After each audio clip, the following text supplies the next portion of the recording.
Chapter 771. The debauches were all dumbfounded. They looked at the crossbow in Li Wangyu's hand that was ready to shoot. "Brother Chumo, I think my eyes are playing tricks on me. Why do I see that the crossbow in Ziyu's hand is already loaded?" Fang Yai muttered. Chang Chumo rubbed his eyes. He also had a look of disbelief on his face.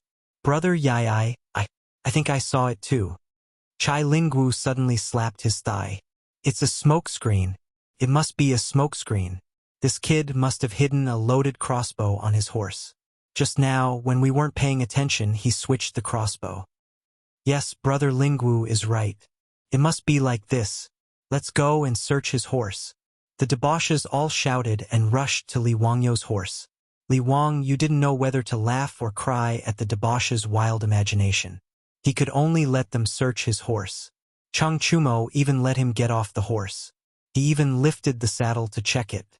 Li Wangyu was so angry that he wanted to kick him. Damn it, he really doesn't have a brain. The crossbow in his hand was about 1 meter long and the crossbow arm was about 1 meter wide. Would he be able to hide such a large composite crossbow under the saddle? Did this guy think he was a robot cat? Pai Lupi, Chang Yaojin, and the others also came over.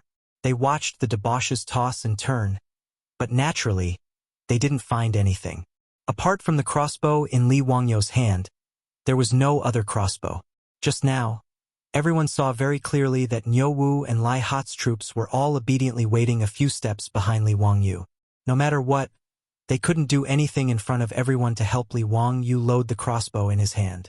Pai Lupi and the others felt that this was too magical. Could it be that Li Wangyu really had some kind of magic? Pai Lupi, Chang Yaojin, Li Jing, and the others looked at each other and saw a trace of unease in each other's eyes. If Li Wangyu, this brat, really had a way to draw the crossbow, perhaps they would all suffer a loss today. Pai Lupi suddenly felt a little heartache.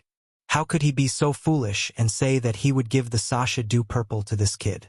Chang Yaojin and the rest looked at each other in dismay. F***CK. They seemed to have promised a lot of good things just now.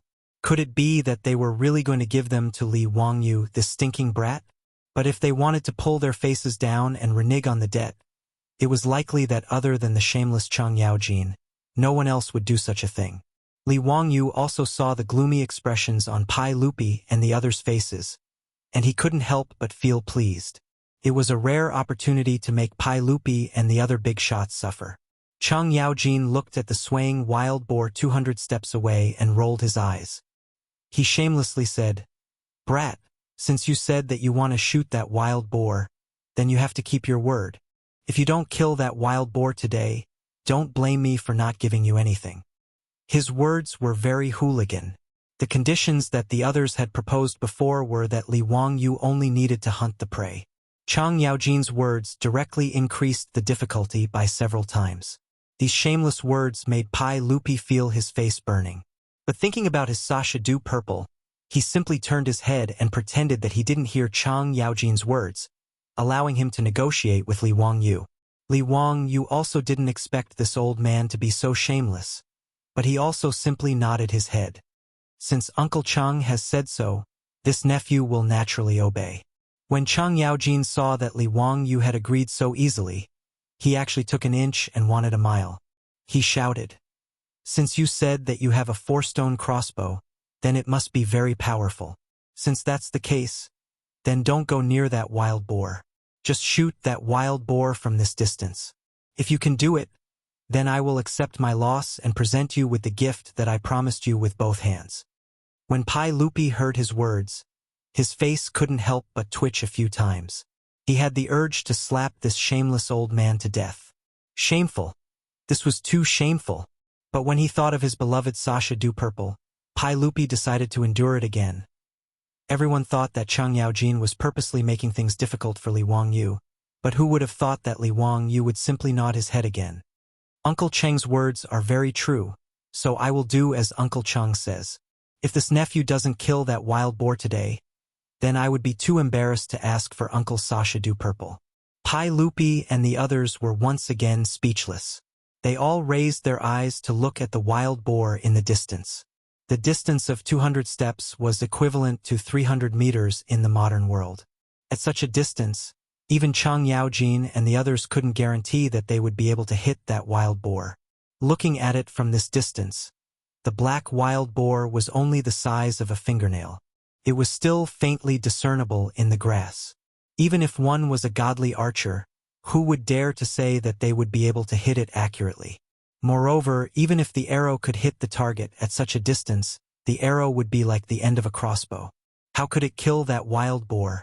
If one wanted to kill a wild boar, they had to accurately hit its vital points. Otherwise, even if the arrow pierced through, it would only incite the wild boar's ferocity. Or it would be injured and run away with the arrow. Wanting to kill that wild boar from such a distance was as difficult as ascending to the heavens. Pai Lupi shook his head. Since Li Wangyu was so arrogant, he naturally wouldn't say anything. Being able to protect his beloved Sasha Du Purple was the most important thing. Li Wangyu looked at the wild boar in the distance and waved at Niu Wu again. "Niu Wu, bring me the scope." Niu Wu had a silly smile on his face. He took out the scope and handed it to his Lang Jun. Li Wangyu pressed the scope on the crossbow and moved his eyes closer to it to aim at the target. It had to be said that the craftsmen of the Tang dynasty were quite skilled. The scope was completely made of hand-polished crystal lenses and could magnify up to 8 times. Telescopes and scopes didn't have the concept of how far you could see or how clear you could see.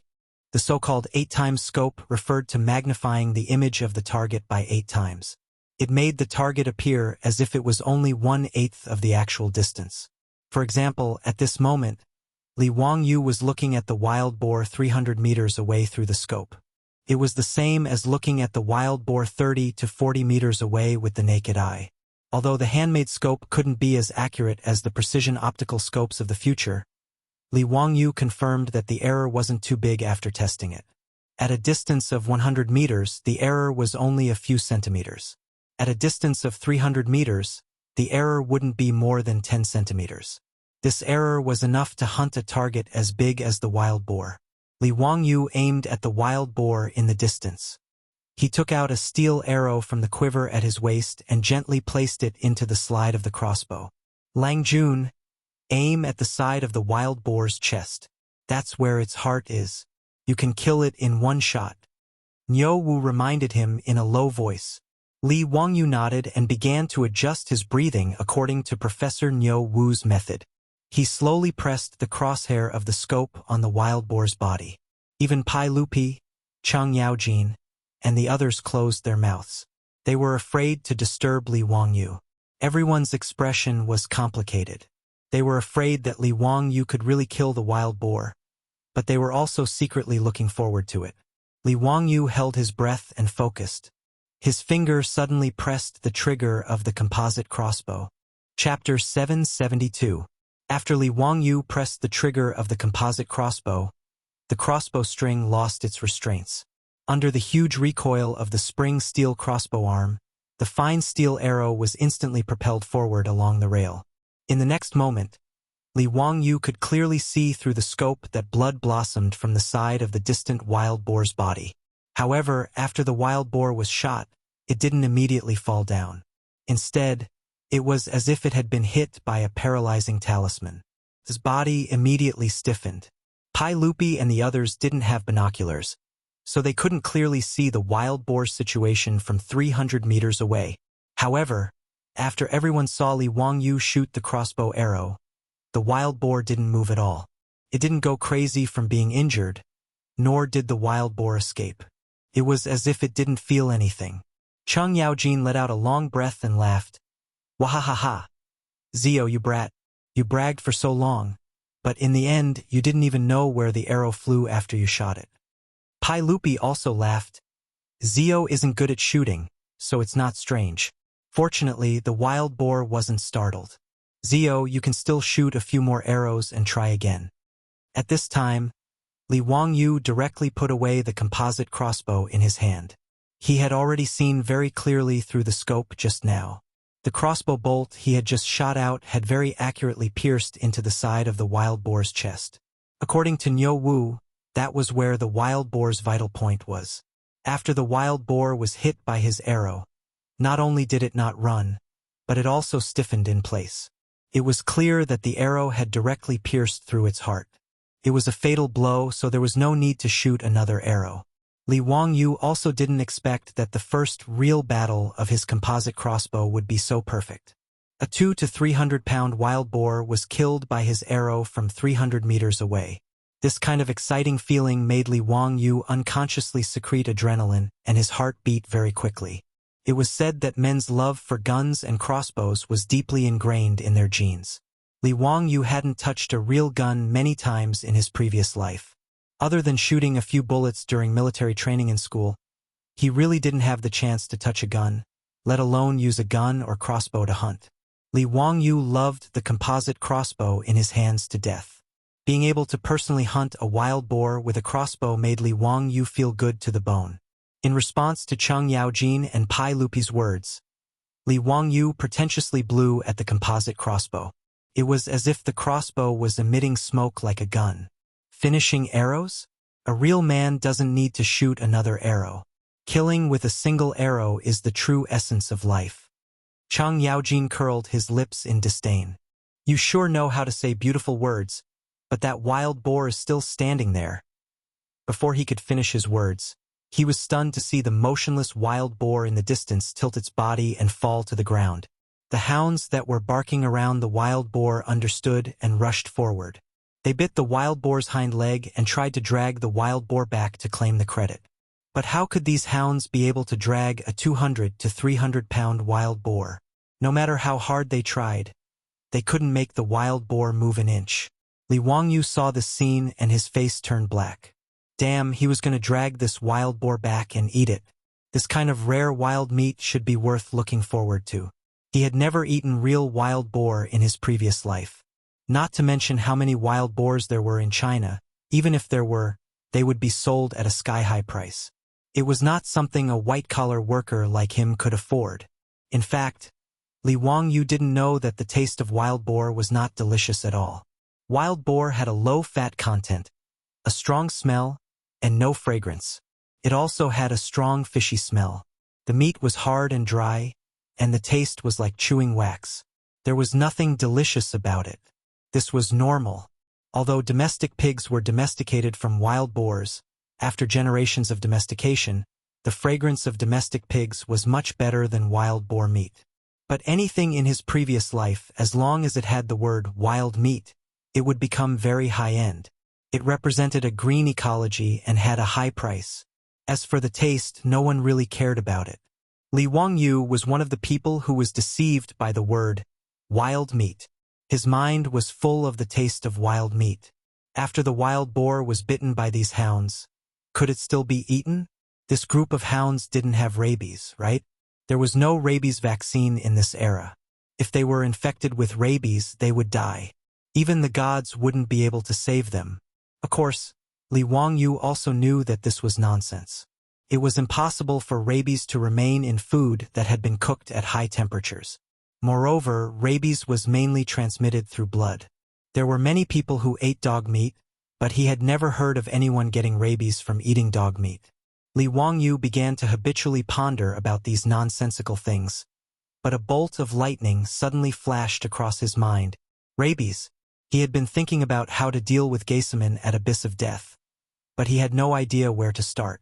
But if he could think of a way to infect young Geisaman with rabies, this hero of Goguryeo would be dead for sure. The fatality rate of rabies was 100%. Even in his previous life, when medical technology was so advanced, this was still the case. Since ancient China, the medical school had actually had some understanding of rabies, and there were many ways to treat it. For example, in the Eastern Jin dynasty's emergency prescription for elbow injuries, it was recorded that people bitten by dogs could not endure the slightest stimulation and would be afraid of sound and water. This was a classic symptom of rabies. Gu Hong had even thought of killing a rabid dog, taking out the dog's brain, and applying it to the patient's wound. He could be considered a pioneer of immunology in ancient times. When French biologists first developed a rabies vaccine, they infected rabbits with rabies and then took out the rabbit's brain to make an injection. The principle was similar to Gu Hong's method, but it was 1,000 years later. But Li Wangyu also knew that applying the brain of a rabid dog to a patient's wound was purely a matter of fate. But there was a certain chance. Because the rabies virus in a dog's brain was relatively infective, there was a certain chance that the patient would gain immunity and not get sick. But this method was too simple and crude, and success depended entirely on luck. Li Wangyu didn't believe that there was much chance of curing the patient. As long as Yun Geiseman was bitten by a rabid dog, in Li Wangyu's view, he was basically a dead man. At that time, no matter how unwilling Goguryeo was, no matter how much Yun Geiseman's father controlled the Goguryeo court, it would be impossible for Goguryeo to clash with the Tang dynasty. After all, if Yun Geiseman died of his own illness, how could the Tang dynasty be blamed? The more Li Wangyu thought about it, the more he felt that this method was feasible. He even turned a deaf ear to Pai Lupi's words. Only when Yo Wu couldn't help but nudge him did he react. Uncle. This little nephew was thinking about something else. Does Uncle have any instructions? Pai Lupi glared at him and pointed at the corpse of the wild boar that had been dragged back. Zio, could it be that your crossbow really has the strength of 4 pickles of flux energy? At such a long distance, your crossbow bolt was actually able to kill it in one shot. This is truly beyond our expectations. When Li Wangyu heard this, he smiled very brightly and replied without answering the question. Hehe, Uncle, I wonder when you can gift me the purple? Chapter 773. Li Wangyu's words angered Pai Lupi so much that he rolled his eyes, his heart filled with regret. He felt that he had lost his mind. How could he have come up with such a rotten idea, saying that he would gift his beloved horse, Sasha Luzi, to him? Now that Li Wangyu had really killed the wild boar, Pai Lupi and the other dukes were in a predicament. Pai Lupi wanted to go back on his words, but he couldn't bring himself to do so. He could only vaguely say, "Why are you panicking? Could it be that I don't keep my word?" Li Wangyu curled his lips and whispered, "Who can say for sure? Just now, I wanted to go back on my word. We agreed that I would only need to hunt prey, but now I have to hunt a wild boar. Isn't this bullying an honest person?" Although his words were whispered, Pai Lupi heard them clearly.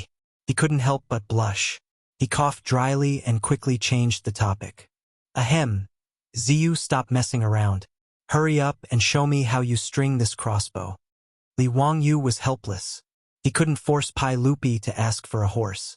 He could only reluctantly pick up the composite crossbow in his hand, open the folding mechanism below the crossbow, and hook the crossbow string. Then, Li Wangyu pressed down on the folding mechanism. Under the force of the lever, the crossbow string was pulled back until the crossbow mechanism was hooked up, completing the string drawing process. This action stunned Li Er, Chang Yaojin, and the rest, as well as the group of silk pants. What is the meaning of this? How can you string the crossbow so easily?" Chung Chumo asked in confusion. Fong Ai even shouted exaggeratedly, "This small iron rod can string the crossbow with just a press? How is this possible? Ziyu, did you cast an immortal spell on the crossbow?" Li Wangyu rolled his eyes speechlessly. To explain the principle of leverage to this group of illiterates, wouldn't it be like a chicken trying to talk to a duck? On the other hand, Pai Lupi's eyes flashed. He pondered for a moment and asked, "Ziyu, the mechanism on your crossbow looks like a hanger. All of them can magnify a person's strength. Am I right?" The boom was a lifting machine made using the principle of leverage in ancient China.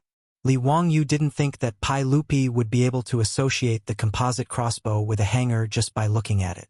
Although Pai Lupi couldn't explain the principle of leverage, Li Wangyu still admired him. "Uncle is indeed wise. That's right. I used the principle of the hanging rod to think of creating this mechanism to help draw the bowstring. Little nephew calls it an auxiliary winding tool." Pai Lupi nodded and once again took the crossbow from Li Wangyu's hands. After carefully examining it, he shook his head and sighed. "This mechanism is very exquisite. It's a pity that it's too delicate. Moreover, it's made of well-tempered steel. It will be very difficult to promote this item in the military." Li Wangyu had to admit that Pai Lupi's insight was indeed unique. Yen Libin had already lamented about this problem. Although the auxiliary winding tool was useful, It wasn't easy to make and the cost was extremely high. Even if the Tang dynasty was flourishing, they still couldn't afford to use it on a large scale in the military. Li Wangyu didn't have any solution to this problem. After all, the auxiliary winding tool had to pull the bowstring of a few hundred caddies of tension. Naturally, it had to be very strong. Only by forging it with well-tempered steel could the bowstring be pulled without being twisted out of shape. Your Majesty, the bravery of the Tang dynasty's soldiers is unparalleled in the world. Even if we don't use this strong crossbow, what does it matter? Cheng Yaojin shouted, unconvinced. Yuqi Jingda and the others also nodded. The strength of the Tang army lay in the powerful cavalry and the bows in their hands. These military leaders of the Tang dynasty didn't like crossbows. In comparison, the convenient bow was more useful for offense, while the crossbow was better for defense. Tang generals like Chu Chu were only thinking about how to go to war, expand the country's territory, and kill the enemy chieftain. Naturally, they had no interest in crossbows. Pai Lupi also knew the moral character of these generals under his command, so he just sighed and didn't say anything more. At least, he continued to fiddle with Li Wangyu's composite crossbow. Pai Lupi took a look at the crossbow scope and recognized it as a special telescope. He was a little surprised that the telescope and crossbow could be combined like this. No wonder Li Wangyu could accurately kill the wild boar from 300 steps away. He immediately thought that if he ordered people to make a batch of these crossbows and train them, it would be very useful to kill the enemy's commander-in-chief when two armies were facing each other. Pai Lupi silently remembered this matter and planned to order Yen Libin to make a batch of crossbows to try. If Li Wangyu knew what Pai Lupi was thinking, he would probably be shocked. Weren't these the snipers of the future? If Pai Lupi really trained these snipers, the Tang army's vanguard would probably be even more invincible. However, this was all for later, so let's not talk about it for now. Everyone played with Li Wangyu's composite crossbow for a while before continuing to hunt in the Forbidden Garden. Li Wangyu's first hunting trip was quite fruitful. A wild boar weighing more than 200 jin, a few pheasants, a few rabbits, and a deer were dragged back by Niu Wu and his troops. After leaving the Forbidden Garden, Li Wangyu did not return to his mansion in Chang'an City. Instead, he went straight through the city and returned to Dingzhou village. His mind was filled with thoughts of how to use the rabies to kill Yun Geiseman. In fact, there were many ways to quietly kill Yun Geiseman, but Li Wangyu wasn't a killer in the future. He was just an ordinary white-collar worker. It was already very difficult for him to come up with the idea of using rabies to kill someone. Moreover, even if he had thought of using rabies, how to carry it out was still a problem. Sick dogs were easy to find, but how to make those sick dogs bite Yun Geiseman was not easy.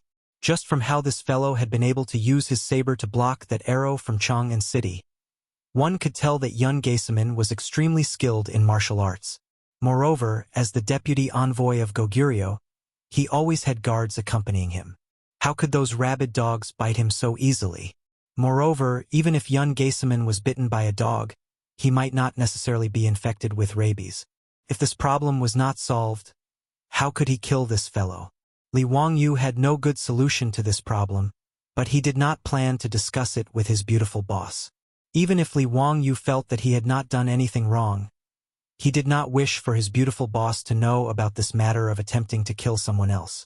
After returning to the Dingzhou County Count's estate, Li Wangyu was just about to soak in the hot spring to relieve his fatigue when the old steward, Li Heng, walked in and reported, Lang Jun, the Dingyuan Prefectural Duke's estate has sent over 2 Kunlun slaves, saying that they are a gift to thank Lang Jun for the armor. Kunlun slaves? Li Wangyu was stunned, and then he recalled that when Pai Lupi and the other dukes were fighting to give him gifts in the Forbidden Park, the Dingyuan Prefectural Duke, Zhang Gongjin, seemed to have said that he wanted to give him 2 Kunlun slaves. Back then, there had been too many people who wanted to give gifts, so he had not paid much attention to it. He had only been thinking about Pai Lupi's Sasha Luzi. Now that Zhang Gongjin had really sent over these Kunlun slaves, Li Wang, you could not help but feel a little sick of it. Chapter 774. In later generations, men flaunted their wealth in luxury cars and watches. Of course, there were also pickled vegetables, tea eggs, and wuliangya. In the Tang dynasty, the most awesome three treasures were the Kunlun slaves, the Bodhisattva barbarians, and the Xinlua maids. The Bodhisattva barbarians came from the small countries around the Tang dynasty. Their names were no longer known. Li Wangyu only knew that these barbarian women dressed strangely. Their hair was combed up high, and they wore small golden hats and jade bracelets. They looked a bit like the Bodhisattva in the temple murals. Therefore, these beautiful barbarian women were called the Bodhisattva barbarians. For the nobles and princes in Chang, and marrying such a concubine and bringing her out was a very glorious thing. The Xinlua maids were women from the Xinlua kingdom on the Korean peninsula. They were docile, well-behaved, and very obedient. Therefore, all the officials and nobles in the Tang dynasty were willing to buy a few Xinlua maids to serve them. In Li Wangyu's mansion, there were Xinlua maids among the maids bought by the old butler Li Heng. Because these maids came from the distant Xinlua and were well-behaved, the price of the Xinlua maids was much more expensive than other maids. As for the Kunlun slaves, it did not only refer to black people. It was a general term used by the Tangs for people with black skin, including South Asians and Africans. These Kunlun slaves who were sold to Chang and were strong and could fight. They were the slaves that many playboys in Chang and liked to take with them when they went out.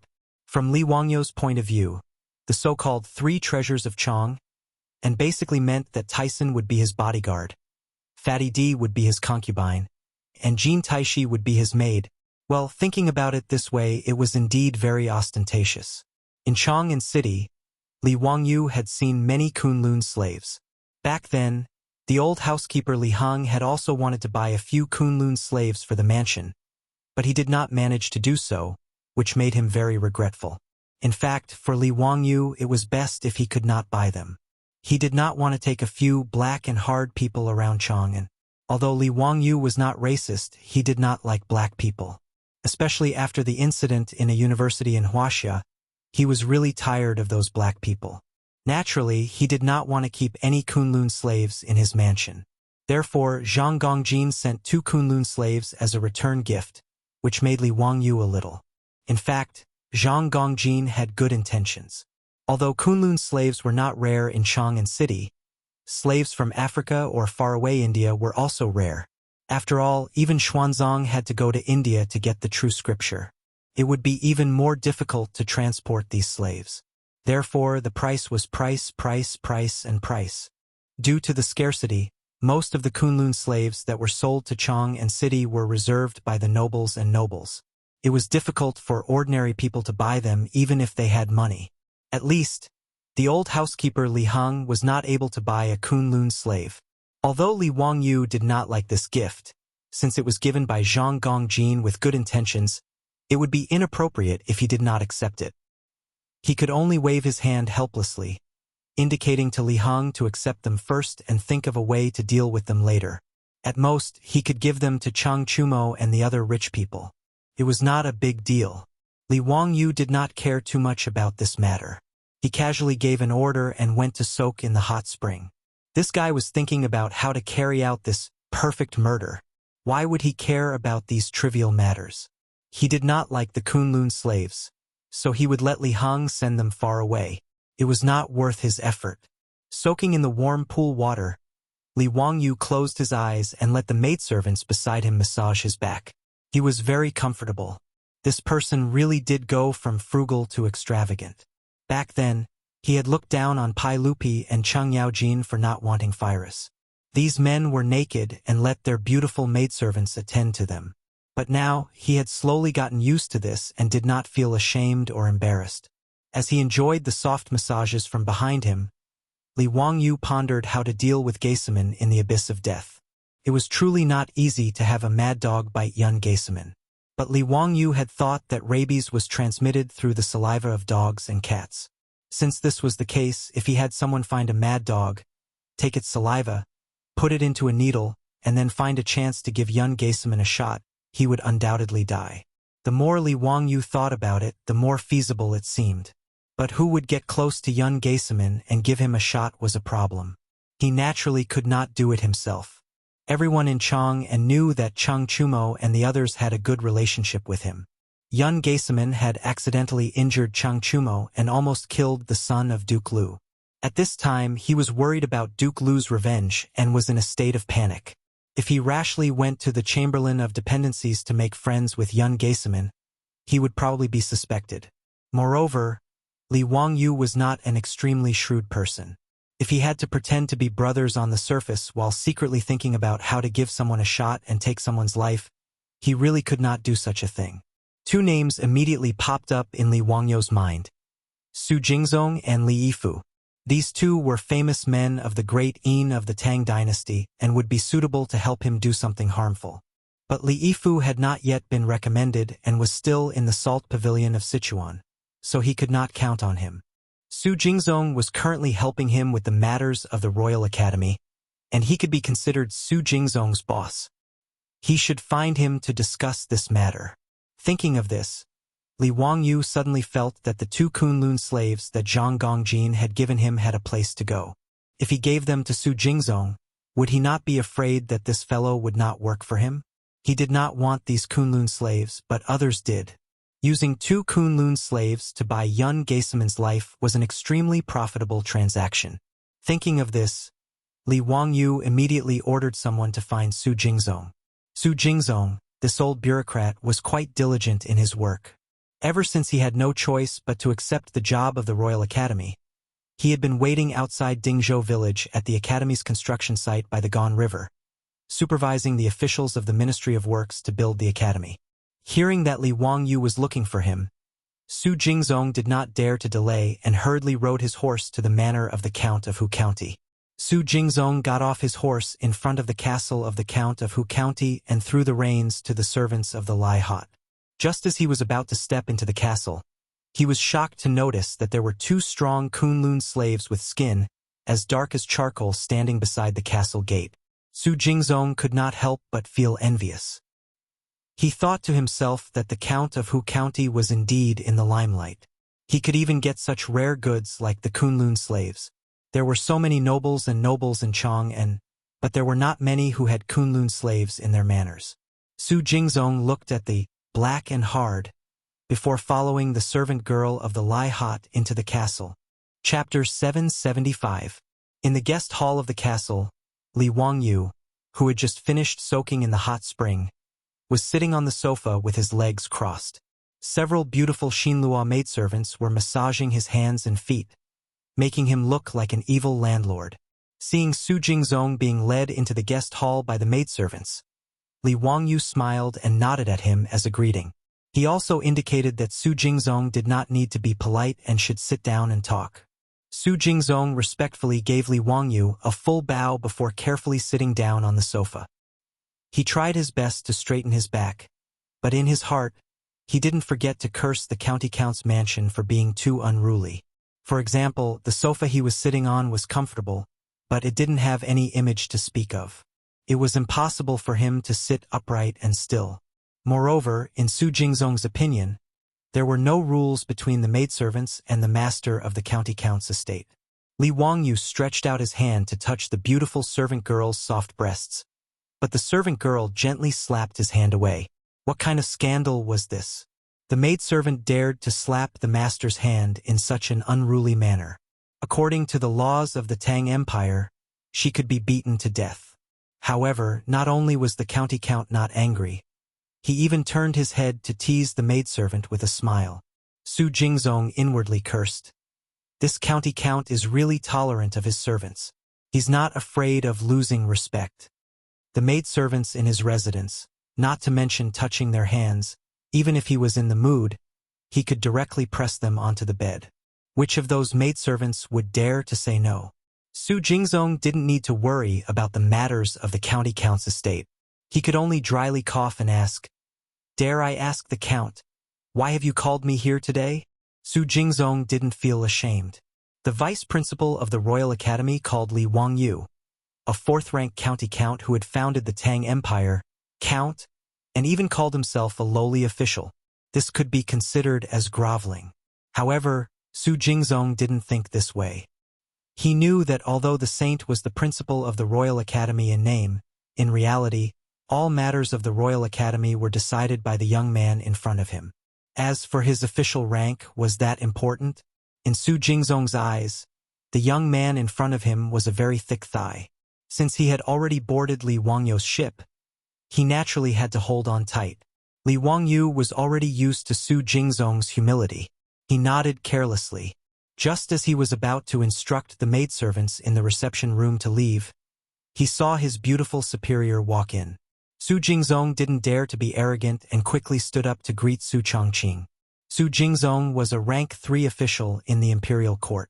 It was embarrassing for him to bow to the woman of the county count who founded the country, but Su Jingzong didn't care about that. After all, after becoming familiar with Li Wangyu, he could tell that the person with the most authority in Noda County Count whose residence was not the county count who himself, but this beautiful woman. Although he was somewhat contemptuous of the county count whose henpecked attitude, it did not affect his respectful attitude toward Su Changqing. Su Changqing returned Su Jingzong's greeting and then asked with a smile as beautiful as a flower, "Principal Su, when is your birthday? Do you know what constellation you have? How about I calculate your horoscope for you?" Li Wangyu speechlessly placed a hand to his forehead and inwardly groaned. Ever since he learned from Yen Libin that the Tang also knew about the 12 constellations and informed his beautiful superior of this matter, this woman seemed to have been possessed. Whenever she saw someone, she would ask about their birthday and horoscope, and then she would analyze their temperament and calculate their recent fortune. Within the county count whose residence in Noda, the more than 100 maidservants and soldiers had almost all been calculated by their beautiful superior. In the Tang dynasty, only a very small number of high-level intellectuals knew about the 12 constellations. Ordinary people knew nothing about them. These maidservants and soldiers did not know anything about the 12 constellations, but they did not know anything about them. They treated their beautiful superior's words as if they were gods. In the future, even horoscope calculation websites were very popular, let alone the Tang people.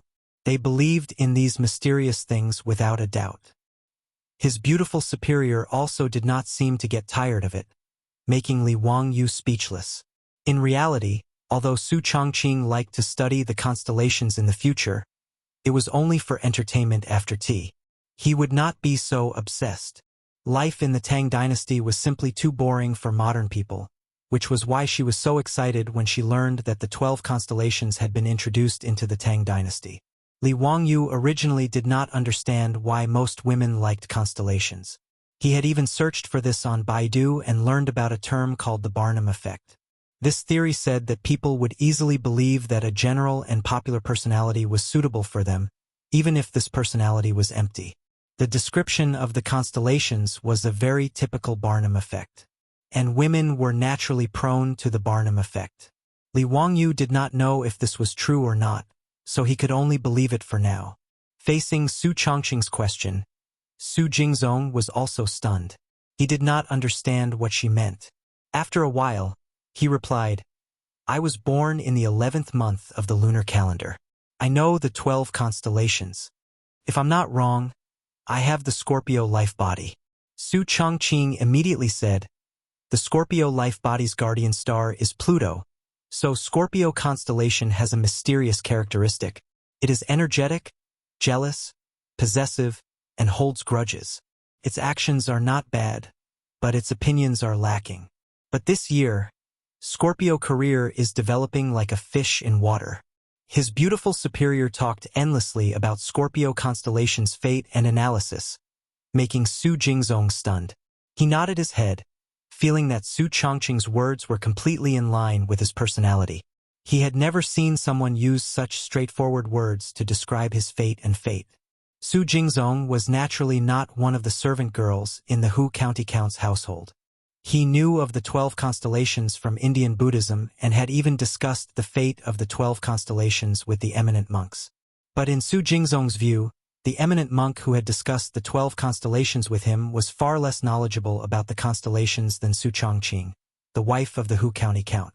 Su Jingzong's thoughts were not wrong, but in terms of knowledge about the constellations, the eminent monks were not as good as Su Changqing. Of course, this was very normal. In the future, the study of astrology in the West had even become a professional course in universities. Although his beautiful superior was not that professional, compared to the ancient people from 1,000 years ago, there was probably no one in the world who understood the fate of the constellations better than her. Of course, Li Wangyu did not believe in the constellations at all. But if he could use this to fool the Tang people, it would be a wonderful thing. At the very least, he could not think of a way to make the stubborn Pai Lupi and Empress Zhongsun agree to let him marry his beautiful superior as his wife. He might as well try and see if the fate of the constellations could create some other opportunities for them. In any case, Li Wangyu would not accept marrying another woman as his wife. He could take in a few more concubines, but his wife had to be Su Changqing. Since Pai Lupi and Empress Zhongsun emphasized so much about matching in terms of social status, if he could package Su Changqing as the master of horoscope divination of the Tang dynasty, he might be able to make these two meddlesome in-laws agree. Thinking of this, Li Wangyu naturally smiled as he watched Su Changqing trick Su Jingzong. Treating it all as an experiment, Li Wangyu could see that Su Jingzong's experimental subject was surprisingly effective. As his beautiful superior spoke, the expression on Li Wangyu's face became increasingly solemn and respectful. Chapter 776. His beautiful superior's analysis of Scorpio's character and numerology had fooled Su Jingzong. Although Su Jingzong did not understand a lot of Su Changqing's words, it did not affect him from understanding the general meaning. For example, what kind of planet was Pluto? Of course, Su Jingzong had never heard of it. This dwarf planet, which was invisible to the naked eye and was expelled from the solar system, was only officially discovered in 1930. If Su Jingzong knew about it, then he would be damned. But this did not prevent him from imagining the meaning in his own mind. Pluto, as the name suggests, must be the king of the netherworld. Pluto should be an unknown constellation that he did not know about. These things that Su Jingzong did not understand made him listen more carefully. It had to be said that there was a reason why the study of constellations in the future could attract a large number of fans. Not to mention that the Tang people originally believed in those mysterious things without a doubt. The constellation numerology that Su Changqing talked about was the accumulated knowledge of the later generations over thousands of years. Naturally, Su Jingzong was stunned.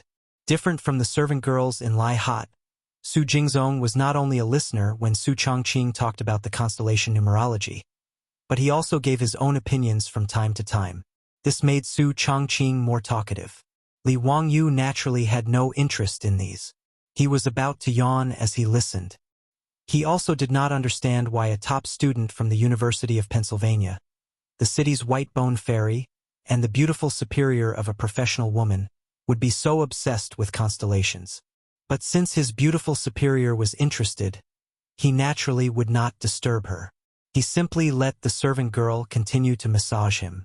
He closed his eyes and leaned against the sofa to take a nap. When he woke up, he asked the servant girl next to him and found out that he had slept for almost 2 hours. And the constellation exchange meeting between his beautiful superior and Su Jingzong finally came to an end. Su Jingzong stood up again and respectfully bowed to Su Changqing. "Thank you, Master Su, for clearing my doubts. It turns out that the constellation numerology is so profound. In the future, this Su will have to consult Grand Master Su. I hope that Grand Master Su will not be stingy with his guidance." Originally, Su Jingzong's attitude towards Su Changqing was extremely respectful, but he only called her Lady Su because of Li Wangyu's face. At this moment, Su Jingzong changed his way of addressing Su Changqing as Master Su, which surprised Li Wangyu. In the Tang dynasty, the term Great Master was not only used by the close eunuchs of the emperor to address the emperor, but it was also used by daughters-in-law to address their mother-in-law respectfully. In addition, there was another way to address women who were knowledgeable and learned. Of course, the pronunciations of these 3 great masters were different. The first 2 pronunciations were the same as in the future, and the Great Master Su, that Su Jingzong called Su Changqing, had the same pronunciation as Great Aunt Su. Li Wangyu was wondering if Su Jingzong was flattering him. His beautiful superior casually talked about constellations. How could he have the nerve to call her Great Master? In history, women who could be called Great Masters were all people who left their names in the history books. Su Jingzong just listened to his beautiful superior talk about constellations for half a day and called her great master. Wasn't this a bit too shameless? Although with his beautiful superior's talent, there was probably no woman in the world who could compare to her. Chapter 777. Li Wangyu and Chang Chumo's group of wastrels were so close that they were practically wearing the same pants. This was something that everyone in Chang'an knew. Moreover, Chang Chumo had been accidentally injured this time, causing him to lose blood and go into shock. Even Zhang Baozong and Lu Shenwei were helpless. It was only after Li Wangyu gave him his blood that Chang Chumo was pulled back from the gates of hell. This matter had spread like wildfire in Chang'an, and everyone knew about it. Su Jingzong didn't understand what Li Wangyu meant by asking this. The Count and the young Duke are as close as brothers. This lowly official heard that the young Duke lost too much blood this time. It was the Count who gave his blood to him to save the young Duke. Li Wangyu nodded, a pained expression on his face. General Su is right. Brother Chumo and I are as close as blood and flesh. He was injured by the Goguryeo deputy envoy for no reason. If I hadn't arrived in time, I'm afraid that we would have been separated by life and death. Every time I think of Brother Chumo's bloody appearance that day, I feel a heart-wrenching pain. Su Jingzong didn't know what to say and could only console him. Fortunately, Count's methods are heaven-defying and the young Duke is also very lucky. Only then did he manage to turn the situation around. Since the young Duke has survived, he will definitely have good fortune in the future. Li Wangyu shook his head. Although that's the case, I still feel that my heart is filled with unease.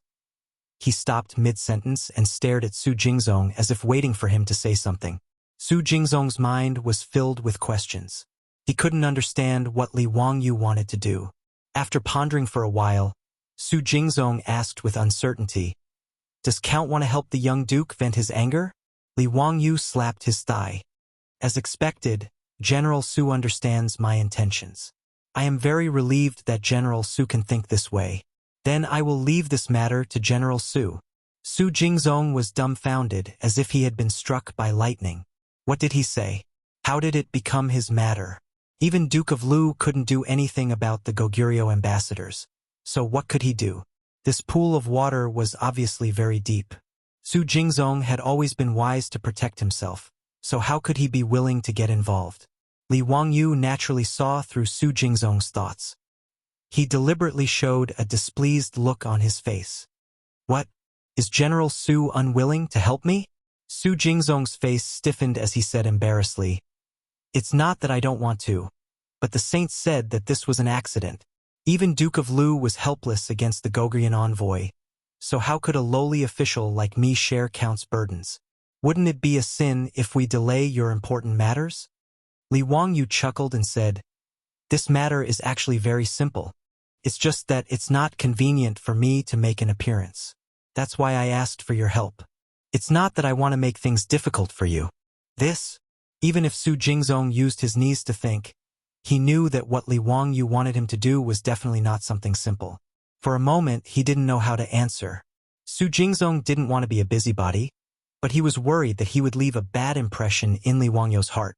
For a moment, he was in a dilemma. Li Wangyu naturally understood Su Jingzong's concerns. He straightforwardly threw out his bait. "General Su, have you seen the Kunlun slaves in my residence?"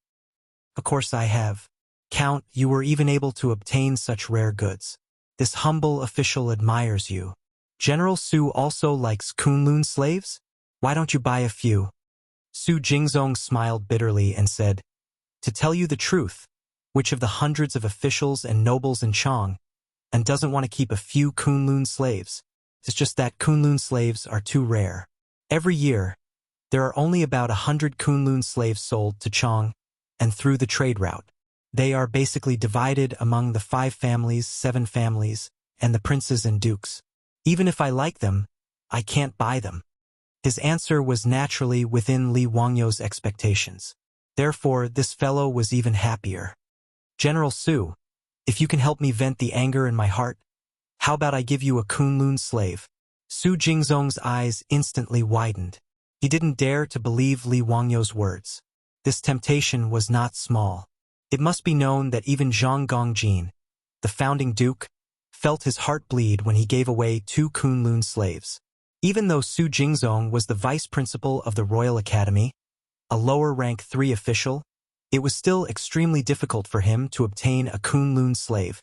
He was just about to nod in agreement when he suddenly realized that Count Hu was willing to put in so much effort. This matter was probably not going to be easy. Logically speaking, whether it was Duke Lu or Count Hu, if they wanted to make trouble for the Goguryeo diplomatic mission in Chang'an, and even with the Saints' ban, it would be difficult to stop them. Even if they found someone to sneak into the Chamberlain of Dependencies and beat the Goguryeo diplomatic mission half to death, it wouldn't be a big deal. No matter how Su Jingzong thought about it, he couldn't figure out why Li Wangyu would use him, even going so far as to use Kunlun slaves as a reward to tempt him. He was greedy, but he wasn't stupid. Humans would die for wealth, and birds would die for food. This was something he understood. Su Jingzong swallowed a mouthful of saliva with difficulty and wiped the cold sweat from his forehead. He asked, "Count, how do you want to vent your anger on the young duke? What can this lowly official do for Count?" Seeing his nervous appearance, Li Wangyu's smile became even more relaxed. It's actually very simple. You just need General Su to befriend that Goguryeo Deputy Ambassador Yun Gaesaman and invite him to the Peace Square or the Hu Taverns to drink and make friends. Su Jingzong thought that he was hearing things. It was that simple? Was this Count Hu's revenge? "Count, what do you mean by this? There's no need for you to ask about other matters. Relax, I won't harm you. I'll have to trouble General Su with the matters of the Royal Academy in the future, so how could I put General Su in danger?" Li Wangyu naturally didn't tell Su Jingzong the complete truth. While his beautiful superior was chatting with Su Jingzong about the horoscopes, he had closed his eyes and pretended to sleep, but he was thinking about Een Dethabis and Gaesaman. He naturally couldn't let Su Jingzong know the truth. Otherwise, given this fellow's cowardly personality, if he knew that he was going to take the life of the Goguryeo deputy ambassador, he probably wouldn't agree even if he was beaten to death. Even if he used his influence to forcefully suppress him, there would still be many variables. Thus, Li Wangyu dispelled the idea of discussing with Su Jingzong and made a plan for himself. Li Wangyu's words allowed Su Jingzong to relax a little. He naturally understood that while this Count who was extremely intelligent and had unfathomable knowledge, he had a lazy personality and didn't have the patience to deal with such trivial matters. Su Jingzong also knew that Li Wangyu was definitely not telling him the truth. However, he had no grudges with Count Hu, and he was following Count Hu's lead. There was truly no need for him to harm him. When he thought of this and thought of those 2 towering Kunlun slaves in front of Count Hu's estate, Su Jingzong couldn't help but feel his heart palpitate. In Chang'an, with his status, he could easily obtain Guanyin Man, Xinlua maidservants, and Guanyin Man. He also didn't lack for beauties.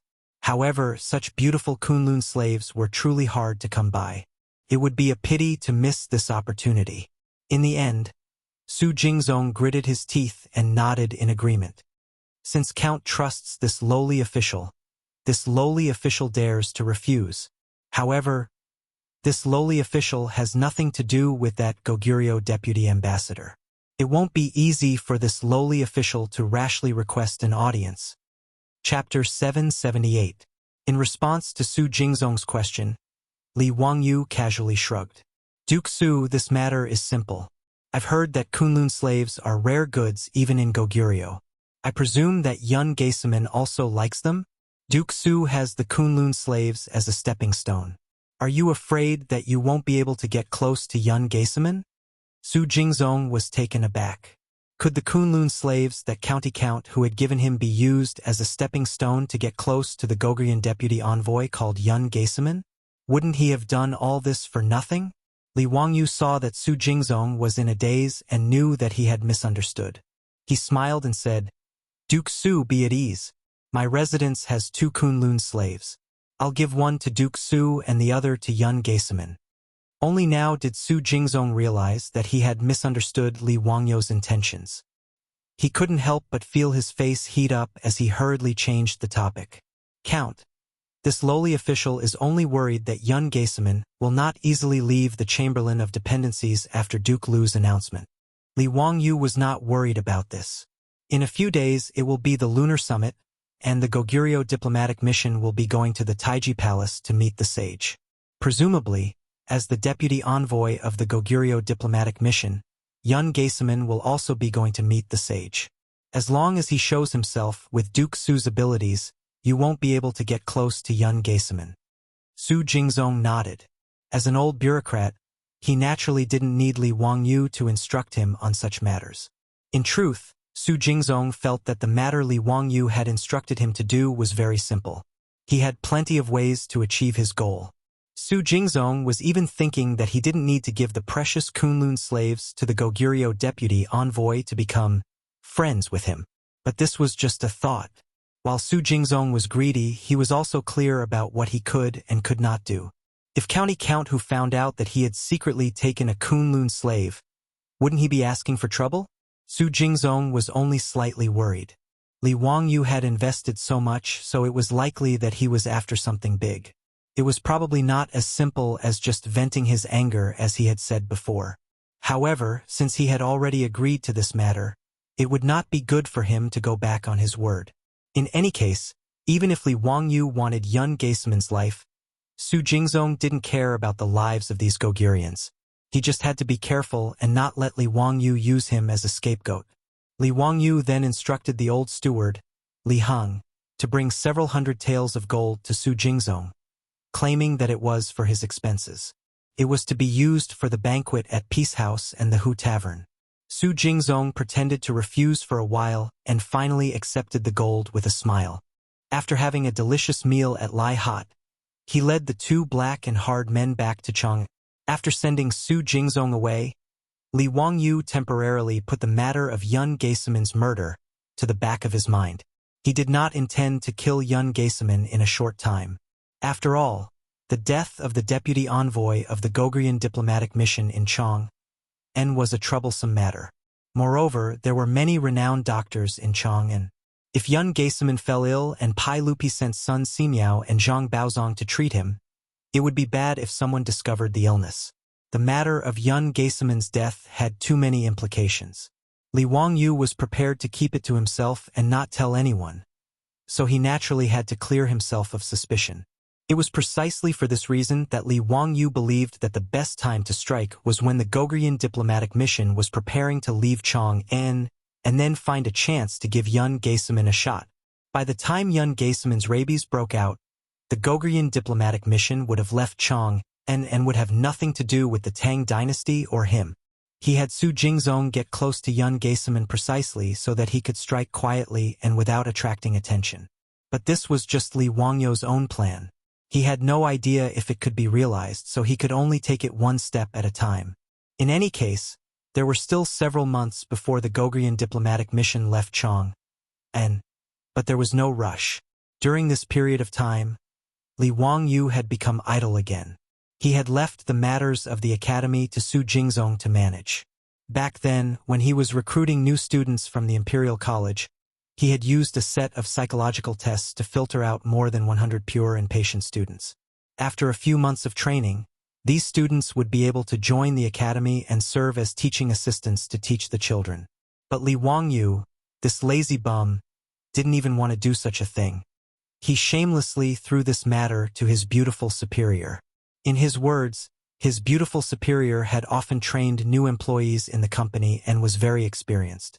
In this regard, the beautiful boss just rolled her eyes at him, and then happily ran off to teach the group of rookies in the workplace.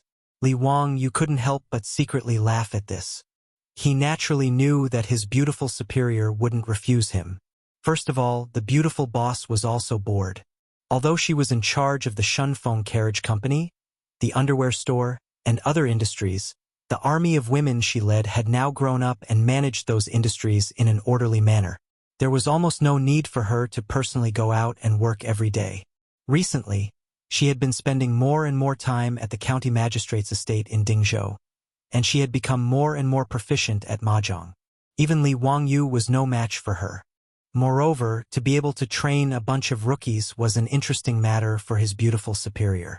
The Tang dynasty was a society where men reigned supreme. As a professional woman of the future, she was naturally very unhappy, but there was nothing she could do. Li Wangyu naturally understood the disappointment in his beautiful boss's heart, so he deliberately let her train that group of scholars. To be able to give instructions to more than 100 Tang Dynasty scholars was naturally a form of mental pressure for his beautiful superior.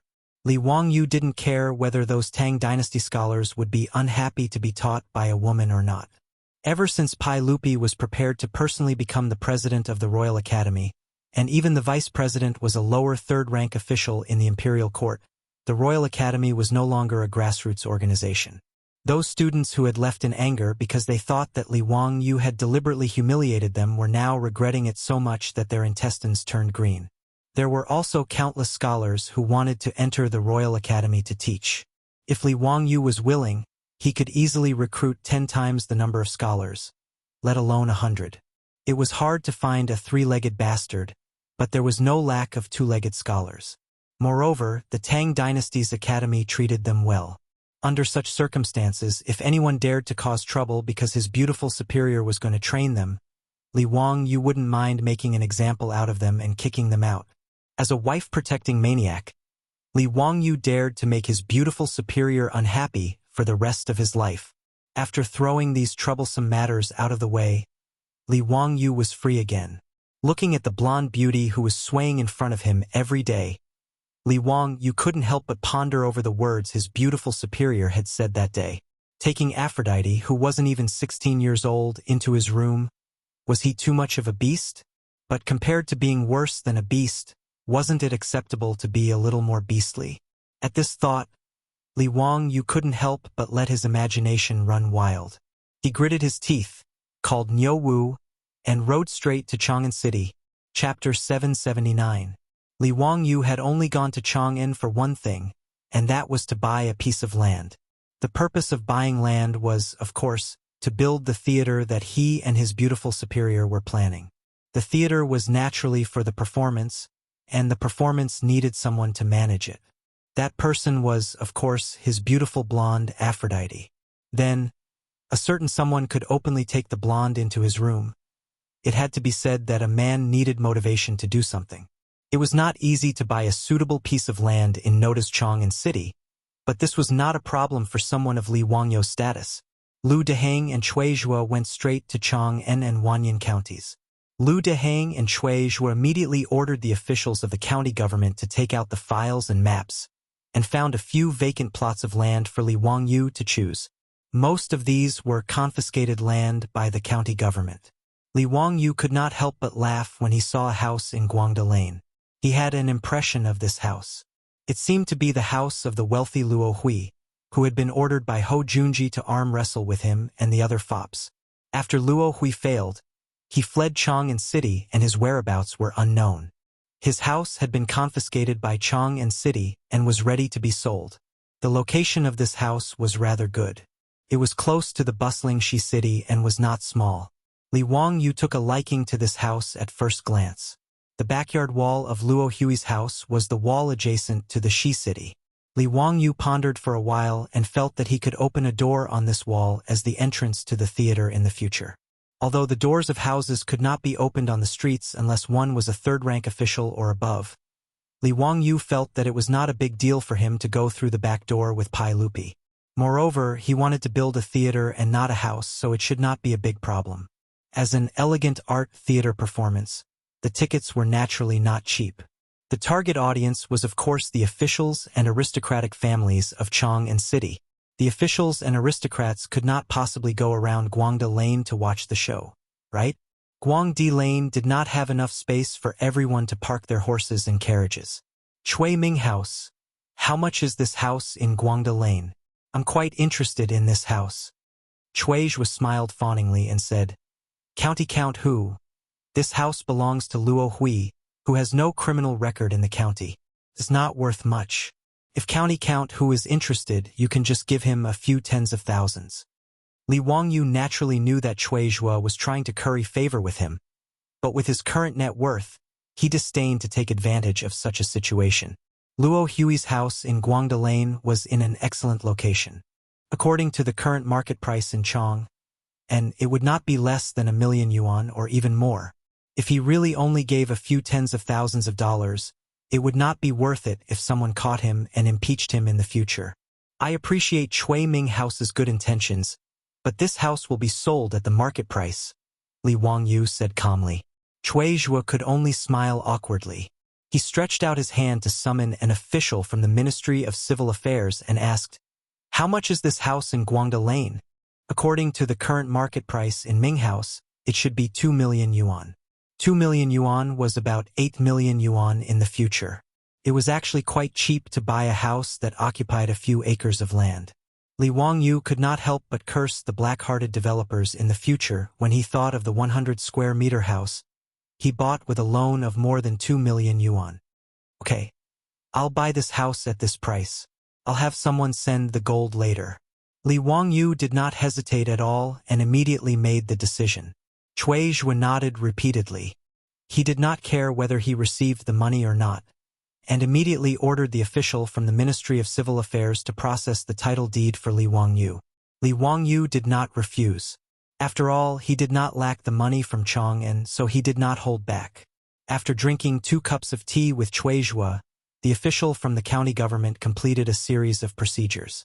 The house that occupied a few acres of land in Guangda Lane was now Li Wangyu's property. After receiving the title deed, which was still wet with ink, Li Wangyu smiled at Chui Zhuo and said, "Chui Ming House, I don't need to trouble you for one thing.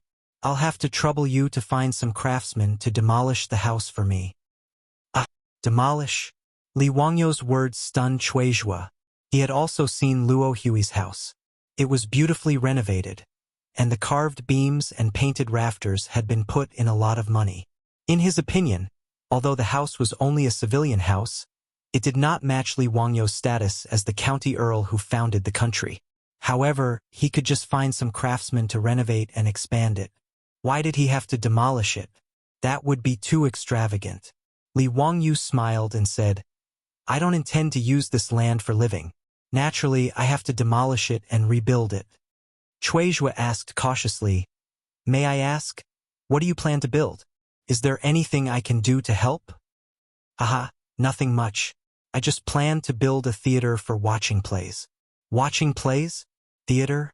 Chui Zhuo did not understand what Li Wangyu was saying, but he did not dare to continue asking. He could only pretend to understand and nodded. He planned to find someone to ask what a theater was.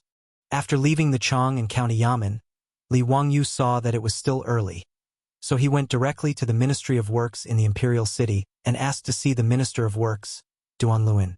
To build a theater, cement and craftsmen from the Ministry of Works were indispensable. Now that the cement was in the hands of the Ministry of Works, the civilian craftsmen could not do this. When Duan Luin heard his subordinates report, he felt his head swell.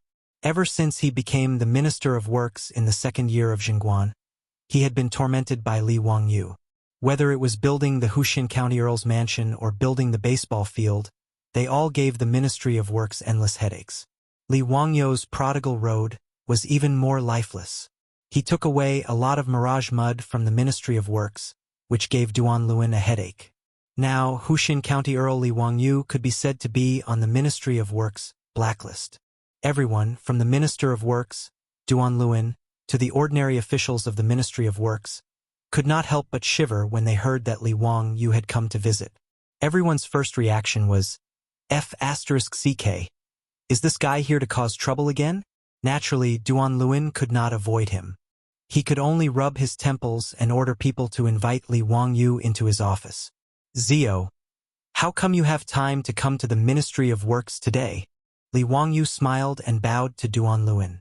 "Minister Duan, I have come to ask for your help again today." Duan Luin's hand, which was stroking his beard, could not help but tremble. He almost pulled out a few strands of his beard. "Haha, Zio must be joking. The Ministry of Works is only in charge of some construction matters. How can they help you? In addition, the amount of mirage mud produced by the Ministry of Works is limited. Last time, you took so much mirage mud from the Ministry of Works in order to repair the road. Just thinking about it makes my heart ache. If Zio wants to ask for mirage mud again today, you can save your breath." Duan Luin glared at him. He did not give Li Wangyu a chance to speak and directly refused. Li Wangyu's smile froze. He cursed Duan Luin in his heart. Asking for some cement was the same as asking for his life. Did he have to go so far? It was not like he did not pay. Not only did he pay, but he also paid a high price. F***CK. 5 strings of copper coins for a ton of cement. He did not even complain that it was expensive. This old man Duan Luin actually complained that he used a little cement from the Ministry of Works. He was really stingy to the extreme. Li Wangyu and Duan Luin were very familiar with each other. He knew that the old man was joking with him, so he decided to act shamelessly. Minister Duan, I really did come today for the Mirage Mud. Haha, if you don't give me the Mirage Mud today, I will not leave. You won't leave? That's fine. Since Zio is willing to stay in the Ministry of Works, I will let the night watchman on duty go home. Haha. I can't ask for more than for Zio to lead your troops to help me on duty. Duan Luin's words almost made Li Wangyu's nose crooked from anger. Why did this old man not play by the rules? Chapter 780. If Duan Luin refused to sell him the cement, Li Wangyu would never be able to build the theater. Li Wangyu pulled a long face and replied to Duan Luin's teasing with a mischievous smile. Hehe, Minister Duan. Isn't it just some mirage mud? Do you really think it's a treasure? Besides, you can't burn the bridge after crossing the river. This mirage mud was given to the saint by me. The Ministry of Works got the recipe for mirage mud for free. Shouldn't they give me some? Besides, I spent a lot of money to buy it from the Ministry of Works. It's not like I took it for free. Duan Luin heard this and glared at him. Zio, you still have the nerve to say that? This mirage mud is so precious, but you used it to pave roads. Do you know how many fortresses and cities at the border are waiting for the mirage mud to be repaired and strengthened? How can you waste it for no reason? Li Wangyu naturally knew that Duan Luin was telling the truth. Ever since Pai Lupi and the others learned about cement, they immediately thought of using it to strengthen the city walls and fortresses. Li Wangyu could understand using cement for military purposes, but it was also proper business for him to build roads and theaters. In the end, the production of cement was too low. Li Wangyu touched his nose and smiled. If the production of mirage mud is not enough, then we can increase it. Why does Minister Duan make things difficult for me? I have great use for the mirage mud. It's easy for you to say. Mirage mud needs lime to be burned. Now that the production of lime is not enough, how can it be easy to increase the production? When Li Wangyu heard Duan Luin's words, he couldn't help but think of the undiscovered lime mines in Hu County. Originally, he wanted to monopolize the lime mines, but there were too many things to do, so he completely forgot about it. After thinking about the many troubles of opening the mines himself, Li Wangyu, a lazy person, simply gave up on this idea. It seemed that he had to take the old path, which was to cooperate with others and let them manage the lime mines while he waited for the profits. However, he did not want to be a partner in this business with Pai Lupi. Should he ask Pai Lupi to sell the lime to the Ministry of Works? Wasn't this taking money out of his own pocket? Li Wangyu thought about it. Why not take care of Chang Yaojin and those old hooligans? Qin Xiong, Yuqi Jingda, Chai Xiao, these dukes could also be pulled in for a share. After all, there were plenty of lime mines in the Guanzhong path, and he could easily form a partnership with a public house. At the thought that all the Grand Dukes of the Tang dynasty were his partners, Li Wangyu could not help laughing. Let's see who else would dare to provoke me in the future. Ho Junji, Zhang Liang, and those people with 5 surnames and 7 nobles? Would they dare to fall out with a group of dukes? When Li Wangyu thought of this, he couldn't help but chuckle. This made Duan Luin extremely surprised. He couldn't figure out what was wrong with this kid. After Li Wangyu came to his senses, he said seriously, Minister Duan, if I can get you a large amount of lime, would you be willing to buy it? At that time, can you provide me with mirage mud? Hearing this, Duan Luin couldn't help but raise his eyebrows. Zio, is this true? If you really have a large amount of lime, I can buy it at 50 coins per stone. I'll buy as much as you have. As for the mirage mud you want, as long as there is enough lime supply, you can have as much as you want. The price will be the same as before. Li Wangyu curled his lips. This old man was really calculating. This kind of volcanic ash cement was just calcining lime and clay together. There was no cost to remove the lime. Duanluan, this old man, actually wanted to buy his lime for 50 coins. After calcining it, he would sell it to him for 250 coins. He really thought of him as a fool. Minister Duan, do you think I don't know how to calcinate the mirage mud? I'll sell the lime to you. After calcining it, you'll sell it to me at 5 times the price. Do I have the word stupid written on my forehead? Li Wangyo's words made Duanluan's face turn red. He felt that he seemed to be a little unkind. Haha. Zio, what are you talking about? I was wrong just now. As long as you have enough lime supply, the Ministry of Works won't make any money from you. We'll supply you at 60 coins per stone. Li Wangyu nodded with satisfaction. Minister Duan, it's a deal. Zio, when can you start to supply the Ministry of Works with lime? I won't hide it from you. The sage has been urging us to increase the production of mirage mud. Now that the imperial court has seen the usefulness of mirage mud, it's in urgent need everywhere. Zio, the mirage mud you made is really a treasure that benefits the country and the people. Speaking of which, I have to thank you for being the Minister of Works. Duanluan smiled amiably and was very amiable. Li Wangyu silently rolled his eyes. He thought that Duanluan, this old man, said nice words. In the end, when he wanted to get some cement from the Ministry of Works, this old man blew his beard and glared at him, refusing in every way possible. It was as if he had gone to his house to rob him. When Li Wangyu heard that he could supply lime, he immediately changed his face. This made Li Wangyu wonder if this old man had learned the Sichuan opera's face-changing skills. In the Tang dynasty, from Pai Lupi to these high officials in the imperial court, none of them were good people. They only knew how to bully an honest person like him. However, whether it was Duanluan or the bad-tempered Wei Zheng, they were very much to Li Wangyu's liking. This group of lovable and hateful officials of the Tang dynasty. Minister Duan, there's no rush for lime. The mine hasn't been opened yet. As for the mirage mud, this nephew needs it urgently. How about you give me 1,000 stones first? When Duanluan heard this, the smile on his face disappeared. He glared at Li Wangyu. Zio, are you here to make fun of me? The mine hasn't even been opened yet, and you dare to say that you can supply lime to the Ministry of Works? Do you think this old man is stupid? How can I be fooled by a brat like you? Li Wangyu was speechless. Why did this old man change his face faster than flipping a book? Minister Duan, how can this nephew deceive you? 1 month. This nephew guarantees that in 1 month, the Ministry of Works will be able to start steadily supplying lime. Really? How much can it be? How could Li Wangyu know how much lime could be produced from those mines? In the future, it was mechanized mining. In the Tang dynasty, it was all manual labor. He didn't dare to guarantee the output. Well, I think I can still guarantee 10,000 stones a month.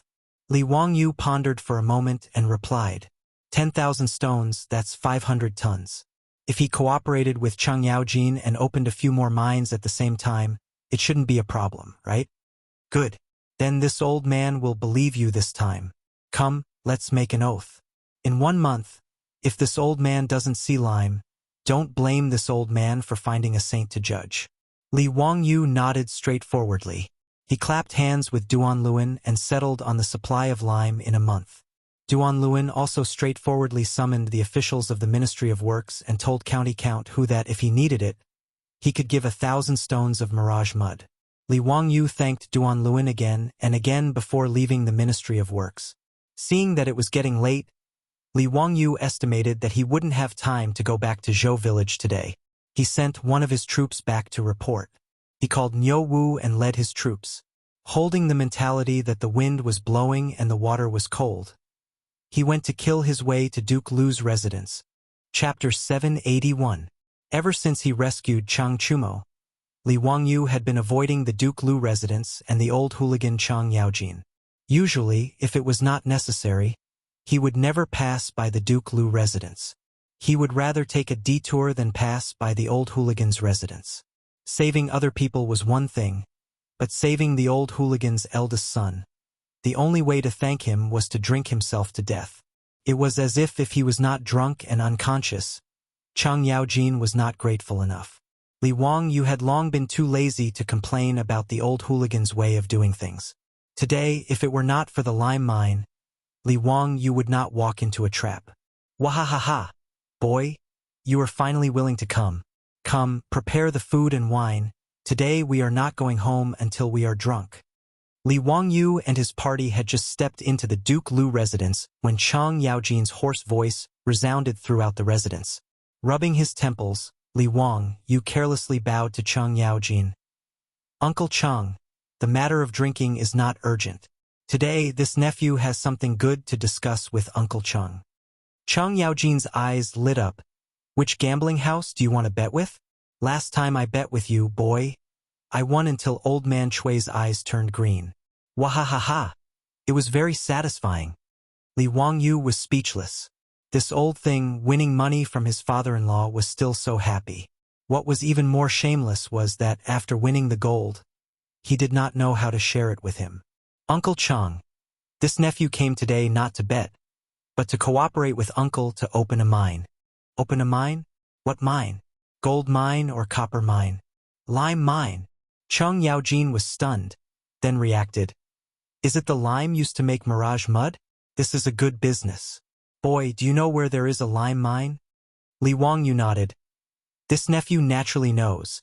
That is why I came to discuss this matter with Uncle Chang. Wahahaha. Boy, you still have a conscience. You did not forget your Uncle Chang when it comes to making money. It is not in vain that I dote on you. Let's go, let's drink and chat. Li Wangyu secretly curled his lips. He didn't know where this old hooligan's confidence came from. He actually had the nerve to say such shameless words. Uncle Chang, this nephew knows of more than one limestone mine. Why don't we invite Uncle Chin, Uncle Yuchi, and the others as well? Li Wangyu remembered that there were about 5 or 6 limestone mines in Hu County. Chang Yaojin, Li Jing, Qin Xiong, Yuchi Jingda, Chai Xiao and Yo Jinda were just enough. Chang Yaojin was stunned when he mentioned the names of the dukes. Then, he slapped Li Wangyu's shoulder heavily, causing him to grimace in pain again. Good boy. I didn't misjudge you.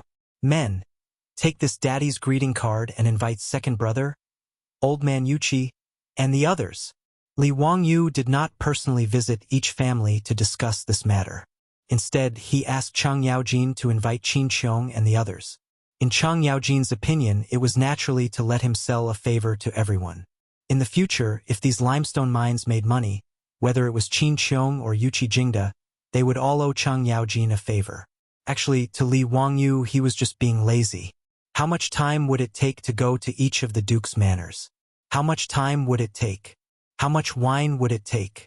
It was better to let the old hooligan invite everyone to Duke Lu's mansion. He only needed to waste a bit of time. Chang Yaojin invited everyone on behalf of County Count Li Ziyu. Naturally, no one would refuse. This group of dukes did not live far away. Not long after, everyone gathered in the main hall of Duke Lu's mansion. Chang Yaojin waved his hand. Immediately, groups of servant girls brought wine and food for everyone. Musicians played music and danced in front of the hall to liven things up. It was very lively. After 3 rounds of wine, Li Wangyu's face had become rosy. He didn't dare to drink anymore. Otherwise, he wouldn't be able to talk about proper business today. Uncles, this little nephew asked Uncle Chang to invite all of you here today because I have a business deal.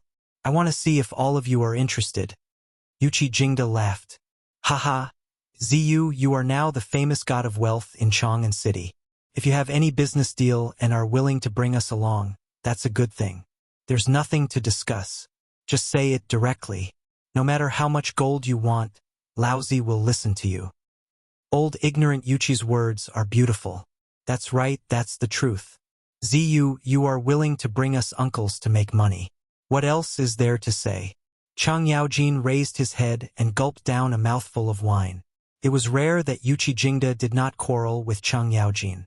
The surrounding group of dukes also nodded repeatedly, feeling that what the two said was reasonable. Li Wangyu blushed with shame. When did he have such charisma?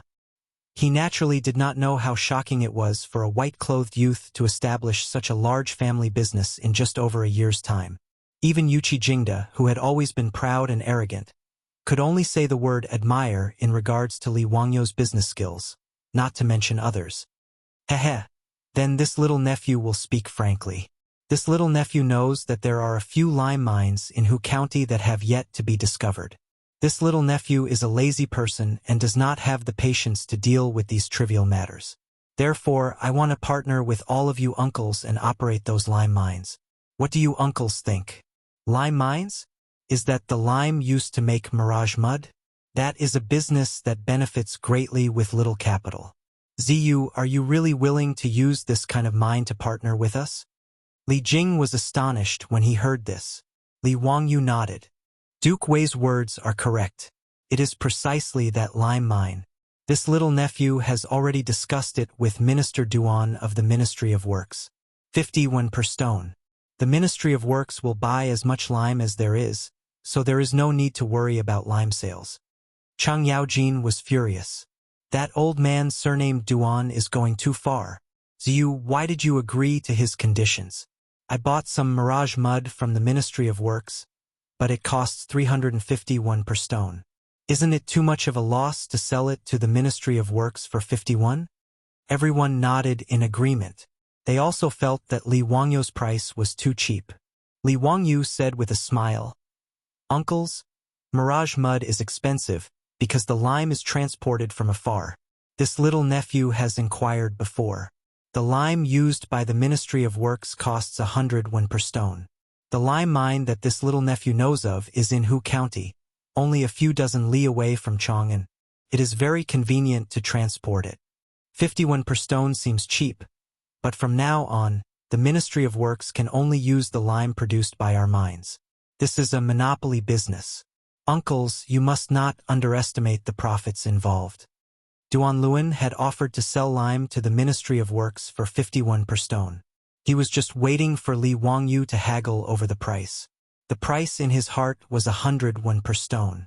Duan Luan did not expect that the always shrewd Li Wangyu would agree to it. This shocked him greatly. How could he have known that Li Wangyu was thinking about monopolizing the supply of lime? His appetite was quite big.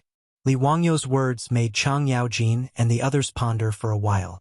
In the end, they slapped their thighs. Ziyu, you little brat, you are indeed full of cunning ideas. Fine, we will do as you say. How are we going to share this lime mine? You should give us an explanation. We will listen to you. Chapter 782. The discussion process with the bigwigs was very simple. Mining 50-50, simple and clear. Li Wangyu and each duke's residents would each contribute half to purchase the land where the lime mine was located, as well as the various mining expenses. As for how the lime mine would be mined and how it would be managed, Li Wangyu did not care. He was prepared to be a hands-off shopkeeper and enjoy the fruits of others' labor. As for recruiting absentee workers, building mines, and many other tedious matters, Chang Yaojin and the other bigwigs patted their chests and took on all of them. Regarding Li Wangyu's lazy behavior, none of the bigwigs expressed any dissatisfaction. After all, this cooperation was purely because Li Wangyu was leading them to wealth. Everyone could see the benefits of mirage mud and knew its value. As for the lime used to make mirage mud, it was naturally a hot commodity. Unlike copper and gold mines, the output of lime mines was very shocking. Li Wangyu estimated that the price of 50 copper coins per dan would not be maintained for long and would continue to fall. The price of mirage mud would also continue to fall. As for directly using lime to make mirage mud, whether it was Li Wangyu or the other bigwigs, they did not plan to participate for the time being.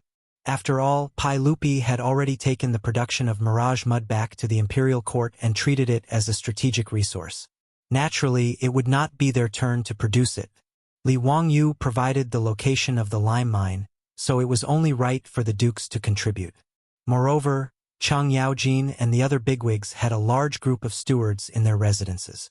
These trivial matters would naturally be handled by the stewards of the various residences. There was no need for the bigwigs to worry about it. Chang Yaojin ordered someone to bring over a map. Li Wangyu began to outline the location of the lime mine on the map for the bigwigs. It had to be said that as the great general of the Jinwu Guards, the maps in Chang Yaojin's residence were all used for military campaigns and were very detailed. They were much more detailed than the maps in Chang'an for 10,000 years. Although the mountains and rivers had changed a lot in the past 1,000 years, Li Wangyu only remembered that there were many lime mines in Xijing Town in Hu County in the future. He had asked Yang Quan before, but there was no place called Xijing Town within the jurisdiction of Hu County. Fortunately, Li Wangyu still remembered the general location of Xijing Town in the future. It was 14 li south of Hu County, at the northern foot of Mount Chang'an. After searching for a while on the map, Li Wangyu determined the approximate location of the lime mine. As for which mountain the mine was located on, it would be up to the big shots to send artisans who specialized in mining to find out. When Li Wangyu said that there was a limestone mine in Hu County, Chang Yaojin and the others believed him without a doubt. No one asked him how he knew about this. Everyone was already used to Li Wangyu's mysterious way of doing things. Now, everyone believed that Li Wangyu was the reincarnation of some almighty Taoist. In this regard, Li Wangyu was happy to see it happen, and it saved him the trouble of making up lies.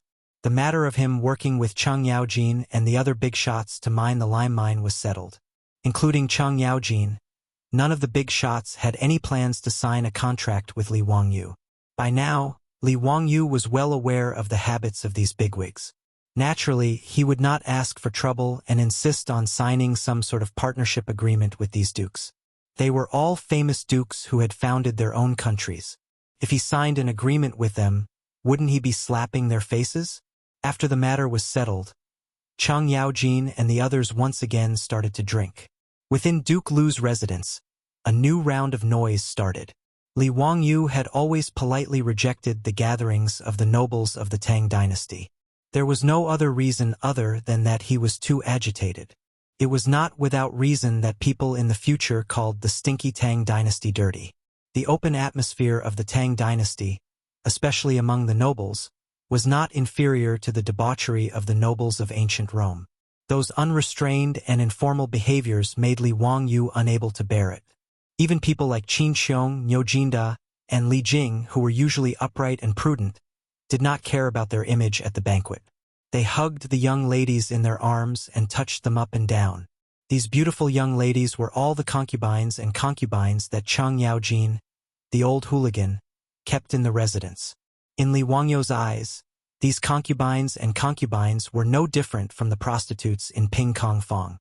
Concubines were completely different.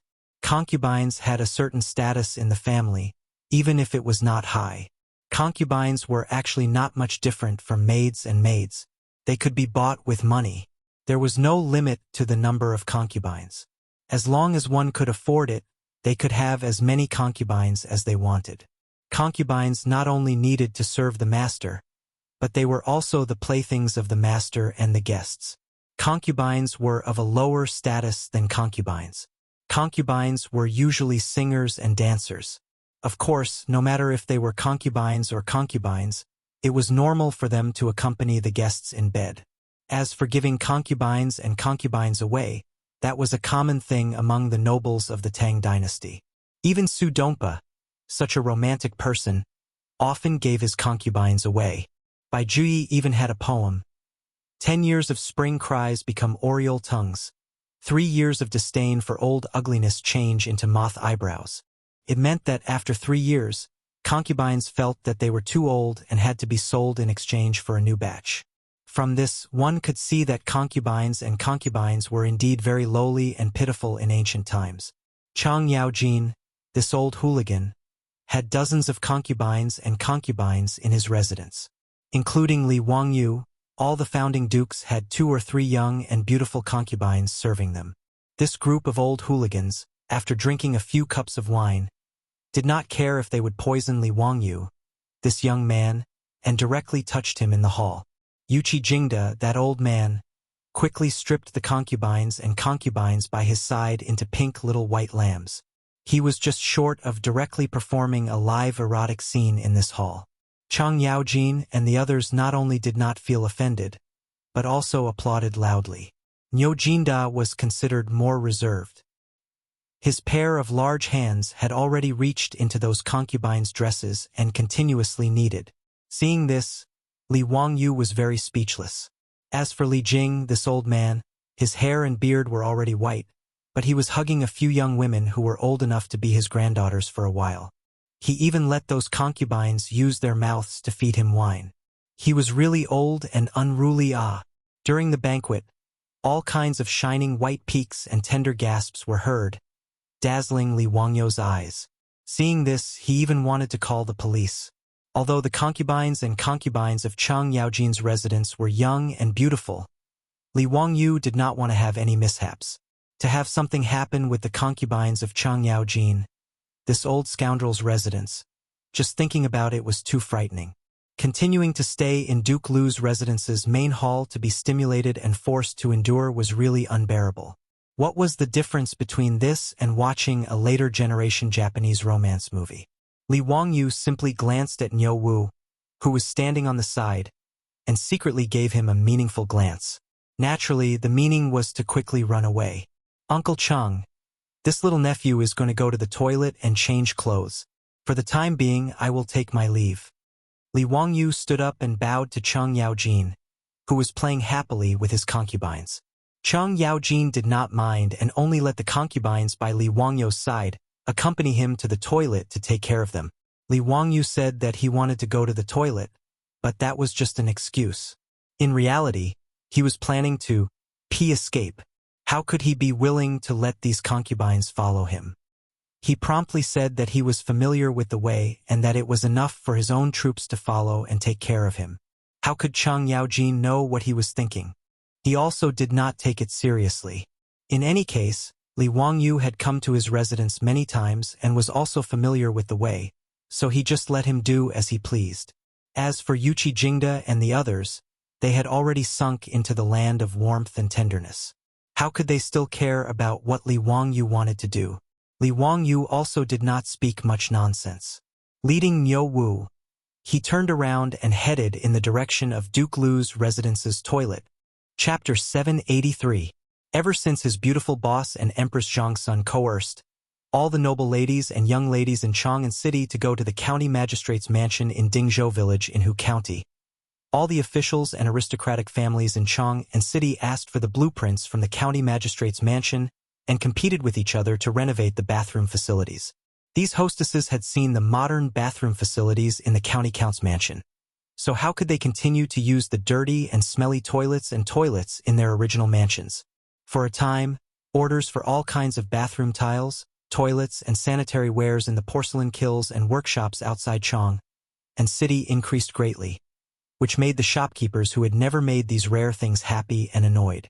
Fortunately, these things were actually not complicated, and they were not difficult for the skilled porcelain craftsmen of the Tang dynasty. The toilets in Chang Yaojin's mansion were naturally all renovated. The originally dirty toilets were covered with shiny tiles, and ceramic toilets and sanitary wares were used.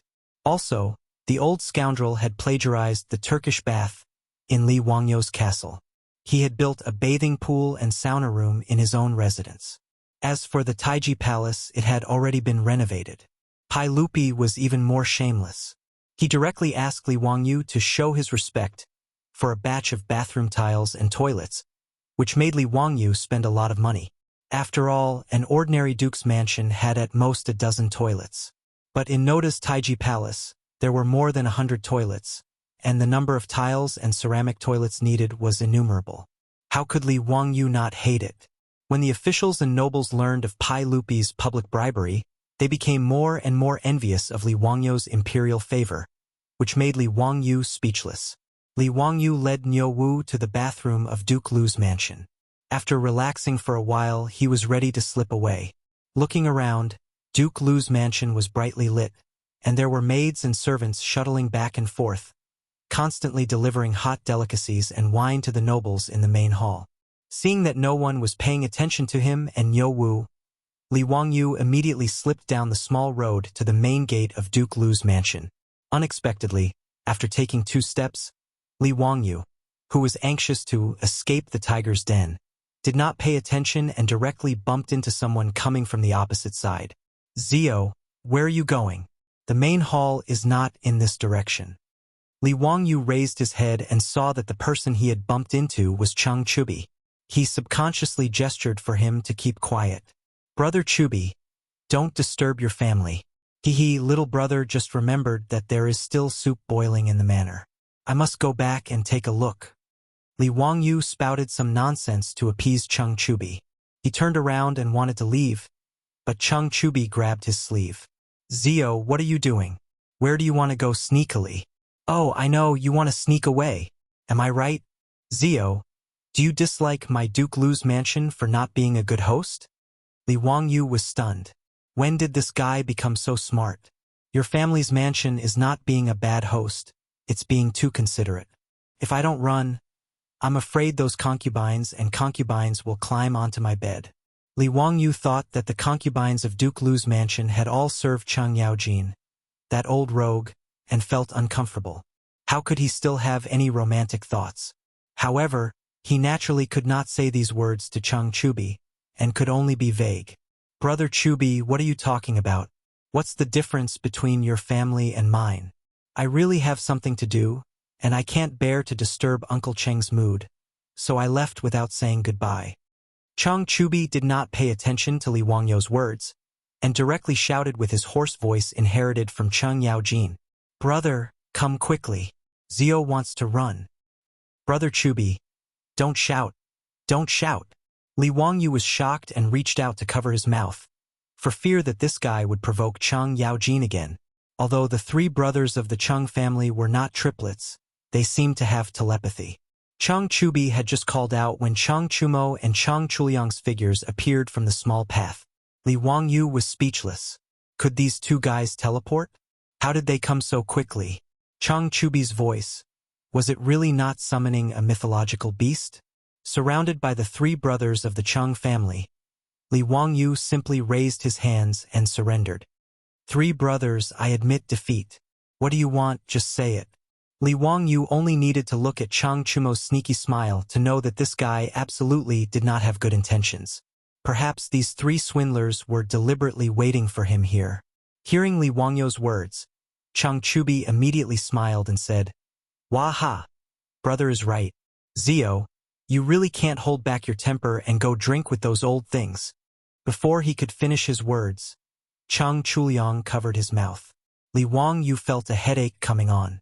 He held his forehead and felt sorry for Chang Yaojin. To be called an old thing by his own son, such an unfilial son, even if he was beaten to death, it would not be wrong. Chang Chumo also ignored his stupid brother, and hugged Li Wangyu's shoulder and said with a sneaky smile, Zio, let's go. Peace Lane or the Hu Wine Shop, you choose.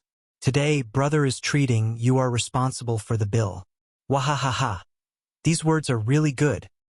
I treat, you pay naturally came from Li Wangyu's mouth, but it was immediately copied by this group of swindlers. Now, they kept saying it every day, and it was almost becoming a mantra. Whether it was going to the Hu Wine Shop or Peace Lane, Li Wangyu would accept it. It was better than continuing to stay in the Duke Lu's residence and watch a group of old swindlers act out an erotic scene. At least it was not an eyesore.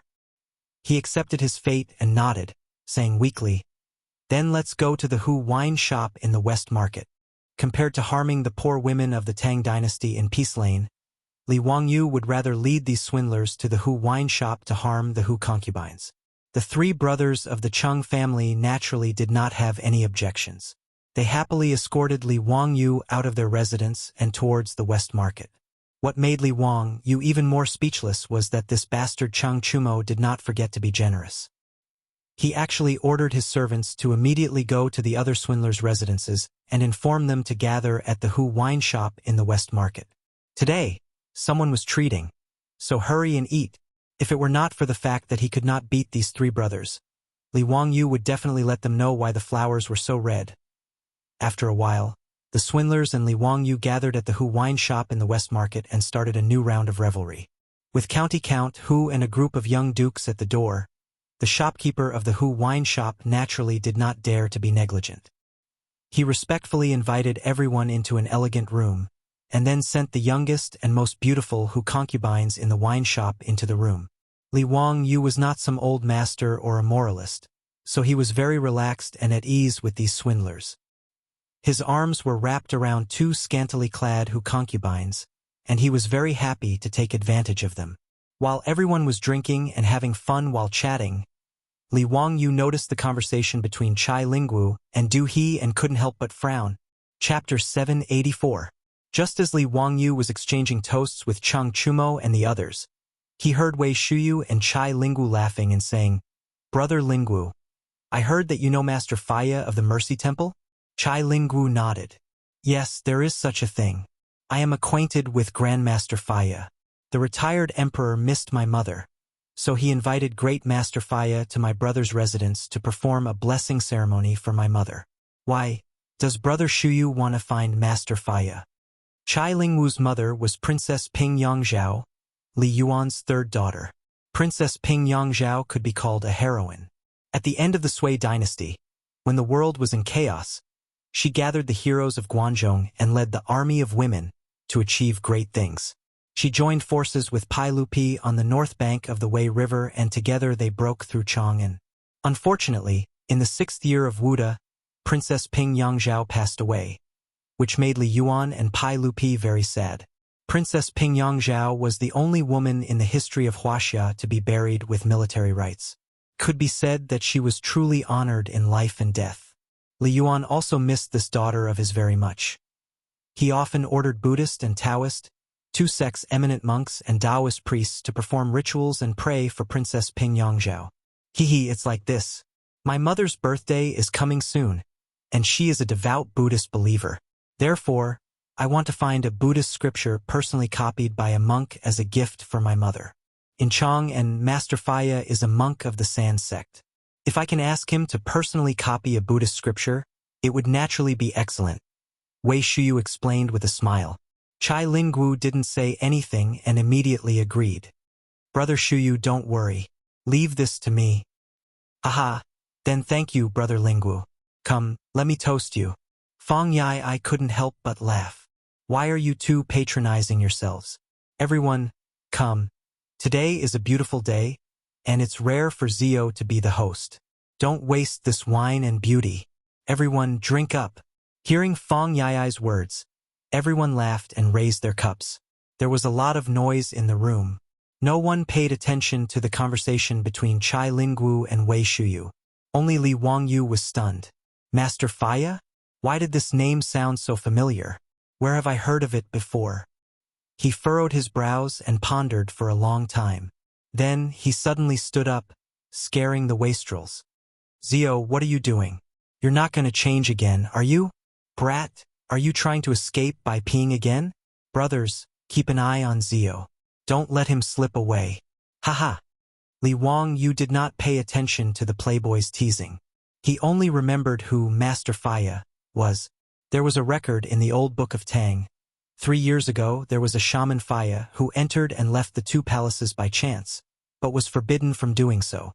Faya was resentful and spoke evil words, and was executed. Demon monk Faya. Jingguan Year was a very famous case.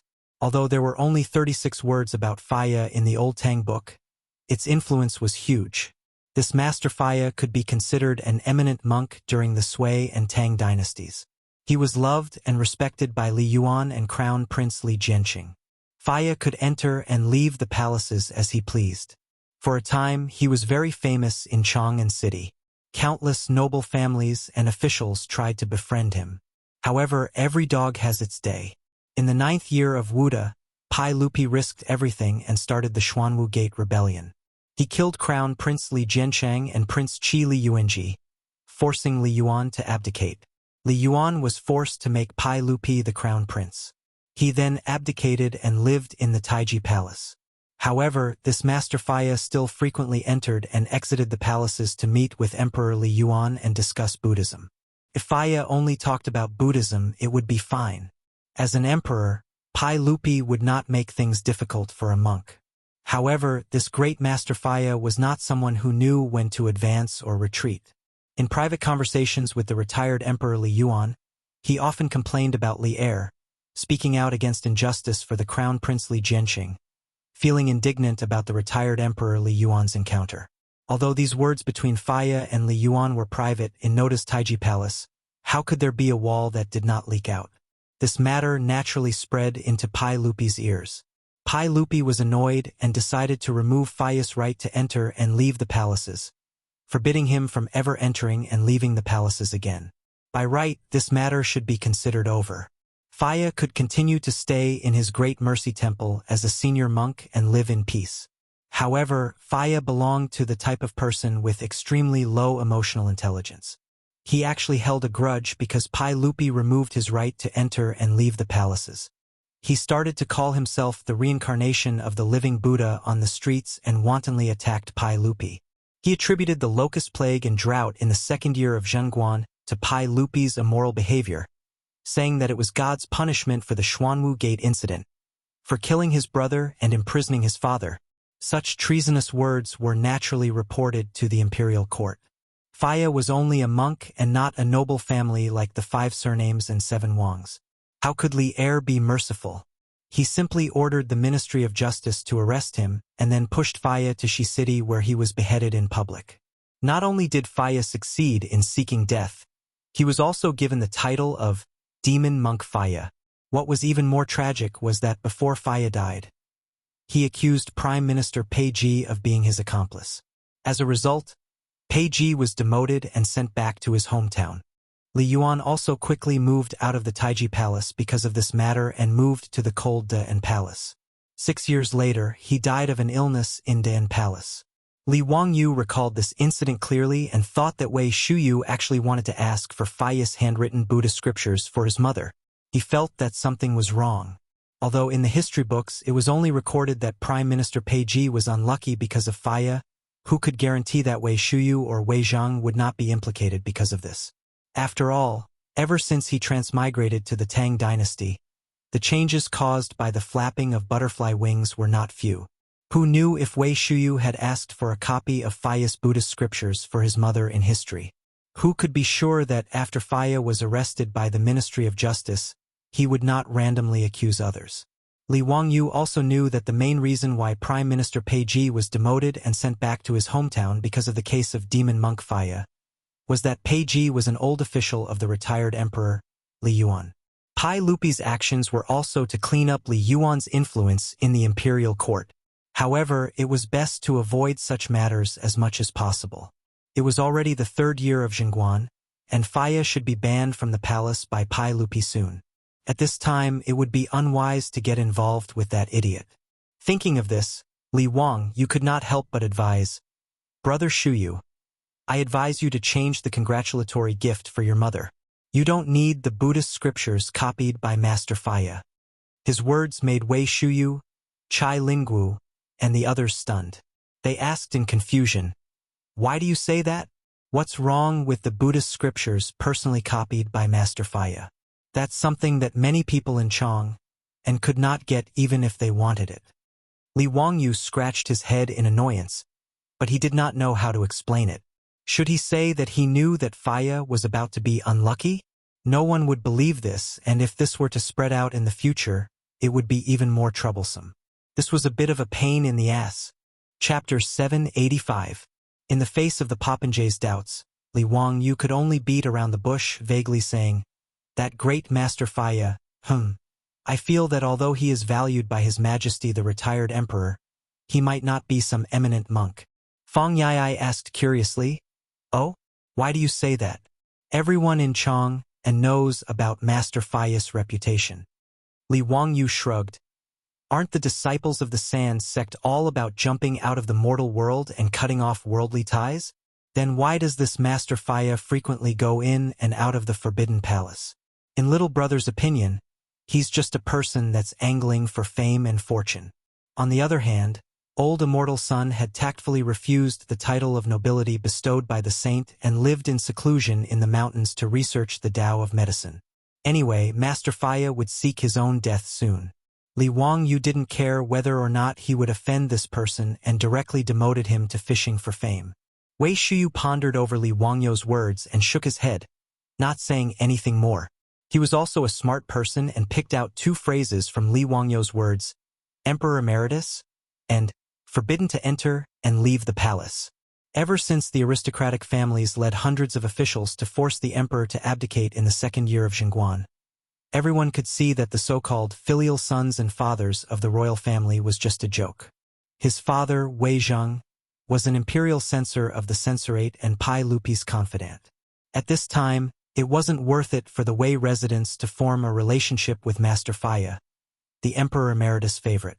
If his master was suspected by the saint because of this, it would be bad. Wei Shuyu understood this point and suddenly felt that he hadn't thought it through before. He looked at Li Wangyu with eyes full of gratitude. He faintly sensed that this was probably the reason why Li Wangyu was against him asking Master Faya for scriptures for his mother. In the elegant room, apart from the playboys, there were also 20 to 30 prostitutes present. It was naturally inconvenient to continue talking about this topic. Everyone laughed and started fooling around with the prostitutes again. Of course, Li Wangyu was not a gentleman. After reminding Wei Shuyu, he also drank and made merry with the other playboys. His hands had already reached into Hu Ji's lapel and started to play with the soft parts of the beautiful Hu Ji beside him. He was very happy, although he wouldn't really do anything. If he didn't take advantage of her, wouldn't that be too much of a loss? After messing around with the popinjays, Li Wangyu did not think too much about the demonic monk Faya. In the next few days, he was busy recruiting craftsmen and preparing to start building the theater.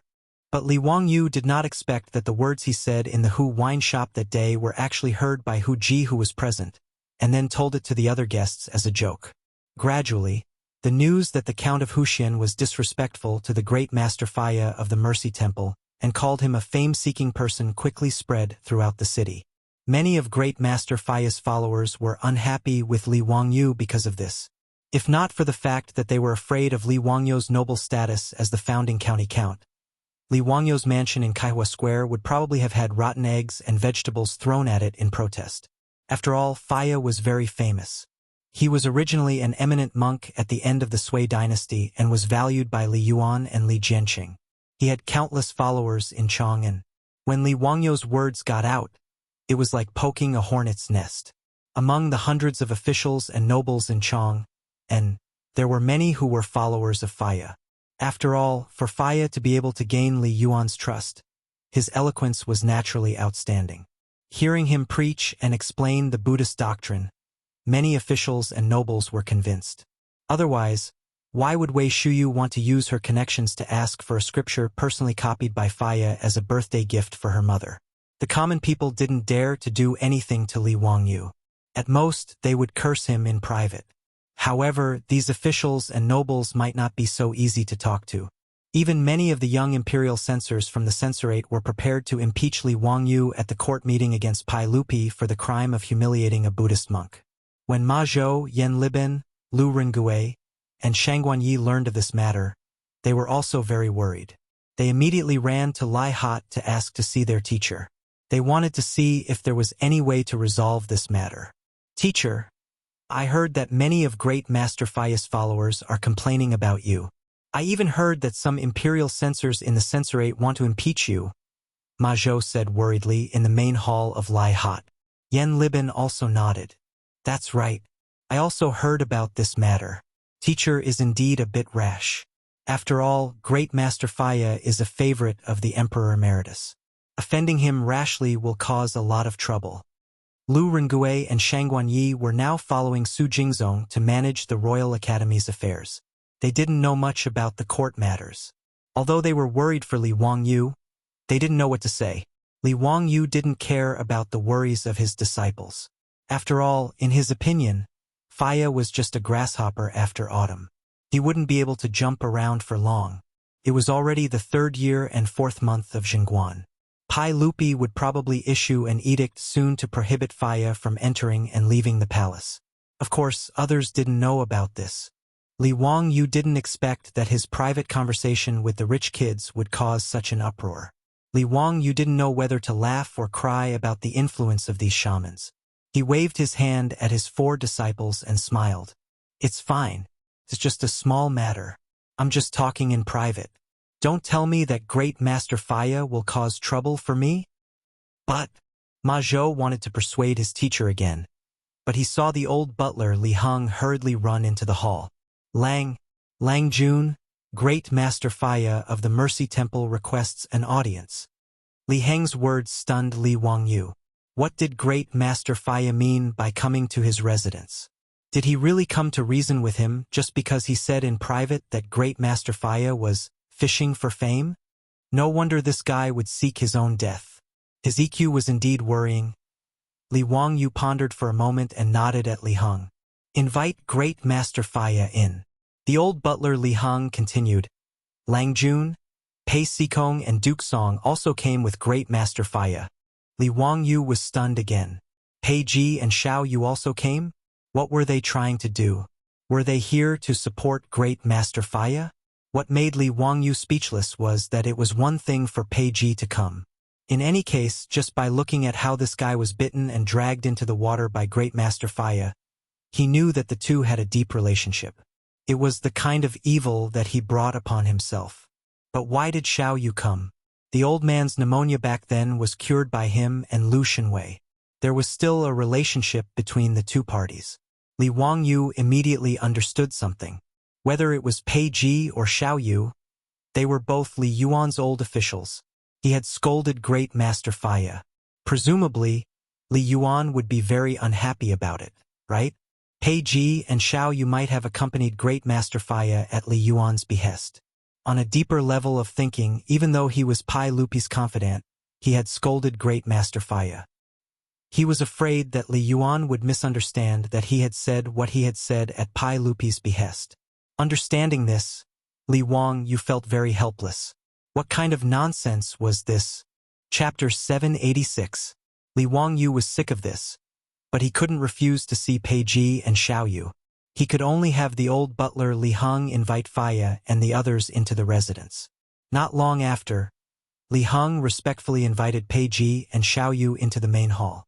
As for the white-bearded old monk beside them, he was obviously Faya. Just from appearance alone, Li Wangyu had to admit that this monk Faya indeed had the appearance of an enlightened senior monk. He looked to have a very pure and tranquil aura. It was no wonder that he was able to obtain Li Yuan and Li Jianxing's trust.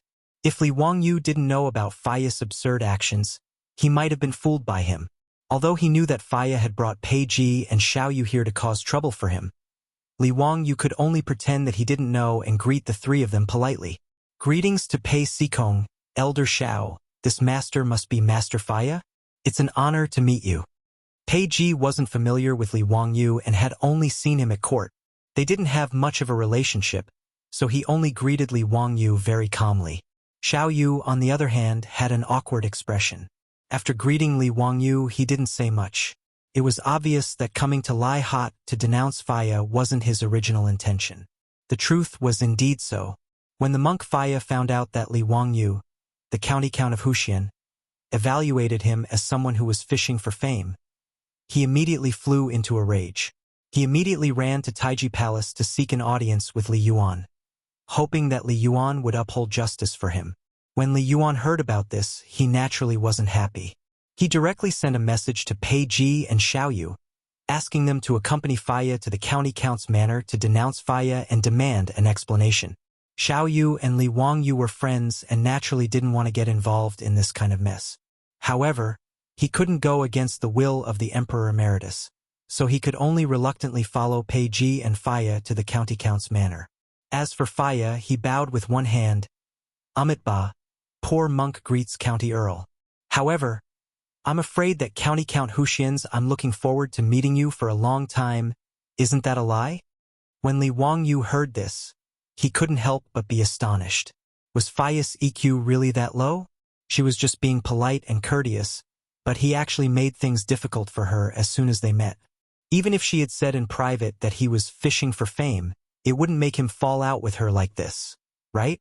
No matter what, he was still the founding county earl of the Tang dynasty, while Faya was just a monk. Their statuses were not equal at all. Could it be that Faya had inflated to such an extent because of Li Yuan's favor? Li Wangyu thought about it again, but he was not surprised. This brainless monk, even after Li Er revoked his right to enter and leave the imperial palace, he still held a grudge and spread rumors everywhere. So it was normal for him to attack a small county earl who founded the country. When Li Wangyu thought about this, he couldn't be bothered to lower himself to Faya's level. so he smiled and didn't say anything. On the other hand, when Ma Sizhou and the others heard Faya's words, their faces were filled with dissatisfaction. Li Wangyu invited Faya, Pei Ji, and Xiao Yu to take a seat in the main hall before ordering people to serve them tea and snacks. Only then did he smile at the three of them and say, "May I know why the three of you have graced me with your presence?" Xiao Yu calmly sat at the side and stared at the teacup in his hand, as if he could see a flower in it. Pei Ji coughed lightly and said, "County Earl who? We took the liberty to visit today because there have been many rumors recently that County Earl who seems to have misunderstood Master Faya. That's why I shamelessly accompanied Master Faya here with Master Xiao to clarify this matter." Before Li Wang you could say anything, Faya rudely interrupted Pei Ji and asked, "County Earl who? Poor Monk heard that you said that Poor Monk was someone who fished for fame. Is that true?" Li Wangyu was stunned. This guy really wasn't polite at all. Faya's attitude made Li Wangyu a bit angry, so he straightforwardly nodded and said, "That's right. It is true." He didn't care what Faya thought and didn't want to continue pretending to be a snake. He directly nodded and admitted it. In any case, he was sure that Faya couldn't do anything to him. He was the one who said bad things about him, so what could a bald donkey like him do? Good, good. Since County Count Huxian has admitted it, then this humble Taoist wants to argue with you. Faya was so angry that his beard trembled. He pointed at Li Wangyu and said angrily. Li Wangyu originally didn't want to bother with him, but seeing him like this, he thought of an elegant story between Su Dongpa and Buddhist Master Foyan in history. He couldn't help but laugh, thinking that he could also follow suit and tease Faya a bit more. "Master Faya, I've heard that in Chang'an City, everyone calls you the eminent monk who sits on the purple golden lotus. I wonder if that's true?" Li Wangyu did not answer the question, but asked Faya back with a smile. These 4 sentences came from Su Dongpa's Water Mirror Chronicles. The 8 winds referred to the 8 realms of praise, knowledge, slander, reputation, profit, decline, bitterness, and joy. Su Dongpa's poem was naturally a good one. Moreover, this poem praising Buddha was used to describe Faya, which was even more flattering. When Pei Ji and Xiao Yu heard Li Wangyu say this, they thought that he was admitting his mistake and couldn't help but smile. When Faya heard this, his face was also filled with joy. He nodded slightly and said, "Amitba, it's just the world's wrong praise. Haha, you are indeed not an ordinary person, but..." Li Wangyu's smile disappeared and he said expressionlessly, "It's just bullshit." When he said this, everyone was shocked. Not only did Pei Ji and Xiao Yu not expect Li Wangyu to swear, but even Ma Zhou and the others were dumbfounded. No matter what, Faya was still a famous eminent monk in Chang'an City. Li Wangyu's comment about him fishing for fame had already caused a lot of trouble. Now, he actually scolded him with bullshit. If this matter spread out, it would probably cause even more trouble. Faya, who had been proud of Li Wangyu's poem, was so angry that his whole body trembled. He pointed at Li Wangyu and couldn't say anything for a long time. When had he ever been insulted like this to his face? "Since you are unmoved by the 8 winds, why is it that my casual comment about fishing for fame blew you from Mercy Temple to my residence? What kind of logic is this? Aren't these words bullshit?" Faya froze when he heard this and his old face turned red. If Faya was really a cultivator of the Tao, he naturally shouldn't say anything more. Leaving obediently was the right thing to do. People of Buddhism naturally had to avoid anger, arrogance, and rashness. Faya, on the other hand, had come to denounce Li Wangyu just because of a comment. Naturally, he couldn't be called a cultivator of the Tao. Faya flew into a rage out of humiliation and stood up. He pointed at Li Wangyu and scolded, "County Count who has such a sharp tongue. Poor monk has learned a lot. However, County Count who has gone too far and insulted poor monk so wantonly. Aren't you afraid of the world's gossip?"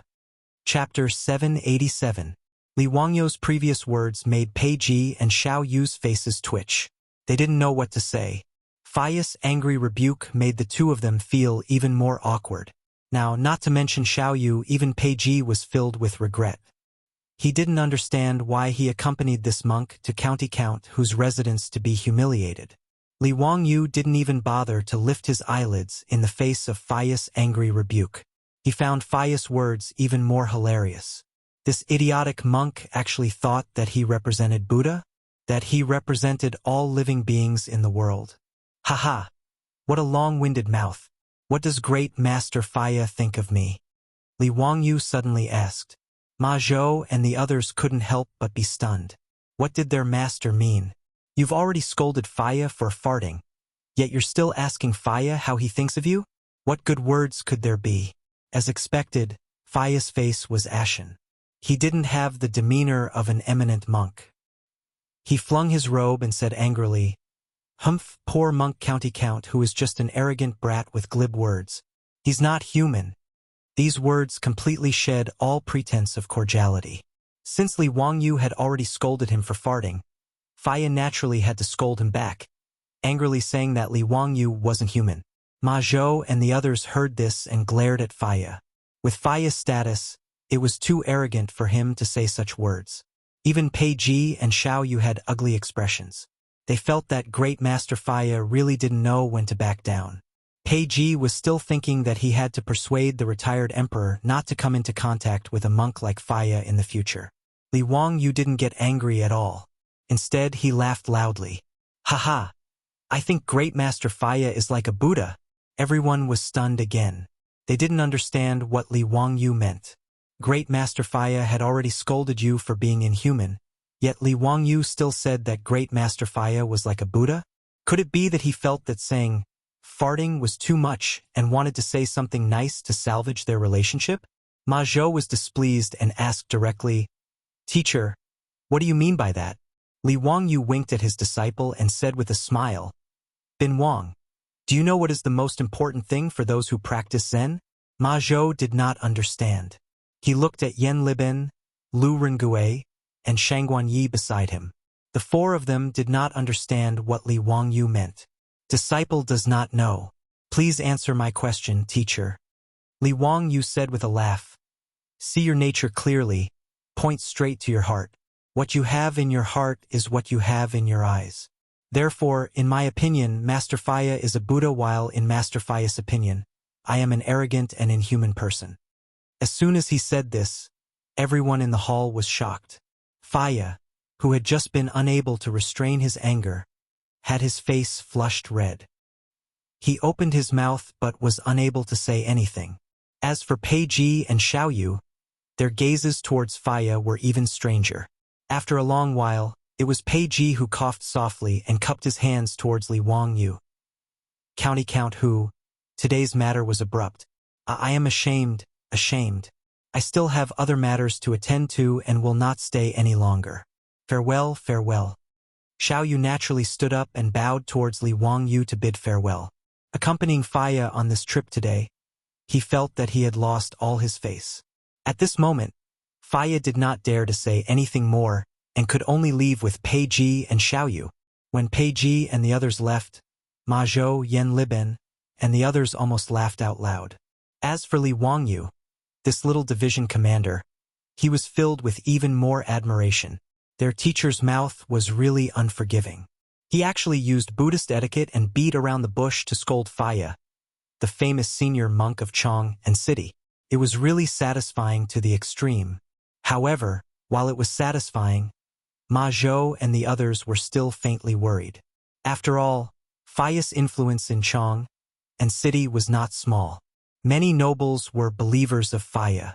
Previously, their teacher had only said that he was fishing for fame, and it had already caused quite a stir. Today, their teacher had scolded him again. It would probably cause even more trouble. On the other hand, Faiya had come to denounce him but had been rendered speechless by Li Wangyu. This made Faiya feel even more resentful. He silently returned to the Mercy Temple and kept thinking about how to take revenge on Li Wangyu. However, Ma Zhou and the others did not expect that before Faiya could make things difficult for Li Wangyu again, Pai Lupi had found out about his private conversation with Li Yuan. In his fury, Pai Lupi immediately issued a decree forbidding Faiya of the Mercy Temple from entering the Forbidden Palace. Faiya was actually forbidden from entering the Forbidden Palace by the saint. This matter immediately exploded in Chang'an city. Those nobles who were prepared to make things difficult for Li Wangyu because Li Wangyu had humiliated Faya all kept their mouths shut. The censor who wanted to impeach Li Wangyu directly tore the memorial he had written to pieces. No one was a fool. At this moment, they could all see that Faya of the Mercy Temple was in big trouble this time. However, different from the original history, the officials and nobles all connected the matter of Faya being forbidden from entering the palace to the retired emperor. In the eyes of the nobles, this was purely the saint standing up for his nephew, Li Wangyu, the Count of Huxian. Not only did the officials think so, but Faya also thought so. This made Faya even more furious, and he became jealous of both Pai Lupi and Li Wangyu. As the saying goes, one can defy the evils of heaven, but one cannot survive the evils of one's own making. The brainless Faya took bigger and bigger steps on the road to death. After that, he caused all kinds of waves. Not only did he drag Peiji down, but he also dragged many people down with him. This was also a variable that Li Wangyu did not expect. However, this was all for later. Let's not talk about it for now. After Li Wangyu sent Faya away, he did not take this person to heart. After all, he still had many things to do. How could he have the time to care about what Faya was thinking? There was good news from the Duke's side. According to the approximate location that Li Wangyu had circled on the map for them, the craftsmen sent by the Duke's public house to explore the mines had already discovered a few lime mines. These lime mines were almost all located in barren mountains. Chang Yaojin and the others did not spend much effort to buy these mountains from Yang Quan. Now, they had begun to recruit craftsmen wantonly and were preparing to open the mines. In fact, Li Wangyu was the most concerned about the construction of the theater. After all, this matter concerned his sexual happiness. So naturally, Li Wangyu was full of enthusiasm as if he had been injected with chicken blood. The house that he bought from the Chang and county government was razed to the ground in less than 2 days. The craftsmen that Li Wangyu had recruited had also begun to enter the site and start construction according to his drawings. With the help of cement and the small amount of work, the craftsmen estimated that they would be able to complete the construction of the theater in about a month. After dealing with all these matters, Li Wangyu returned to Dingzhou village and prepared to give the phone to Aphrodite. Of course, the premise was that he had taken the blonde girl as his wife. This was what Li Wangyu was looking forward to the most. Chapter 788. On this day, in the Huxian County Count's mansion, everyone, including the old butler Li Heng, Niu Yong, Niu Wu, and the maids, were shocked to find that their Lang Jun seemed to be a little different. He was trying to please Lady Su to the extreme. Even Su Chongqing's personal maid was chased far away by Li Wangyu. She was like a servant in the mansion, very attentively following Su Chongqing around, asking about his well-being and serving him attentively. Everyone looked at each other in dismay. They couldn't understand what was wrong with their Lang Jun. In the past, although their Lang Jun respected Lady Su, he didn't flatter her like this, even deliberately trying to please her. Seeing Li Wangyu's spineless behavior, the old butler Li Heng shook his head and sighed again, then went to do his own things. His Lang Jun was really hopeless, so the old man simply didn't want to see it. Others didn't know what Li Wangyu was doing, but the beautiful boss was well aware. When Li Wangyu attentively massaged her shoulders, the beautiful boss glanced at him flirtatiously. Has the construction of the theater in Chang'an City started? Yes, it started. It will be finished in about a month. Come, Chongqing, try this grape. It's quite sweet. Li Wangyu chuckled and immediately picked a grape. He carefully peeled the skin and put it into the beautiful boss's cherry mouth. The beautiful boss snorted coldly. Humph, you're in a hurry. Are you in a hurry? Li Wangyu smiled and said, Chongqing, what are you talking about? Am I that kind of person? Hee, I'm just worried that you'll be bored at home. Humph. Keep this nonsense to deceive others. You scumbag. The beautiful boss spat at him. Li Wangyu touched his nose awkwardly, but he couldn't refute. Speaking of this matter, he really was a scumbag. He slept with a goddess like the beautiful boss, but he still ate from the bowl and looked at the pot. If it was in the future, he naturally wouldn't dare to have such thoughts. If he could have a girlfriend like his beautiful boss, he would definitely treat her like an ancestor. He would hold her in his hands, afraid that she would fall, and afraid that she would melt in his mouth. How would he dare to have any improper thoughts? If he was two-timing, his third leg would be broken. It was just that, after he transmigrated to the Tang dynasty, his environment and status had greatly changed, which made him unconsciously change his way of thinking a lot. In fact, this was also something that he had no qualms about. As for the beautiful superior, although she was unwilling, she could only turn a blind eye and let him be. Scolding Li Wangyu was just to vent the anger in his heart. The beautiful boss stood up and stretched her waist, revealing the alluring curves of her delicate body. Although Li Wangyu had seen this kind of seductive scenery countless times, his eyes were still fixed on his beautiful boss's alluring body. Su Changqing rolled his eyes. "What are you looking at? Let's go see Aphrodite tonight." Li Wangyu wasn't an idiot. He knew that the more he spoke, the more mistakes he would make. Keeping his mouth shut was the best choice. "I'm going to Chang'an City to take a look at the carriage business and lingerie shop. I won't be coming back tonight. I'll be staying at Kaihua shop." The beautiful boss rolled her eyes at Li Wangyu again. Then, she swayed her slim waist in a flirtatious manner and left with a large group of maids and her female assistants, as well as a large group of guards.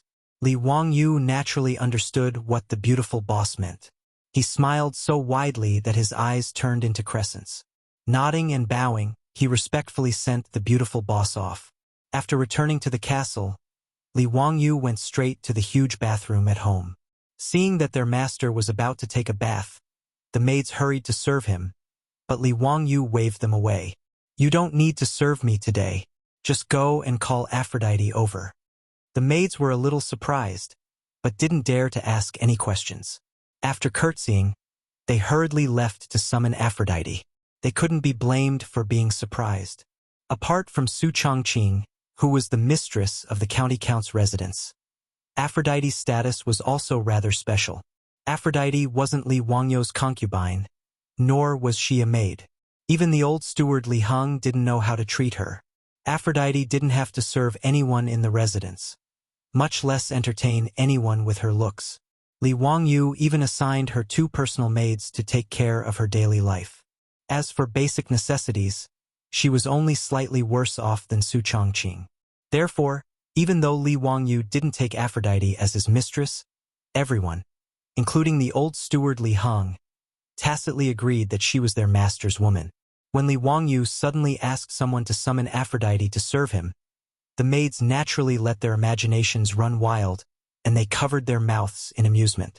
Li Wangyu closed his eyes and comfortably soaked in the hot spring water. A pair of soft little hands caressed his shoulders and gently massaged them. Without opening his eyes, Li Wangyu knew that the person who came was the blonde beauty just by smelling the exotic fragrance in his nostrils. He couldn't help but feel a burning sensation in his lower abdomen. He opened his eyes and looked at the blushing blonde with a mischievous smile. He directly reached out to embrace the teenage version of Angelina Jolie and kissed her seductive flaming red lips. The scorching kiss almost made Aphrodite breathless. After their lips parted, the blonde beauty's towering breasts heaved up and down violently. "Master, Aphrodite's heart was beating wildly. Just as she was about to speak, Li Wangyu pulled her into the water, causing her to cry out in shock. After falling into the water, the silk dress became almost transparent and clung tightly to her delicate body. The clothes that were covered in water droplets and the faintly discernible devilish figure made Li Wangyu howl like a wolf. In the huge Turkish bathroom in the Count's mansion, soft moaning sounds rang out for nearly an hour. Several maids from Lai Hot stood guard outside the bathroom door with flushed faces. They naturally knew what was happening in the bathroom. In fact, many of the maids who felt that they were pretty were very jealous that Aphrodite could be favored by their master. If Li Wangyu wanted these maids, he didn't need to use force at all. All he had to do was beckon with his finger, and the hundreds of beautiful maids in the mansion would probably line up to climb onto Li Wangyu's bed. However, if that was really the case, Li Wangyu would probably die in less than 3 months and announce the end of their transmigration journey. After an extremely erotic bath, a satisfied Li Wangyu held Aphrodite's hand and led her to his study in the castle. He chuckled and was about to push her into his room. Aphrodite ignored the discomfort in her body and waved her hands repeatedly to refuse. Master, why did you bring me to the study? Big Sister Changqing has instructed that apart from you and her, no one else is allowed to enter this study. You can't. Li Wangyu laughed out loud and reached out to scratch her perky nose. Little fool, I brought you here naturally because I received Changqing's permission. From now on, there will be one more person who can enter this study. Upon hearing this, Aphrodite gasped and covered her mouth with both hands in disbelief. Chapter 789. Everyone in Count whose residence knew that the only forbidden area in the residence was their Longjuan study. No one, including the old butler Li Hong and the little lass Perrin, was allowed to enter that tightly shut study. Apart from Li Wangyu and Su Changqing, no one else was allowed to enter Count whose residence in Noda. Not only were the keys to this study in the hands of Li Wangyu and Su Changqing, but there were also guards stationed in front of the study 24 hours a day to prevent anyone from peeping in. Even the cleaning work in the study was done by Su Changqing himself. Of course, the blonde beauty would be able to take care of such trivial matters in the future. The reason why Li Wangyu and Su Changqing prohibited others from entering the study was naturally because there were various items that Su Changqing had brought from the Tang dynasty in the future, as well as the manuscripts that she and Li Wangyu had transcribed based on their memories and the contents of the mobile phone. None of these items were suitable for leaking to the outside world, so they were naturally hidden away by the two of them. Usually, Su Changqing and Li Wangyu would hide in the study when they had nothing to do, listen to music, watch videos, and reminisce about their lives in the future. Today, Li Wangyu had brought Avro to the door of the study because he had discussed it with his beautiful superior. From now on, the study would be open to Avro. Although their core secrets would never be revealed to others, there was no harm in revealing some secrets to people they trusted to a limited extent. For example, even if the blonde beauty Avro found out about the mobile phone, it wouldn't affect her at all. She wouldn't find out that Li Wangyu was a transmigrator from the future. However, Avro was so touched by Li Wangyu's words that she almost cried. Even though the blonde beauty had just given herself completely to Li Wangyu, she didn't expect that her Langjun and Madame Su would allow her to enter the study. Su Changqing had repeatedly forbidden everyone from entering this study. As a result, everyone in the Hu County Count's manor had long viewed the ability to enter this mysterious study as the exclusive right of the owner of the manor. Now that Li Wangyu had said that Avro could enter this study in the future, the blonde beauty was naturally thrilled. In her heart, as a concubine, the best outcome for her was to become Li Wangyu's concubine. Therefore, even though Li Wangyu had just eaten the blonde beauty clean, she didn't dare to have any other thoughts in her heart. Lang Jun, are you telling the truth? I can enter this study in the future? Of course, why would I lie to you? Li Wangyu smiled and at the same time motioned to the troops standing guard in front of the study that they didn't have to stop Avro from entering and leaving the study in the future. The troops naturally agreed to their Longjuan's orders, but their gazes toward Avro became more respectful. Clearly, at this moment, they also regarded Avro as one of the mistresses of Count Hu's residence. Li Wangyu took out the key to the study that he always carried with him and opened the steel door. He then took the blonde beauty's hand and pulled her into the study. In fact, there wasn't anything special about the layout of this study without the modern items. Li Wangyu pulled Avro to sit on the sofa and placed her on his lap. He then hugged the blonde beauty's soft and delicate body and said, "Avro, I brought you to this study to show you a treasure. However, you must remember that everything you see or hear in this study must be kept strictly confidential. Apart from me and Changqing, no one else is to be revealed. Can you do that?" Avro nodded fervently when she heard this. "Yes, don't worry, Langjun, this slave will remember. This slave swears to the sun god that even if this slave dies, this slave will not reveal anything about Langjun to anyone else." Li Wangyu stroked the blonde beauty's hair lovingly. "It's not that serious. There's no need to talk about dying or living. Just remember to keep it a secret." Avro nodded repeatedly and was very obedient. She was also very curious about what Li Wangyu would show her. In the Count Hu's residence, the servants and troops all secretly spread rumors that their Langjun was the reincarnation of the celestial lord of the heavens and had unfathomable abilities. Moreover, their Longjuan's immortal treasure was definitely stored in that study where no one else was allowed to enter. As this rumor spread, not only did Avro believe it without a doubt, but even the old Li family, the old steward Li Hong, and the little last Perrin believed it. Therefore, when Li Wangyu told Avro to keep it a secret, the blonde beauty recalled the rumors in the residence and couldn't help but feel a little nervous. She didn't know what kind of treasure her Langjun would show her. This European girl Avro had a little habit. Whenever she was nervous, she would subconsciously stick out her pink tongue and lick her red lips. She sat on Li Wangyu's lap and subconsciously stuck out her tongue to lick her rosy lips. The thin layer of perfume added a layer of lustrous color to her already plump, bright red lips.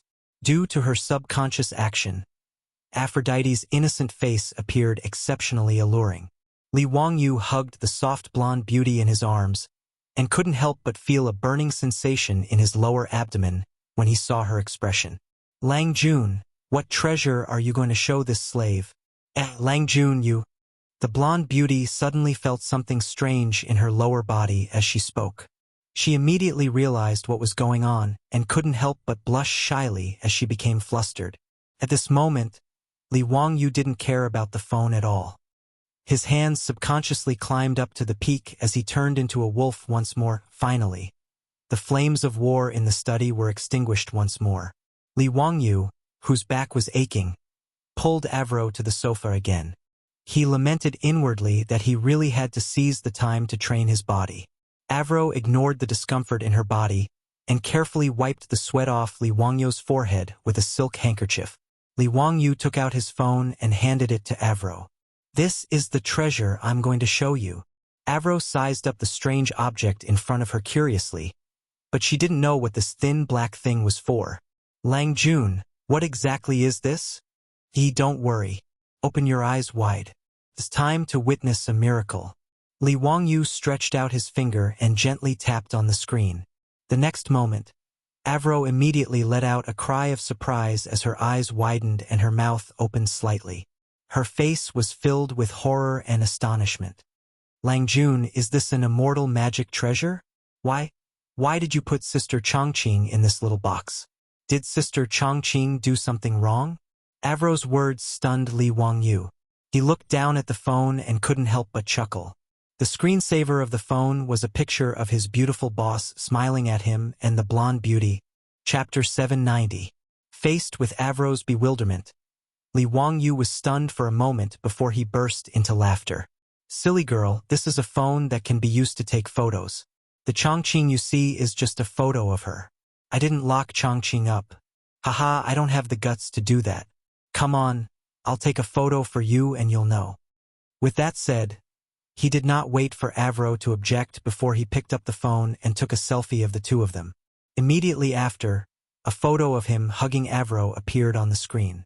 The blonde girl shrieked in fright and covered her eyes with her hands, not daring to look again. Li Wangyu only found Avro's reaction amusing, but he was not surprised. After all, in history, when cameras were first introduced to China during the late Qing dynasty, people regarded them as some kind of evil magic and were terrified of them. It was even said that the camera could steal one's soul. People were still like this more than 1,000 years later, so it was not surprising that Avro, the blonde girl, was frightened by the phone's camera function. Before he showed the phone to Avro, he was already mentally prepared for this. Avro, look, I'm in the photo too. It's okay, don't be scared. The photo is just an image of us. Li Wangyu gently pulled down Avro's hands that were covering her eyes and explained with a smile. Only then did Avro carefully peek at the phone screen again. Staring at the screen, she saw her husband smiling at her and her frightened self. Li Wangyu explained for a long time before Avro, the blonde girl, finally accepted the fact that the phone was taking photos. Is this an immortal treasure, Langjun? Langjun, are you really the reincarnation of Lord Taibai Jinxing? You even have such a treasure? After Avro let go of her fear, she regained her girlish nature and kept swinging Li Wangyu's arm coquettishly as she asked questions. Li Wangyu enjoyed it very much as his arm kept rubbing against the blonde girl's chest. He did not explain whether he was the reincarnation of the so-called Lord Taibai Jinxing, nor did he explain what the phone was. For some things, it was better to continue to keep a sense of mystery. As for Aphrodite's misunderstanding, it wouldn't hurt anyone to let her continue to misunderstand. What made Li Wangyu speechless was that after he taught the blonde how to use the phone to take selfies, the girl actually held the phone tightly and began to pose for selfies in all kinds of poses. Oh my God! Is it the nature of every woman to love taking selfies? Li Wangyu silently rolled his eyes, but he was too lazy to say anything, allowing the blonde beauty to take photos of him with her phone. It wasn't until Aphrodite was done playing that he picked up the phone again and said seriously, "Aphrodite, do you still remember the stage performance I told you about before?" Confused, Aphrodite nodded and blinked her blue eyes, looking at Li Wangyu adorably. "I remember. You mentioned it before, but you didn't explain to me what a performance was." Li Wangyu nodded.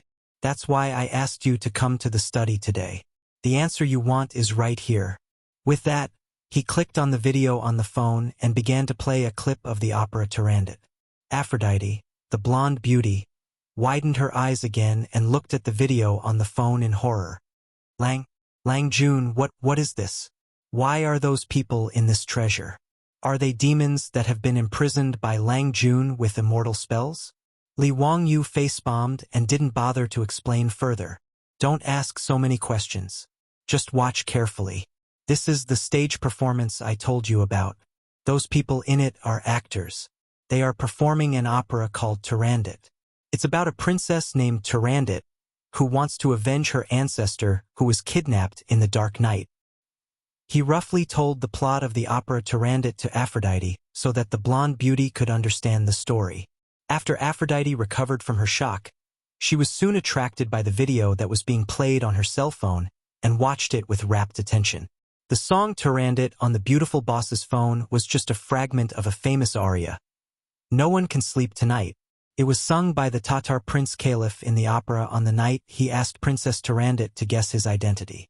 Although the blonde beauty couldn't understand the lyrics of the opera, she was already attracted by the melody of the song. After watching the excerpt of the opera for several minutes, Aphrodite's eyes began to sparkle. "Lang Jun, is this the stage performance you were talking about before?" "Yes, that's right. This is just one of them. It's called an opera." After saying that, Li Wangyu clicked on the other videos of the stage performances for Aphrodite. After watching the videos, Aphrodite was deep in thought. "Lang Jun, I think I understand now. So this is a stage performance. It's really interesting." Li Wangyu was overjoyed. "It's good that you understand. I'm currently building a theater in Chang'an. I'm building a stage performance in Chang'an, and I plan to put the stage performance on the stage. Aphrodite, I want you to be in charge of this. Are you willing?" "Me?" Aphrodite was in disbelief and waved her hands in fright at Li Wangyu's words. "Me? No, I'll do it." Li Wangyu waved his hand heroically. "Why not? You can do it if I say you can. Don't worry, it's not a big deal. Chongqing and I both have high hopes for you. This is also why Chongqing agreed to let me bring you into this study." Hearing that, Aphrodite was so nervous that she didn't know where to put her hands and feet. She grabbed the hem of her clothes tightly and lowered her head in silence. Li Wangyu was also a little anxious. If Aphrodite wasn't willing to take over this matter, his theater would be built for nothing. "Aphrodite, it's settled then. I'll leave this matter to you. I'll support you no matter how much manpower and material resources you need, as long as you do it well." Li Wangyu acted like a domineering CEO and didn't give Aphrodite a chance to refuse at all as he gave the order directly. Since her Lang Jun had already said so, Aphrodite naturally didn't dare to refuse anymore. She could only bow and agree to the matter. Since the 12 sets of golden saint robes that Li Wangyu had made as a prank back then were snatched away by Pai Lupi and that bunch of shameless old hooligans, the stage performance of Saint Seiya arrows naturally couldn't be performed anymore. However, this wasn't a problem for Li Wangyu. In any case, there were plenty of stories that could be adapted for the stage in the future. The legend of the white snake, the 7 fairies, Miss Conch, the 9-colored deer, the treasured lotus lamp, and so on were all ready-made stories. Li Wangyu didn't care if Aphrodite could accept it or not. He told these stories all at once, and Aphrodite was fascinated by them again. Chapter 791. The third year of Chang'an, the end of May, early summer. In the city of Chang'an, the officials and nobles, as well as the common people, were stirred up by another event. The Tang Theater in Guangda Lane was about to open. The Tang Dynasty Theater was a new thing created by Count Li Wangyu of Huxin County. No one knew what a theater was. However, when the Count of Huxin County went to the Chang court and personally sent an invitation to Pai Lupi in front of the officials, inviting the sage, the empress, and the imperial concubine to the Tang Dynasty Theater to watch a play, it was like a sudden gust of wind stirring up a pool of spring water. It attracted the attention of the officials and nobles in the main hall. When it came to eating, drinking, and playing, the things that Count Li Wangyu of Huxin County made were all attractive. Needless to say, the food of Count Huxin County was already famous for. Even Pai Lupi had to admit that his nephew really knew how to eat. Even the imperial kitchen in Taiji Palace used cooks stolen from the Count of Huxin County. The Xiaodao wine and tea ceremony were also popular in Chang'an City and the Tang Dynasty. There was no need to talk about playing. Not to mention the baseball league that made everyone in Chang'an City crazy. Even the mahjong and poker games from the Count of Huxin County had long been the favorite toys of the officials and the common people in Chang'an City. Therefore, although the people did not understand what this theater was and what watching a play was, it did not affect their expectations. After all, the entertainment in the Tang Dynasty was really lacking. How could they not be tempted by such a novel thing? Pai Lupi naturally accepted the invitation from his nephew. Zio, what is the meaning of watching a play? Pai Lupi sat high on the throne and curiously looked at the invitation in his hand. Li Wangyu smiled and did not answer. He deliberately kept him in suspense. Your Majesty, of course it is something fun. Your Majesty will know when you see it. If I were to say it in advance, wouldn't I lose the fun? Pai Lupi didn't mind him pretending to be mysterious. He nodded and said with a smile, since that's the case, then we will personally go and take a look. But if you're not interested, be careful that we'll settle the score with you. Your Majesty, don't worry. Your subject guarantees that it will be a refreshing experience for your Majesty. In Taiji Palace, as the officials listened to the conversation between Li Wangyu and Pai Lupi, their hearts itched with curiosity. They were even more curious about the theater and play that Li Wangyu had mentioned. Chang Yaojin, this old fellow, did not care about etiquette and directly shouted in a hoarse voice in Taiji Palace. Zio, could it be that you only invited His Majesty and not us? When Li Wangyu heard Chang Yaojin shouting like this, he couldn't help but laugh. This Chang Yaojin was really a good supporting actor. Wasn't the reason why he came to attend the Chang court meeting and sent an invitation to Pai Lupi in front of the officials and nobles all for the sake of advertising? Li Wangyu was the only one in the entire Tang Dynasty who could advertise in Taiji Palace. Chang Yaojin's question gave Li Wangyu an opportunity to continue advertising. He laughed loudly and said, Uncle Chang, please don't be impatient.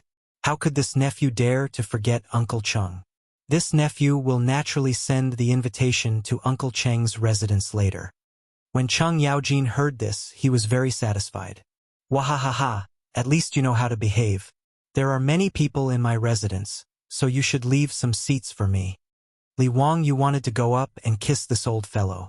This supporting actor's level was definitely at the level of Yu Qian. He actually said what he wanted to say.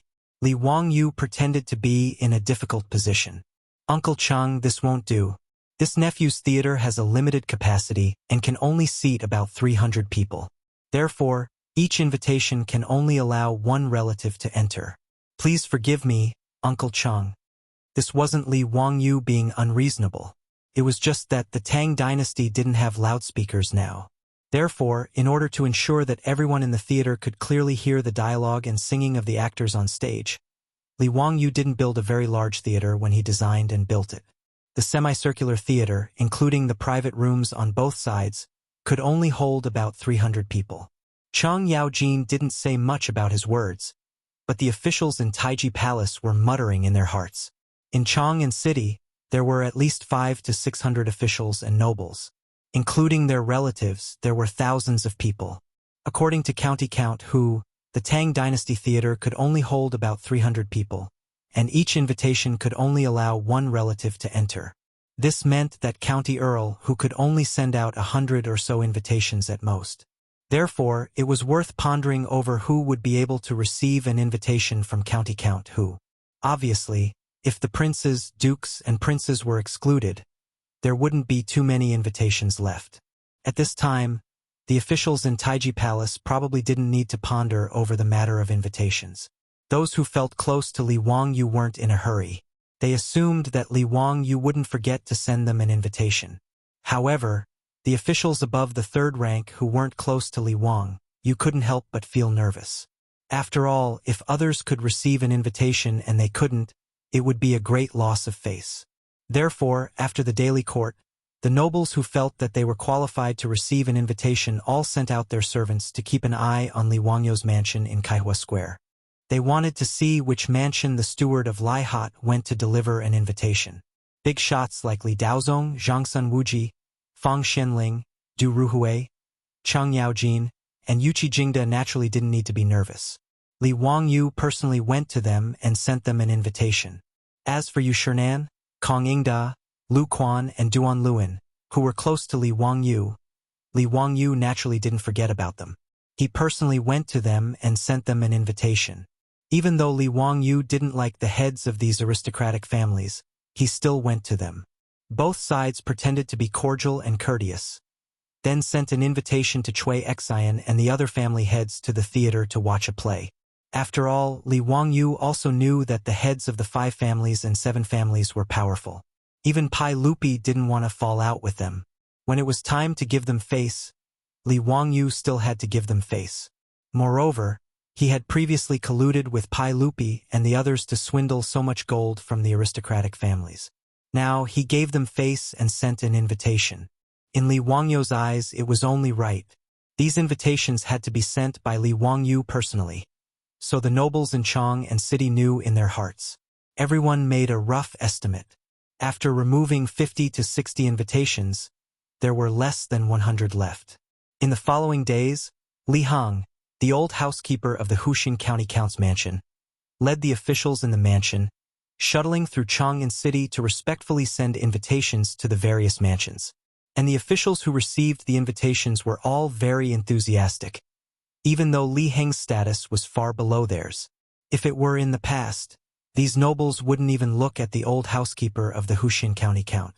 But these days, no matter which mansion Li Heng went to, the master of the house would personally welcome him at the gate. He would personally lead him to a seat in the hall and let the servants serve him tea and snacks. They were very enthusiastic. Chapter 792.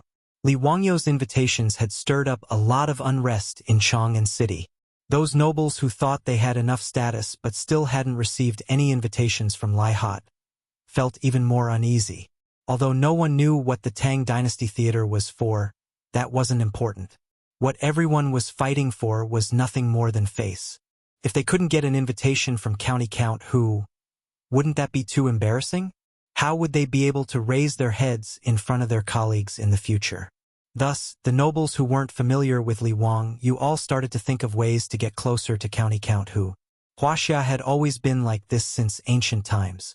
The network of relationships was very complicated. Not familiar with County Count who? That didn't matter. He could always find someone close to Li Wangyu in the network of the nobles. They didn't want to go directly to County Count who and ask for an invitation, so they had to ask someone else. As a result, Li Wangyu's residence was very lively these days. Yu Shernan, Kong Ingda, and the others couldn't refuse the requests of their old friends, so they could only shamelessly go to Li Wangyu and ask for an invitation. Even the group of playboys didn't hesitate to ask for an invitation. Zio, big brother doesn't want much. Just give me 10 invitations. Wahahaha, I want 15. If you don't give it to us, big brothers won't leave. The playboys surrounded Li Wangyu and clamored. They were so noisy that Li Wangyu felt like his head was about to explode. He really wanted to kick them for asking such an exorbitant price. These bastards, what did they think his invitations were? They still had the nerve to ask for 10 or 20 invitations. They were too shameless. Li Wangyu angrily raised a finger. One for each person. Take it or leave it. Zio, how can one be enough? Big Brother has patted his chest and guaranteed that he will definitely get the invitation from you. You can't let Big Brother go back on his word, can you? Chang Chumo was not willing to give up and pulled Li Wangyu to ask for the invitation. Li Wangyu rolled his eyes and remained unmoved. Anyway, I don't have any extra invitations right now. Take it or leave it. Fang Yai was furious. He reached out and grabbed Li Wangyu's collar. Zio, are you not going to give your brothers any face? Li Wangyu glanced at him. No. What do you want? In the next second, Fang Yai changed his expression like a Sichuan opera. The anger on his face was replaced by a flattering smile. He loosened his grip on Li Wangyu's collar and gently brushed off the dust on him. It's nothing, it's nothing. Zio, you said it yourself that each of us will get an invitation. Hurry up and give it to me. This bastard. Li Wangyu speechlessly looked at the future cuckold of the Tang dynasty and raised his middle finger to show his disdain. He then asked Li Heng to send over 9 invitations to distribute to the playboys. It was not that he was being unreasonable and unwilling to give out more. It was just that there were too many monks and too little porridge. There were only about 150 invitations in total. It was really not enough to distribute. The playboys were also well aware of this. They had asked for an exorbitant price just to tease Li Wangyu. Because of the invitation from Count Huxian, the Tang Dynasty Theater became the most popular topic in Chang'an City.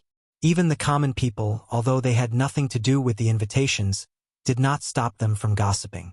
Just which residents had received an invitation, which residents had not, and just what the Tang Dynasty Theater was doing were all things that the nearly 1 million residents of Chang and could not help but gossip about. After busying himself for nearly a week, Li Wangyu had distributed more than 150 invitations. Almost all of the top-class nobles of Chang and city had been swept up in one fell swoop. Other than Hou Junji, Duke of Lu, Li Wangyu did not simply laugh off his enmity and send him an invitation. Whether it was Cui Xian or Zheng Yuanshou, Li Wangyu could easily send an invitation to them, but not to Hou Junji. The two-faced man Li Wangyu could not forget how Hou Junji had forced Niu Yong and Niu Wu to duel with 10 of his soldiers in the valley of the Jade Star Palace. Although Hou Junji had gone for wool and come home shorn, losing not only 10 soldiers but also his gambling house, the narrow-minded Li Wangyu was still unwilling to forgive this fellow. Duke of Lu Hou Junji's failure to receive an invitation from County Count who caused quite a stir in the capital. Many people who didn't get along with Hou Junji were chuckling and waiting to see him make a fool of himself. When Pai Lupi learned of this matter, he summoned Li Wangyu to the palace and advised him to reconcile with Hou Junji and not let his emotions affect his decisions. But no matter how much Pai Lupi tried to persuade him, Li Wangyu stubbornly refused to budge. In the end, Pai Lupi could only helplessly shake his head and let him be. On this day, it was the opening day of the Tang Dynasty Theater. The morning drum had just been beaten and the doors opened, and the street outside Guangda Square was already packed with spectators. At this time, the doors of the theater were tightly shut, and the plaque on the door was still wrapped in red silk. And in front of the theater, there was a ribbon that blocked the way. Outside the theater, 2 rows of theater staff were already standing in neat rows, led by a blonde lady with blue eyes. It was none other than Aphrodite. The clothes worn by these Tang Dynasty theater staff were extremely strange in the eyes of the Tang people. Needless to say, Li Wangyu's mischievous sense of humor had caused him to tailor these clothes based on the uniforms of the modern era. The women wore cheongsams while the men wore tunic suits, and each of them had an exquisite nameplate pinned to their chests. A 4-wheeled carriage slowly drove over from the end of the street. Next to the carriage was Li Wangyu and his guards, paying respects to Lord Count. Several dozen theater staff immediately greeted Li Wangyu in unison. Li Wangyu jumped off his horse and helped his beautiful superior down from the carriage before turning to look at the blonde lady. Aphrodite, is everything ready? Aphrodite's face was flushed with excitement. Yes, Lang Jun. Good. When the saint arrives, we will open for business. Yes. The nobles invited by Li Wangyu arrived one after another. Seeing that the theater doors were tightly shut, they were also puzzled. But they were not in a hurry. They got off their carriages and horses on the street, exchanged greetings with their host, Li Wangyu, and chatted in groups of 3 to 5 as they waited. Cheng Yaojin, however, was a little impatient and shouted at Li Wangyu. "Zio, why aren't you opening the door? As the host, how can you stop the guests outside the door when you're treating them to a meal?" Li Wangyu hurriedly explained with a smile. "Uncle Cheng, don't be anxious. I'm also waiting for the saint to cut the ribbon and open for business." Cheng Yaojin naturally didn't know what cutting the ribbon was, but when he heard that they were waiting for Pai Lupi, he could only mumble a few words and didn't say anything else. At this moment, the imperial guards in bright armor trotted into the street and drove the crowd away from the center of the road. Everyone knew that the emperor of the Tang dynasty, Pai Lupi, was about to arrive. Sure enough, not long after, Pai Lupi led Empress Zhangsun, concubine Yang, and the others to the theater under the escort of the imperial guards. Li Wangyu hurriedly went forward to greet them. "Greetings, uncle and aunt." "Haha, don't stand on ceremony." "Zio, why is the theater doors still closed? Am I not welcome?" Pai Lupi was in a good mood today and joked with a smile. Li Wangyu hurriedly explained, "Uncle, I'm waiting for you to cut the ribbon." "Cut the ribbon?" Pai Lupi was puzzled. Li Wangyu pointed to the ribbons in front of the theater doors and explained, "Uncle, cutting the ribbons represents the opening of the theater. This nephew wants to ask Uncle to cut the ribbon for this nephew's great Tang theater to gain favor." Chapter 793. Pai Lupi naturally wouldn't refuse Li Wangyu's request. However, to Pai Lupi and the other nobles of Chang'an City, the ribbon-cutting ceremony was very novel. Led by Li Wangyu, Pai Lupi walked to the ribbon in front of the gate. There was an eye-catching embroidered ball made of red silk tied to the ribbon. A maid immediately came forward with a tray on which a pair of shiny golden scissors was placed. "Uncle, please use the scissors later to cut this piece of red silk," Li Wangyu explained with a smile. "Zio, this is a novel idea." Pai Lupi didn't stand on ceremony and reached out to pick up the golden scissors. The musicians who had already been prepared on both sides immediately played a cheerful tune under Aphrodite's command, attracting the attention of all the guests. The ribbon-cutting ceremony, which was commonly seen in later generations, had its origins. Some said that it originated from the launching ceremony of a new ship in Europe, while others said that it originated from a shop owner in a small town in the United States. But in any case, there was a reason why the ribbon-cutting ceremony could become popular all over the world in later generations. The nobles waiting in front of the Tang Dynasty Theater were also curious to the nobles who were waiting here. Under Li Wangyu's guidance, Pai Lupi used the golden scissors to cut the red silk. The group of employees in front of the theater immediately began to applaud and cheer, which also led the guests to applaud as well. There was a jubilant atmosphere at the scene. Then, the door of the theater behind everyone opened with a bang, and someone immediately ignited Li Wangyu's specially made firecrackers behind the door. The earth-shattering crackling sounds rang out and smoke filled the air. There was also a strong smell of gunpowder in the air. Pai Lupi and the nobles were naturally not surprised by Li Wangyu's specially made firecrackers. But it was different when the crowd outside the theater heard the commotion. The continuous explosion of firecrackers frightened the people of Chang'an City who were watching the commotion. The crowd kept retreating, causing some disturbances. The sky is clear and the sun is bright. Why is there still the sound of thunder? It seems to be coming from the Tang Dynasty Theater of County Count Hu. What is this count up to now? Fortunately, there were some knowledgeable people in the crowd who immediately explained to the crowd that the firecrackers were made by County Count Hu. The sound was as loud as thunder and was very awe-inspiring, causing the crowd to exclaim in amazement. Li Wangyu then respectfully invited Pai Lupi to unveil the plaque of the theater, revealing the words Tang Dynasty Theater on the lintel of the door. Just by looking at the unique Feibai script, the guests knew that it was clearly written by a sage. They were even more envious of Li Wangyu's emperor's favor. It was hard to find a second person in the world who could invite a sage to inscribe on a business. After the ribbon-cutting ceremony, Li Wangyu hurriedly invited Pai Lupi, Empress Zhangsun, concubine Yang, and the others into the theater. The invited guests were also led by the well-trained staff of the theater and entered the theater through the door. However, as soon as they entered the door, the guests, including Pai Lupi, were stunned again. The door was actually divided into two forks, with male and female servants waiting for them. "Zio, what are you up to this time?" Chang Yaojin directly shouted. Li Wangyu chuckled and said, "Uncle Chang, this theater that I built is not just a place to watch plays. If it was just that, it would be too boring. This theater of mine is for eating, drinking, and playing. It has everything. For the convenience of the guests, other than the theater for watching plays, the rest of the entertainment is divided into two parts for men and women. They don't interfere with each other." When Pai Lupi and the others heard this, they became interested and wanted to see what kind of fun things Li Wangyu had prepared. However, when the old rogue Chang Yaojin heard this, he couldn't help but raise his eyebrows and smile lewdly.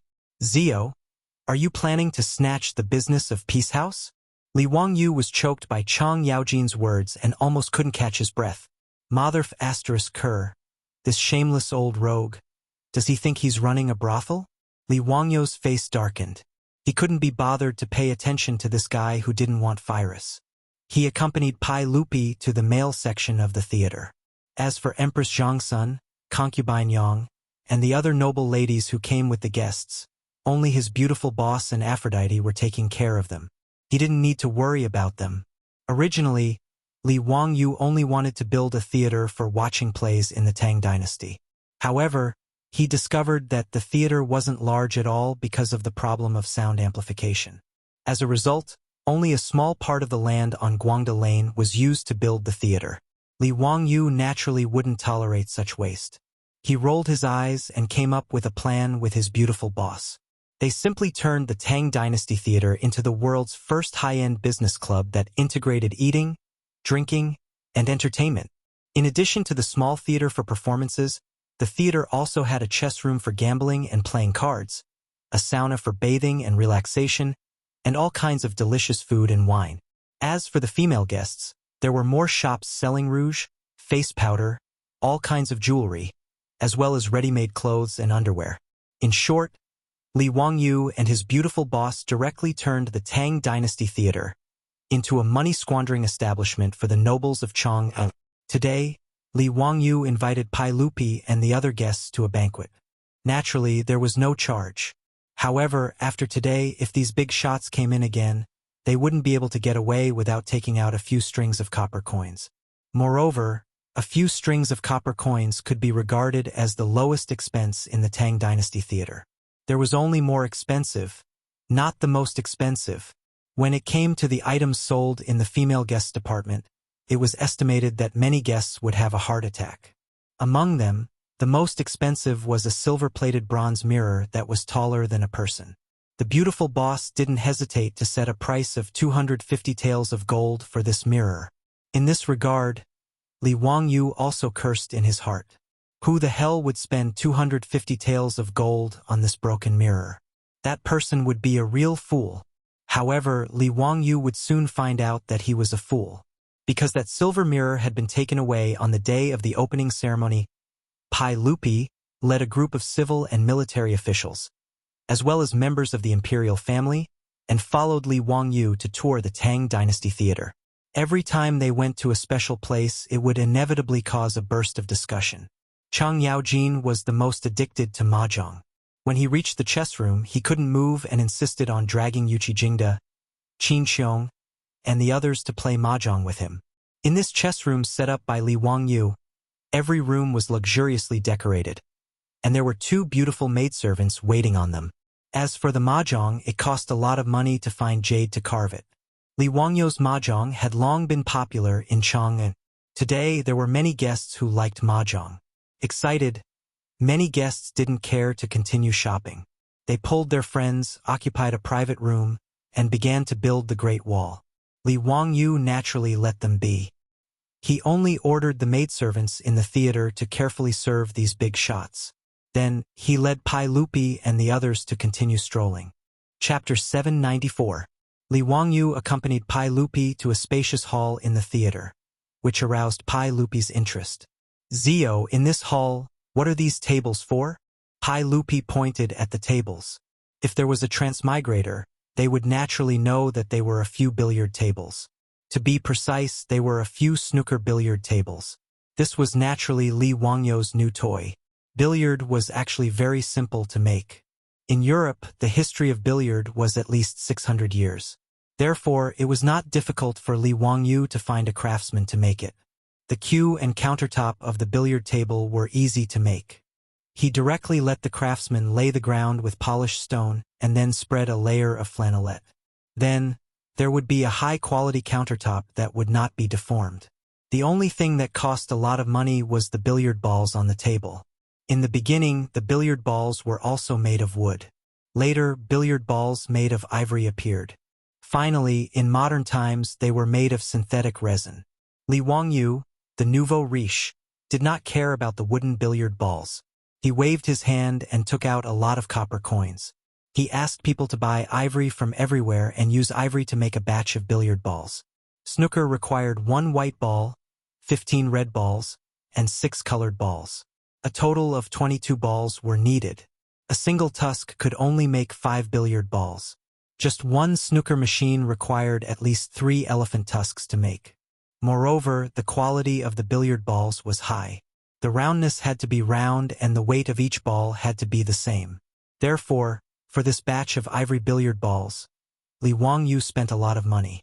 Fortunately, there was no animal protection now. Otherwise, Li Wangyu's extravagant practice would be criticized by many people. However, Li Wangyu did not feel guilty about this. Anyway, even if he did not use the ivory, the elephants would still be slaughtered by Europeans in the future.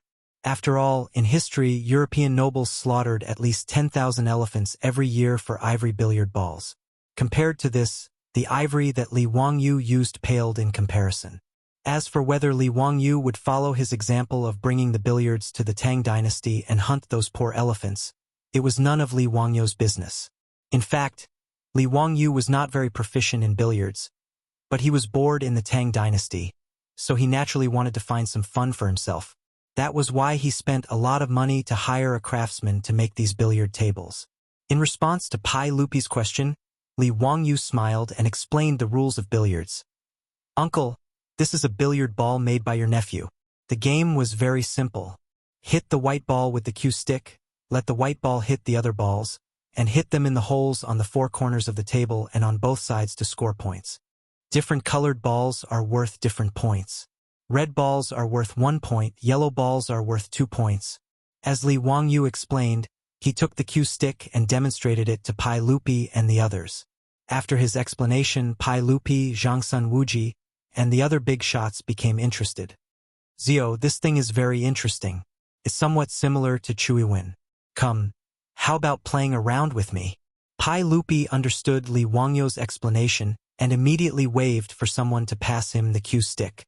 He imitated Li Wangyu's posture just now, lying on the table and gesturing. In response, Li Wangyu naturally did not refuse. He signaled to the maid beside him to arrange the balls on the table for them, and then made a pleased gesture to Pai Lupi, inviting Pai Lupi to start the game. In the future, although Li Wangyu was not good at billiards, he was still considered skilled. Against a rookie like Pai Lupi, he was naturally at ease. After a round of snooker, he won rather easily. This ignited Pai Lupi's competitive spirit, and he actually pulled Li Wangyu to continue. Li Wangyu naturally could not disobey the emperor's order. However, he did not give Pai Lupi any face, and unceremoniously won another round. This made Pai Lupi so angry that his face turned black.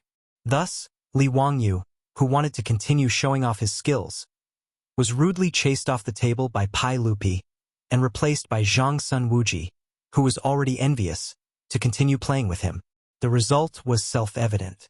After a round of pecking between rookies, Pai Lupi, who had 2 rounds of experience, narrowly won against Zhang Sun Wuji, and finally laughed heartily. "Not bad, this thing is very interesting. Mito, bring a billiard table back to the palace for me." Pai Lupi did not hold back at all. He did not even greet Li Wangyu, the host, and turned his head to instruct Mito, who was beside him. Li Wangyu almost choked with anger, but he had nothing to say. He could only secretly curse the shameless Pai Lupi in his heart.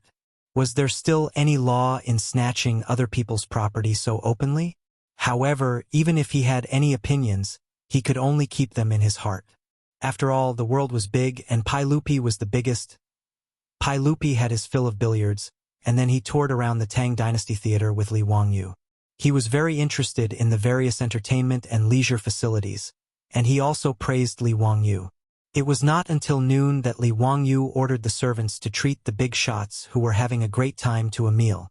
In the theater, there were many boxes with different decorations, which were specially built to entertain guests. Li Wangyu respectfully invited Pai Lupi and the others to a box called Dongfeng Pavilion. Pai Lupi looked at the words Dongfeng Pavilion on the box and could not help but ask curiously, "Zio, what is Dongfeng Pavilion?" Li Wangyu was waiting for Pai Lupi to ask this question. He immediately coughed softly and said loudly, "Uncle, this is taken from a poem. You will know when you hear it."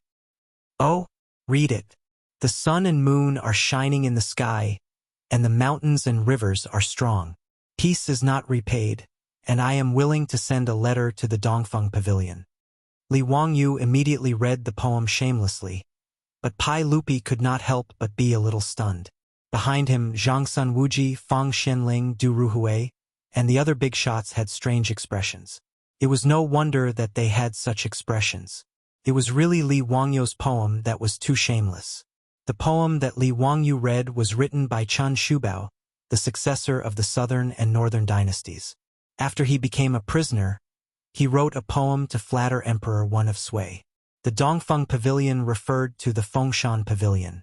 Chen Shubao's poem was praising Emperor Wen of Sui, saying that Emperor Wen of Sui should go to Mount Tai to do the Fengshan Pavilion. Li Wangyu shamelessly used this poem to flatter Pai Lupi, which was why everyone's expression was so strange. "Uncle, the world is peaceful now, and it is all because of Uncle's saint aura. At present, my great Tang is undergoing a new era and is thriving. The common people all sincerely bow to Uncle. Uncle is the son of heaven, and your achievements surpass the 3 sovereigns and 5 emperors. I think Uncle is worthy of the Dongfeng Pavilion. That is why I boldly named this pavilion Dongfeng Pavilion." In fact, Pai Lupi had never been able to do the Fengshan Pavilion in his life. However, at this time, Pai Lupi was in the prime of his life. Naturally, he yearned for the Fengshan Pavilion. Li Wangyu's blatant flattery made Pai Lupi very happy. However, he was too embarrassed to say anything. He just coughed dryly and said, "Zio is thoughtful. Zhang Sun Wuji, Fang Xianling, Du Ruhui, and the others were not as shameless as Li Wangyu. It was not easy for them to say anything about this topic. They could only laugh dryly and follow Pai Lupi into this Dongfeng Pavilion. Chapter 795.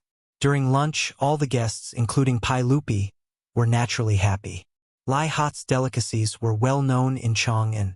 The only thing that made Li Wangyu unhappy was that the old hooligan Cheng Yaojin and Yuqi Jingda, these old fools, had drunk too much. They were almost about to go crazy drunk and tear down his theater. Even Li Wangyu was forced to drink a few cups of wine by these old bastards, making his face and ears red. If he didn't run away quickly, he reckoned that today's opening ceremony of the Tang Dynasty Theater would have been ruined by these old bastards. After lunch, Li Wangyu hurriedly told the maids to bring the guests some hangover soup. After resting for a while, he prepared to enter the main topic of today's opening ceremony, which was to go to the theater and watch the performance. Li Wangyu had put in a lot of effort to build this theater. Not to mention other things, just the huge circular ceiling was enough to give the craftsman, who had never built such a building, a headache. The theater was able to accommodate 300 people. The stage was about 2 meters high and was completely made of wood and stone. The bottom of the stage was empty, which could hide all kinds of mechanisms, props, and actors. The curtains behind the stage could move and change according to different plots. What gave Li Wangyu the most headache were the 2 problems of sound amplification and lighting. After several discussions with his beautiful boss, in addition to using the semicircular theater to amplify sound, he also ordered the craftsmen to make many sound amplifiers with copper sheets. The principle of this kind of copper sound amplifiers was actually the same as Chinese clocks. Using the hollow metal material to produce resonance, it played the role of amplifying the sound. After experimenting, Li Wangyu confirmed that even if he was sitting in the last row of the theater, he could still clearly hear the music and dialogue on the stage. Only then was he satisfied. However, this was also the reason why the theater could only accommodate 300 people. No matter how big the theater was, the sound amplification effect couldn't be guaranteed. As for the stage lighting, because there were no light bulbs, Li Wangyu could only make do with what was available. He ordered the craftsman to make a concave copper mirror to be plated with silver, and a large oil lamp to illuminate the middle. This was basically a replica of the story of Edison using a mirror to reflect the light of a candle to illuminate the doctor so that he could perform surgery on his mother. Although the story about Edison was fake, it didn't affect Li Wangyu's ability to use the concave mirror to illuminate the stage. The effect of this simple lighting setup was not bad. The characteristic of the concave mirror was that it could actually project the effect of a spotlight on the stage. Li Wangyu even used the gunpowder he created to design a lot of fireworks for the stage. Li Wangyu was sure that today's performance would definitely shock Pai Lupi and the other country bumpkins of the Tang dynasty. The seats in the theater were all made by Li Wangyu according to the seats in the movie theaters of the future. The only difference was that each seat was very wide and soft. There were also wide armrests, making it very comfortable to sit on. Between every two chairs, there was a tea table for tea and snacks. Li Wangyu's target customers were the nobles in Chang'an. If he wanted to take money out of these people's pockets, he naturally had to give them the best enjoyment. The actors in the theater were all singers that Li Wangyu bought from Taichung Temple after spending a lot of money and pestering Pai Lupi for a long time. They were given to Aphrodite to train for more than a month. Fortunately, these singers had already undergone professional training in Taichung Temple. Although the rehearsal time was short, Li Wangyu was very satisfied after watching their performance. He didn't consider that these singers were all trained by Taichung Temple with a lot of effort, but they were almost all taken away by Li Wangyu. Because of this, the chief of Taichung Temple had complained to Pai Lupi many times. There were no male actors in the theater because Li Wangyu didn't want to get into trouble. After all, love stories were unavoidable in a stage play. If he let the male and female actors act lovey-dovey on stage, Li Wangyu was afraid that he would be scolded to death by those pedantic people. In this way, Li Wangyu would rather let a woman play the male role than cause trouble. This wasn't a big deal. Anyway, he didn't want to see men perform on stage. In the orchestra pit in front of the stage, dozens of musicians were busy adjusting the instruments in their hands. In an era without tape recorders, these musicians had to perform the dubbing needed to be done live. Needless to say, these musicians were naturally robbed by Li Wangyu from Taichung Temple. Thinking about it this way, he didn't seem to be in a position to say those words when he complained that Pai Lupi robbed his billiard table. The group of guests, under the attentive guidance of the servant girls serving in the theater, entered the theater one after another and took their seats. Immediately, a servant girl brought them tea, snacks, and fruits and placed them on the tea table between the seats. Most of the guests were very curious after entering the theater. They looked around like curious babies. Even the wide seats under their buttocks were new to these nobles of Chang'an. They kept getting up and sitting down. They were full of country bumpkins, and were no different from Granny Lu when she first entered the Grandview Garden. As for Pai Lupi and those old men, they didn't show their cowardice in front of the crowd because they had their own private rooms. Li Wangyu imitated the design of the European theaters of the future. On the second floor of the theater, there were all kinds of private rooms. It was to make it convenient for Li Er and the other princes and dukes to watch the show. In each private room, there were specially selected beautiful servant girls to serve them. It was luxurious to the bone. After Pai Lupi followed Li Wangyu into the private room, he looked around and was very satisfied. He walked to the railing and looked down. Looking at the stage with thick curtains, he couldn't help but ask curiously, "Zio, what kind of performance is this? What is the meaning of this? Are there singers performing?" He guessed like this because Li Wangyu took away so many singers from Taichung Temple. Li Wangyu didn't explain. He just smiled and said, "Uncle, you will know when you see it with your own eyes." I can only guarantee that you and Aunt will have a worthwhile trip. Empress Zhongsun glared at him and said, Humph, if it's boring, be careful that I will settle accounts with Chongqing. Li Wangyu was speechless. Empress Zhongsun acted like a motherly model in front of others. How could she be so stingy to him? In fact, he also knew that Empress Zhongsun treated him like this because she didn't treat him as an outsider. After chatting for a while, it was time for the performance to start. Immediately, the servants in the theater filed in and extinguished the oil lamps that were used to illuminate the theater. Soon, the entire theater fell into darkness. This caused the guests who had never seen a performance before to burst into a clamor. They did not understand what had happened. In the orchestra pit, music sounded, and the noise in the theater below slowly subsided. On the stage, the curtains were slowly opened. Chapter 796. Of the many stories that Li Wangyu had told her, the blonde's favorite were love stories like The Cowherd and the Weaver Girl, and Liang Shambua and Zhu Yingtai. Regarding this, Li Wangyu was also very speechless. Sure enough, regardless of ancient times or modern times, women loved these kinds of love stories. No wonder the Korean TV series in the future could earn so many women's tears and money. Because of Avlo's insistence, the first performance in the Tang Dynasty Theater was The Cowherd and the Weaver Girl. Everyone knew the story of The Cowherd and the Weaver Girl. It was about a hooligan who peeped on a girl bathing and shamelessly stole her clothes, threatening her to marry him. After the girl was forced into marriage, she gave birth to a son and a daughter. Later, when the girl's mother found out about this, she took the girl home and magnanimously didn't pursue the responsibility of the hooligan youth. Who would have thought that the hooligan youth wouldn't let it go and chased after the girl? In the end, the girl's mother had no choice but to allow the hooligan youth to see the girl once a year on Chinese Valentine's Day. This was Li Wangyu's understanding of the beautiful love story of the Cowherd and the Weaver Girl. He couldn't understand why a hooligan youth who forced a wife into marriage would become a love classic in the future and even turn Chinese Valentine's Day into Chinese Valentine's Day. Fortunately, Li Wangyu didn't dare to say this out loud. Otherwise, if his beautiful boss heard it, it might turn into domestic violence. The curtains slowly opened and the singer who played the role of the cowherd appeared amidst the music. The development of the plot soon attracted the attention of everyone in the theater. There was no more noise and everyone, including Pai Lupi and Empress Zhongsun, stared intently at the performance on the stage. Li Wangyu and his beautiful boss hadn't misjudged her. Avlo really was a genius. She had merely watched the performance videos on her phone and listened to Li Wangyu's story, so she could choreograph the entire performance to perfection. The performance that Avlo choreographed was similar to the songs and dances of the future, but the dialogue was also like a play.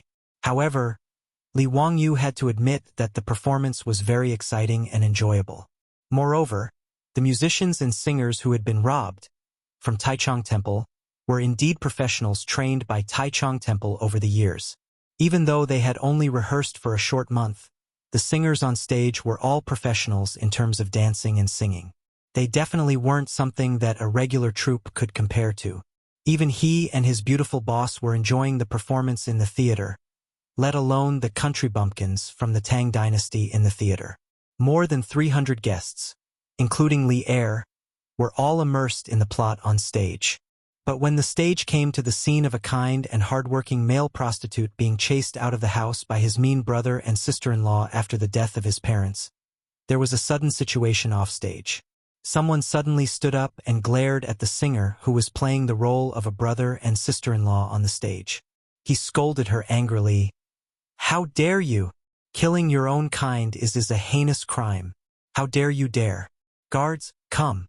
Take these two people down and put them in prison to investigate their crimes." Li Wangyu didn't know whether to laugh or cry when he saw the agitated Wei Zheng. Was this old man crazy? Did he actually take the performance seriously? Before he could say anything, Empress Zhongsun also stood up angrily. "I think Wei Zheng is right.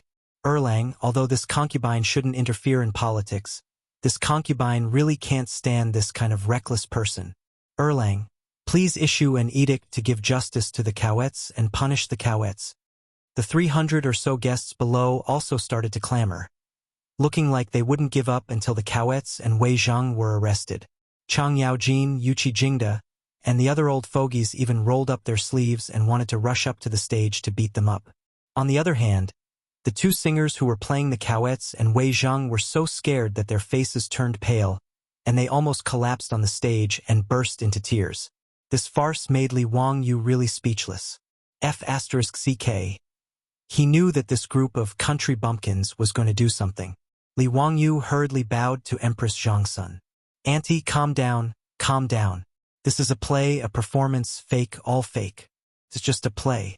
The Cowets and Wei Zhang are only singers. How can Auntie bear to throw them into prison?" With Li Wangyu's reminder, Pai Lupi and Empress Zhangsun, who were still immersed in the plot and unable to extricate themselves, suddenly came to their senses. They looked at each other and couldn't help but feel a bit awkward. Pai Lupi coughed dryly. Cough, cough. Maid Guanin's meaning is, N. Those singers who acted well will be rewarded. He turned his head and waved at me Tuo, pointing at Chang Yaojin and the others who were cursing nonstop. Go.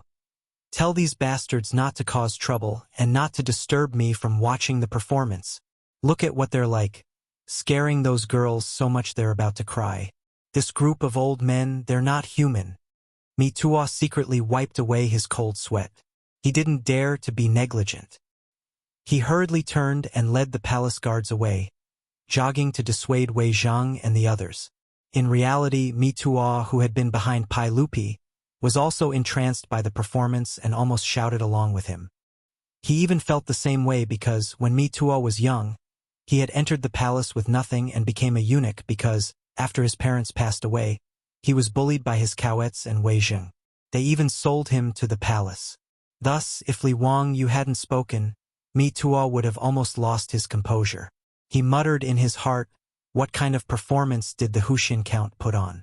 It was really bewitching, but Mi Tuo couldn't help but admit that it was beautiful, really beautiful. In addition to Pai Lupi's orders, he had jogged all the way because he wanted to quell the commotion as soon as possible and let the performance continue. He couldn't wait to find out what happened next. Wei Zhang and the others, who had been stomping their feet and cursing, came back to their senses after Mi Tuo led the palace guards over. After an explanation, they couldn't help but blush. If it weren't for the fact that he was concerned about the development of the plot, Wei Zhang would have covered his face and left. Embarrassing. It was really too embarrassing. However, there were many guests present like Wei Zhang, so no one laughed at each other. After a long while, the theater quieted down again. Li Wangyu hurriedly signaled Aphrodite to let the performance continue. However, affected by this farce, the Cowets acting as the Cowets were trembling with fear, making Li Wangyu feel very uncomfortable. Fortunately, the plot progressed quickly and didn't involve the Cowets. Otherwise, Li Wangyu would really be worried that today's performance would be ruined. The plot quickly reached the climax. The 7 fairies descended to the mortal world to take a bath.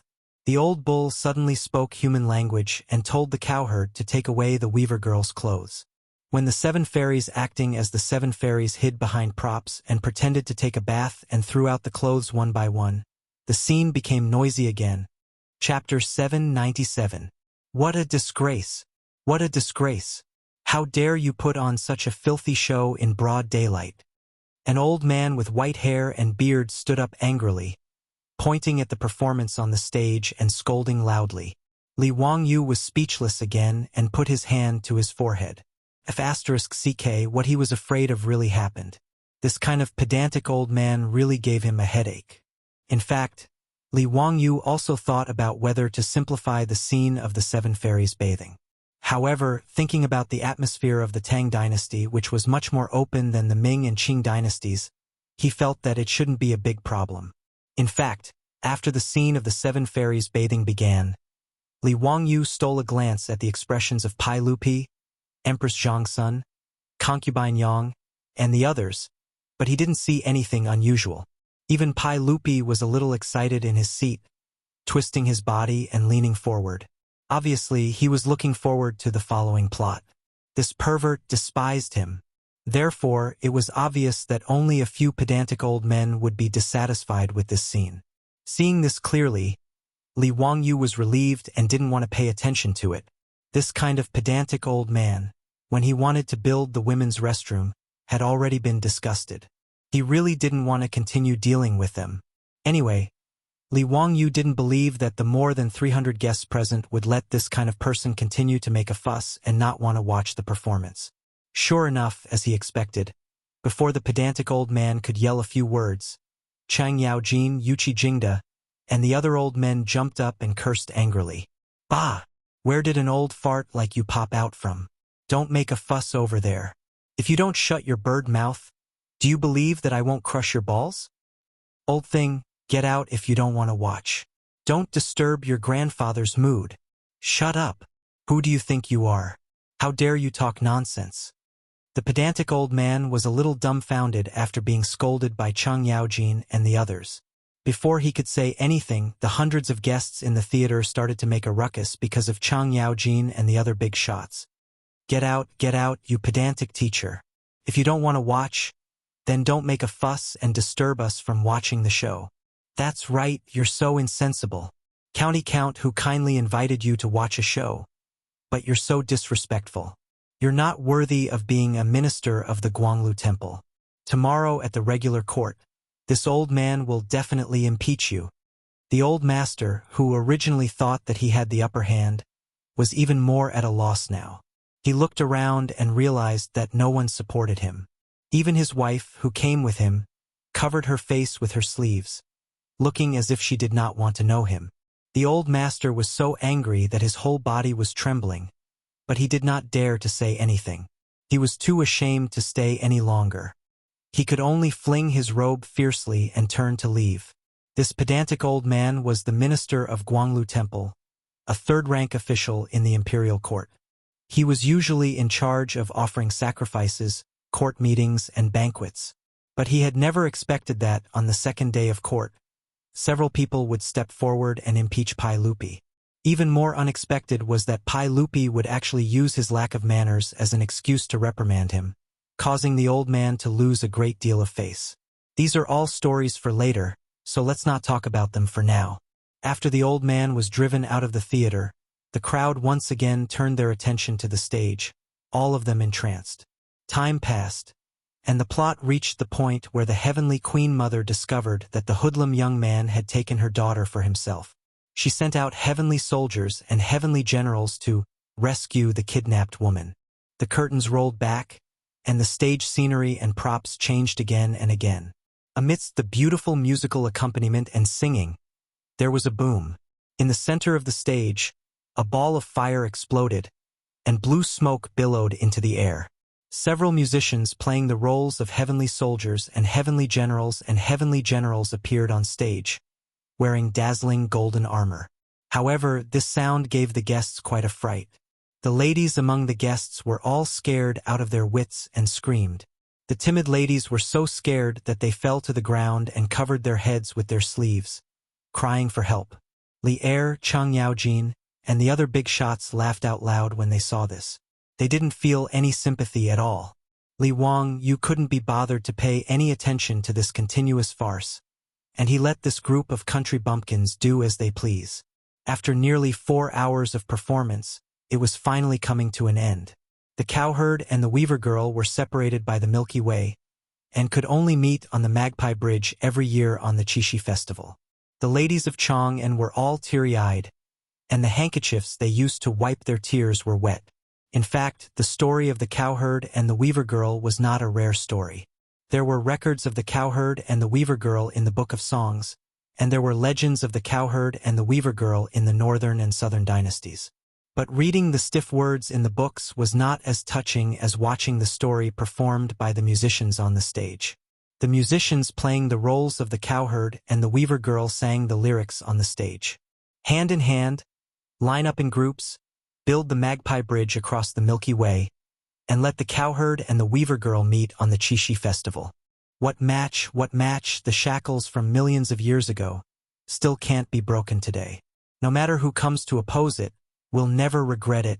Empress Zhang's son, concubine Yang, and the others in the box started to wipe their tears at this sad scene. Li Wangyu noticed Empress Zhangxuan's tears, and couldn't help but shudder. Damn it, Wasn't this the best time for him to convince Empress Chang'an to marry his beautiful superior? It was said that women were emotional, and he and his beautiful superior were so in love, so what match was there for them? Was Empress Chang'an going to be that hateful queen mother who could bear to break him and his beautiful superior apart? At this thought, Li Wangyu couldn't help but give Aphrodite 32 likes in his heart. This performance of the cowherd and the weaver girl was well arranged. The curtains on the stage slowly lowered and the performance came to an end, but the over 300 guests were still immersed in the story and couldn't extricate themselves. Maids and servants entered the theater and lit up the oil lamps used to light up the theater. Li Wangyu coughed lightly, startling Empress Chang'an, who was still thinking about the story, out of her reverie, and he revealed a flattering smile. "Aunt, I wonder if you're satisfied with today's performance?" "Of course I'm satisfied. I've never seen such a wonderful song and dance before. Can be said to be exquisite beyond compare. It's been hard on you, Zio." In Empress Zhongxuan's view, this performance, which was completely different from the songs and dances of the Tang dynasty, could only be rehearsed by a powerful Taoist like Li Wangyu or a reincarnated celestial lord. It's good that Aunt likes it. But what do you think of the Queen Mother?" "Humph, as a descendant of the heavenly palace, that Queen Mother is narrow-minded and doesn't have the heart of a mother model at all. I don't like her very much." Empress Chang'an was full of anger at the mention of the Queen Mother. Beside her, Yang Fei also nodded in agreement. Everyone didn't have a good impression of the Queen Mother, who cruelly broke up the cowherd and the weaver girl in the play. "Aunt, do you think that the cowherd and the weaver girl can be considered an immortal couple?" Empress Chang'an continued nodding. "Ancient poetry is profound. The faraway Altair star, the bright and clear river of Han women, slender and white hands, reading books and writing tools. They don't form a chapter all day long, their tears falling like rain. The river is clear and shallow, but different from each other. It's filled with water, and words cannot be spoken. Zio, the cowherd, and the weaver girl can naturally be considered an immortal couple. Although they only meet once every year on the Qixi festival, their love is stronger than gold and makes people envious." Hearing Empress Zhongxuan's words, Li Wangyu laughed even more happily. Chapter 798. Li Wangyu rubbed his hands together, his face full of smiles. He asked carefully and expectantly, "Auntie, if I take a fancy to a girl from an ordinary family, would you allow me to marry her?" "No, absolutely not." Empress Chang'an actually gave the answer without hesitation. Her phoenix eyes stared at Li Wangyu. "Ziyu, don't let your imagination run wild." Li Wangyu only felt that thunder was rolling above his head. His whole person instantly became Spartan. Isn't this double standard too serious? Just now, she was rebuking the Queen Mother with a face full of righteousness. How come her face changed faster than flipping a book? And there's really no need for this prejudice. Li Wangyu still wanted to argue, but he was mercilessly interrupted by Empress Chang'an. "Okay, don't talk about this anymore. Ziyu, don't worry. I'll definitely choose a good marriage for you." "No, Aunt, Okay, I've said it. I'll make a decision for you on this matter." At this time, in Li Wangyu's eyes, Empress Chang'an no longer had the luxury of being a mother of the world. She had almost become Snow White's evil stepmother. Li Wangyu wanted to cry but had no tears. He couldn't understand why Empress Chang'an was so stubborn and why she was so concerned about his marriage. Pai Lupi didn't say anything on the side. He only looked meaningfully at Li Wangyu, then led Empress Chang'an, concubine Yang, and the others back to the palace. The conversation between Li Wangyu and Empress Chang'an was naturally heard by the beautiful superior. This inevitably made her expression dim, and she lowered her head in silence. Li Wangyu hurriedly reached out and grasped the beautiful superior. "Ruyi." His tone was unusually firm. "Chongqing, don't worry. At worst, you and I can just leave here. The world is so big. Where is there no place for us to stay?" Su Chongqing silently leaned her head on his shoulder and said faintly, "Are you willing to give up everything now? For you, I'm willing to give up anything." "Humph, I don't believe you." Su Chongqing's fingers gently stroked Li Wangyou's palm. Deep down, she was very satisfied with her man's answer. Li Wangyu was so anxious that he began to swear, "I promise, I won't marry anyone other than Chongqing. If there is even half a lie, may the heavens strike me with lightning." All right, I believe you, all right? There's no need to be anxious about this matter. Let's take it slow. There will always be a way. Su Chongqing gently kissed Li Wangyou's cheek and instead spoke words of comfort. Li Wangyu was also very helpless. He held his beautiful superior's hand and looked at each other speechlessly. Not to mention how Li Wangyu criticized the overbearing Empress Zhongsun in his heart. The Chang'an Theater immediately became popular in Chang, and after its opening, the advance tickets for the theater had been sold for a month. Even so, the demand still exceeded the demand. Fortunately, those who could enter the Tang Dynasty Theater were all nobles and officials in Chang'an. Otherwise, the scalpers would have been born more than 1,000 years in advance. In the future, when blockbuster movies were released, fanatical fans would go to the theater to watch the movie twice and thrice. However, compared with the crazy noblewomen in Chang, and watching the movie twice and thrice was nothing. Almost all of them, including Empress Zhongsun, had settled down in the Tang Dynasty Theater. Every day, after having lunch in the palace on time, they would go to the Tang Dynasty Theater with concubine Yang and the others to watch the performance of the cowherd and the weaver girl. So far, Aphrodite had only rehearsed this scene. Even so, no one disliked it. Instead, they watched it over and over again with great interest. However, the Tang Dynasty Theater could only accommodate about 300 people. Therefore, those noblewomen who could not buy tickets were so anxious that they almost hanged themselves. For this reason, he cried and made a fuss in the manor, and even wanted to go on a hunger strike and hang himself. He wanted to force his Langjun and father to think of a way to get a precious theater ticket from Li Wangyu, the county count of Hu. Because of this, the doorstep of Li Wangyou's mansion in Kaihua Square was almost flattened by the hundreds of officials. He was so scared that he ran back to Dingzhou village in Huxin County in the middle of the night and shut himself in, refusing to see any guests. He also underestimated the charm of this play. A theater ticket was not cheap at all. It could even be said that it was ridiculously expensive. Even so, it was still difficult to get a ticket. The entertainment programs in the Tang Dynasty Theater were also full. Business was surprisingly good. In just a month after the opening of the theater, Li Wangyu heard the report from Aphrodite and the old butler Li Heng. He was surprised to find that the money he had invested had been earned back. This was not a theater. It was simply a money-sucking treasure bowl. In this regard, Li Wangyu could only shrug his shoulders and express that the people here were stupid and rich. If there were other transmigrators, they should come quickly. After finishing the theater, before Li Wangyu could take a breather and enjoy a few days of comfortable life, Su Jingzong came looking for him again. "Earl, the Goguryeo diplomatic mission has already entered the palace to bid farewell to the sage. They will set off soon and return to Goguryeo. What are your next plans?" Su Jingzong still did not understand Li Wangyou's thoughts. He followed Li Wangyou's instructions and easily established a relationship with Yun Geiseman. After gifting Yun Geiseman a Kunlun slave, the two of them had become rather close. At least on the surface, they seemed to be close friends. In these 2 months, Su Jingzong often invited Yun Geiseman to Pingkong Square or the Hu taverns in Shi City to indulge in wine and women. But Su Jingzong, who was spending Li Wangyou's money while eating, drinking, and playing with women at public expense, felt more and more uneasy. He didn't understand what Li Wangyou's intentions were.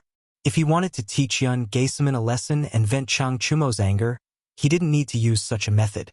Su Jingzong even faintly guessed that Li Wangyu was not only venting Chang Chumo's anger, but also trying to take Yun Geiseman's life.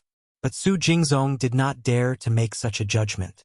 After all, he also knew that if Yun Geiseman died in the Tang dynasty, not even Li Wangyu, as the county earl who founded the dynasty, would be able to bear the consequences. Li Wangyou's eyes flashed upon hearing Su Jingzong's report. It seemed like it was time for the dagger to be revealed after so many days of planning. Haha, that's good. General Su, invite the Goguryeo diplomatic mission to a banquet one day before it departs. I only have one request. You must get Yun Gaisaman drunk. Can General Su accomplish this? That's naturally not a problem, but what does Lord Count intend to do? Is there anything you need my cooperation with? Su Jingzong still wanted to get to the bottom of this. Li Wangyu, however, did not reveal anything. Haha, it's nothing. As long as General Su can do what I ordered, it's fine. Remember, you must get Yun Gaisaman drunk. Yes, this lowly official understands.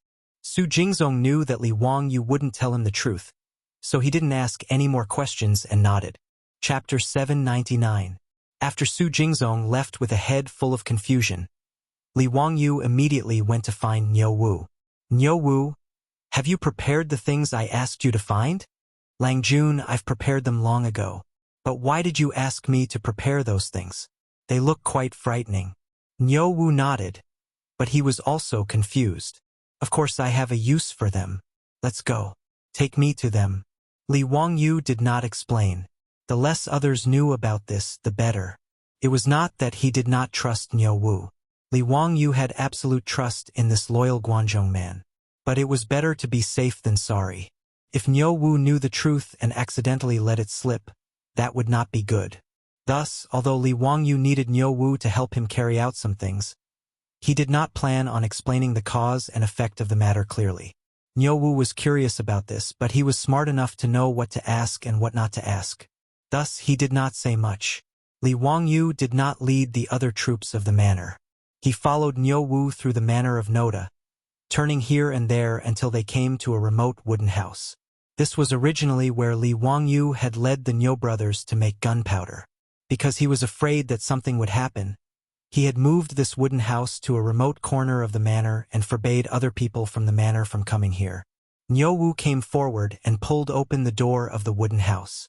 Immediately, a wave of fierce barking came out. There were several large metal cages placed in the wooden house, each containing a crazed dog.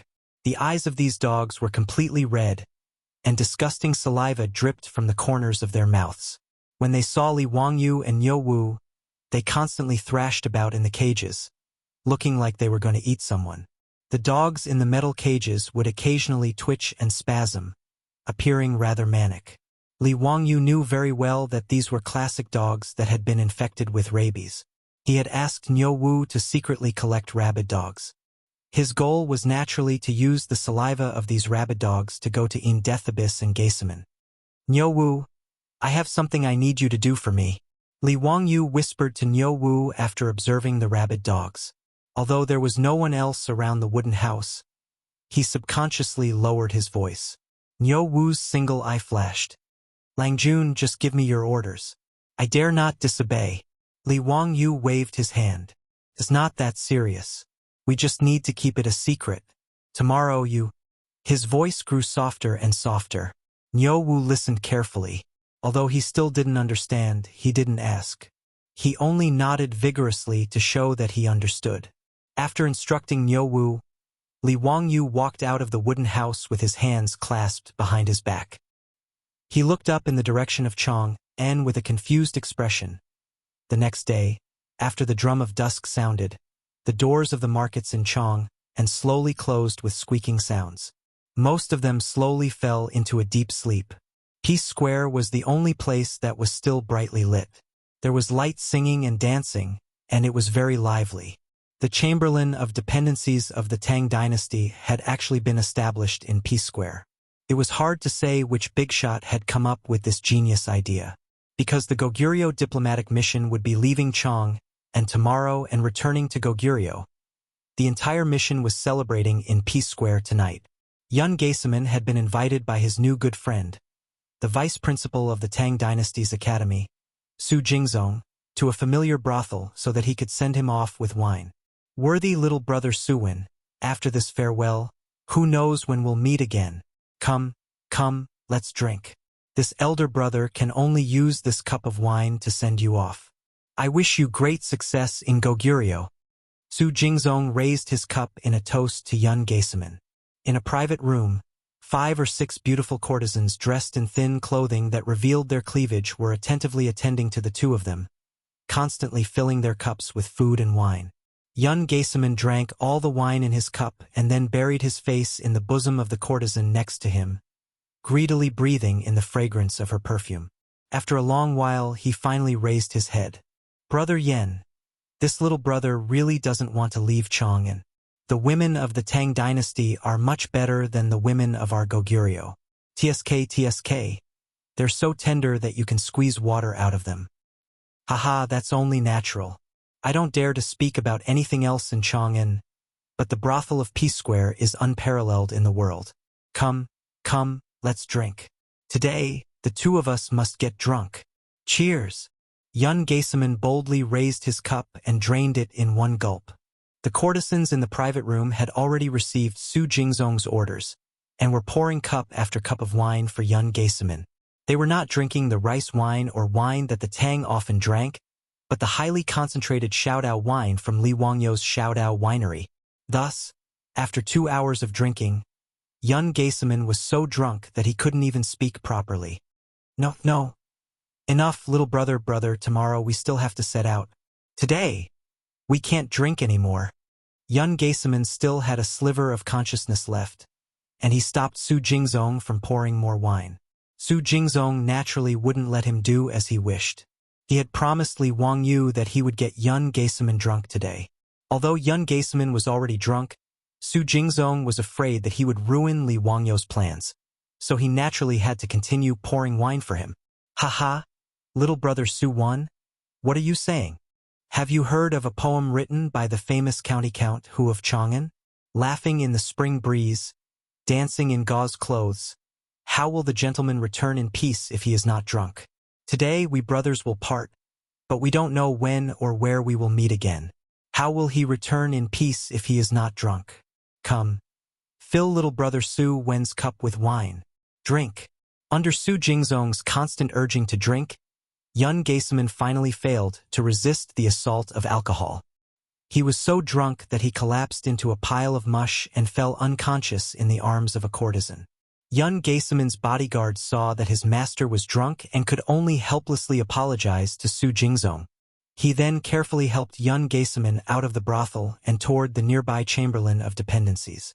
Su Jingzong stood by the window of the brothel, watching Yun Geisaman's party gradually disappear into the distance. He shook his head, too lazy to think about what Li Wangyu was planning. In any case, his mission had been completed. Su Jingzong felt his entire body relax. In order to persuade Yun Geisaman to drink, he had drunk quite a bit. Now that he was relaxed, he felt the alcohol rush to his head. Su Jingzong waved his hand at the young and beautiful courtesans in the room, a lewd smile on his face. Young ladies, it's getting late. Help this one to rest. Haha, today this one is going to sleep under the same blanket and enjoy the happiness of having multiple partners. After saying this, he pounced on the courtesans, causing them to burst into laughter. Putting aside how Su Jingzong was indulging in wine and pleasure in the brothel, Yun Geisaman was being supported by 2 bodyguards, one on the left and one on the right, toward the chamberlain of dependencies. In an alley not far away from the chamberlain of dependencies, a figure flashed out and directly bumped into them. Chapter 800. Yun Geisaman's 2 guards saw that this silhouette seemed to be drunk and wanted to get out of the way. But the 2 of them were struggling to support the drunk Yun Geisaman and couldn't move, so how could they get out of the way? As the silhouette stumbled over, it crashed into the 3 of them. The silhouette was a brawny man, and he reeked of alcohol. His strength was not small, and he knocked Yun Geisaman's group to the ground. The man himself also fell, and the 4 of them rolled around on the ground. Yun Geisaman seemed to be in pain from the collision, and in his drunken state, he groaned. The 2 guards hurriedly got up and prepared to teach this reckless drunkard a lesson. However, the drunkard's reaction was not very good. He crawled up from the ground and mumbled something incoherently. Then, he turned around and slipped into a dark alley, disappearing from sight. Yun Geisaman's 2 guards had not even been able to see the drunkard's appearance. Seeing the drunkard run off, they did not dare to pursue out of concern for Yun Geisaman, who was still lying on the ground. All they could do was carefully help Yun Geisaman up. After a rough inspection and confirming that there was nothing wrong with Yun Geisaman's body, the 2 of them relaxed. They patted off the dust on Yun Geiseman's clothes and continued to help him back to the Chamberlain of Dependencies.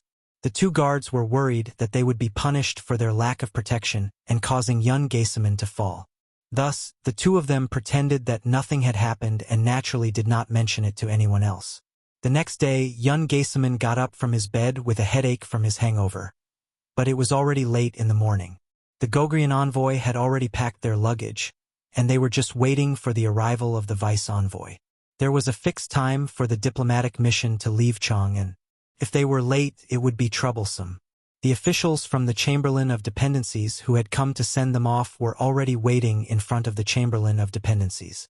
If not for the fact that they feared Yun Geiseman's father's status, the Goguryeo envoy would have already cursed.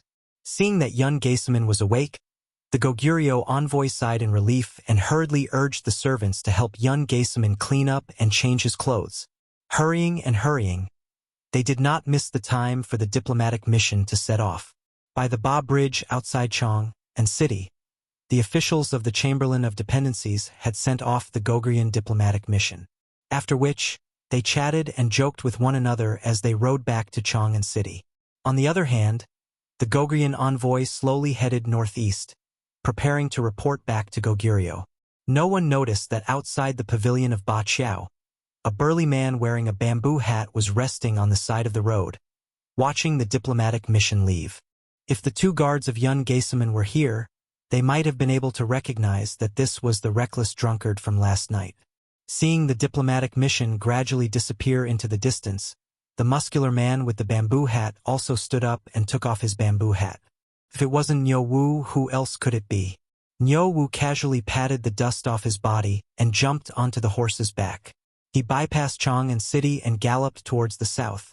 In Dingzhou village, Li Wangyu seemed particularly anxious today. Since yesterday, he had been restless.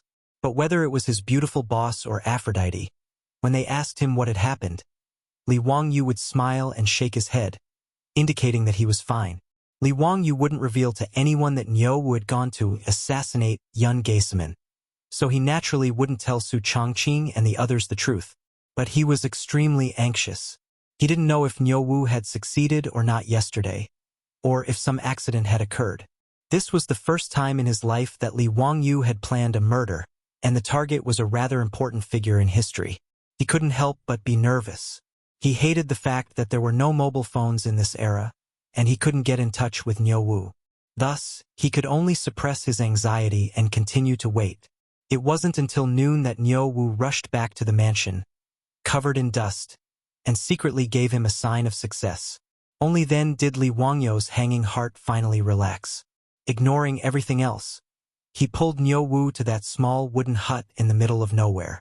In the wooden house, the iron cage was still there, but the mad dogs that had been locked up in it had disappeared without a trace. Niu Wu, how was it? Is it done? Li Wangyu impatiently asked as he closed the door to the hut. Niu Wu nodded and gruffly replied, Lang Jun, it's all done. No one suspected anything? No. Last night, I followed your orders and followed Principal Su's group, keeping watch outside the painting pavilion. Principal Su really did manage to get Yun Geiseman drunk, so I pretended to be a drunkard with them and used the opportunity to give Yun Geiseman a needle.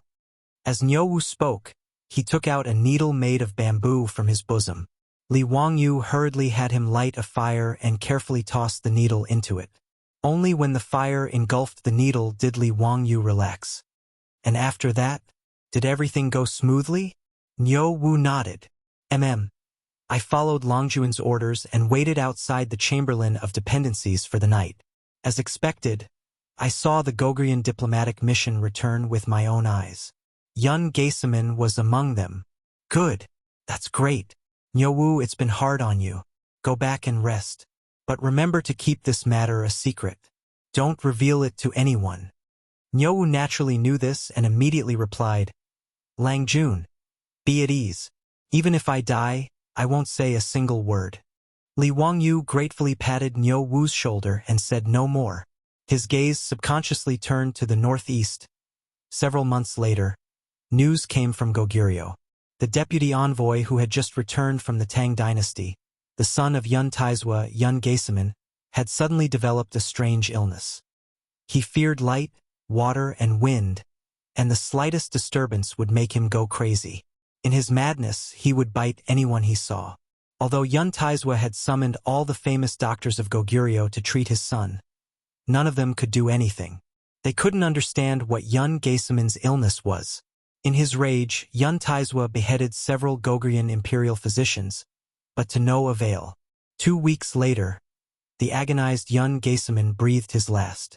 Because of Li Wangyo's appearance, this ambitious and ruthless person who had written a thick and colorful stroke in history had disappeared without a trace before he could even make a splash in the long river of history. When this news reached Chang'an, it didn't cause the slightest stir. It merely served as a topic of conversation for the officials who had received the Goguryeo envoy. But when Su Jingzong learned of this matter, he felt a lingering fear. He was sure that Yun Gaesaman hadn't died from some strange illness. He would never believe that Li Wangyu hadn't done anything. But Su Jingzong was a smart man. After learning of this matter, he buried it in his heart, not daring to speak of it to anyone else. As for Li Wangyu, Su Jingzong was both respectful and fearful. He didn't know if this young earl knew some immortal art that allowed him to take someone's life from 1,000 li away. After learning of Yun Gaesaman's death, Li Wangyu locked himself in his room for several days. When he reappeared, everyone, including Su Chongqing, felt that he had changed a lot. Chapter 801. Spring left and summer came. Time flew by in the blink of an eye. In the 8th month of the 3rd year of Zhengguan, when Chang'an city became unbearably hot again, the city became restless again because of a piece of news from the newspaper. Early in the morning drum that resounded throughout Chang'an city had just been beaten. As soon as the gates of the streets opened, all kinds of carriages, mules, and horses poured out of Chang'an city and headed toward the 3 city gates in the south.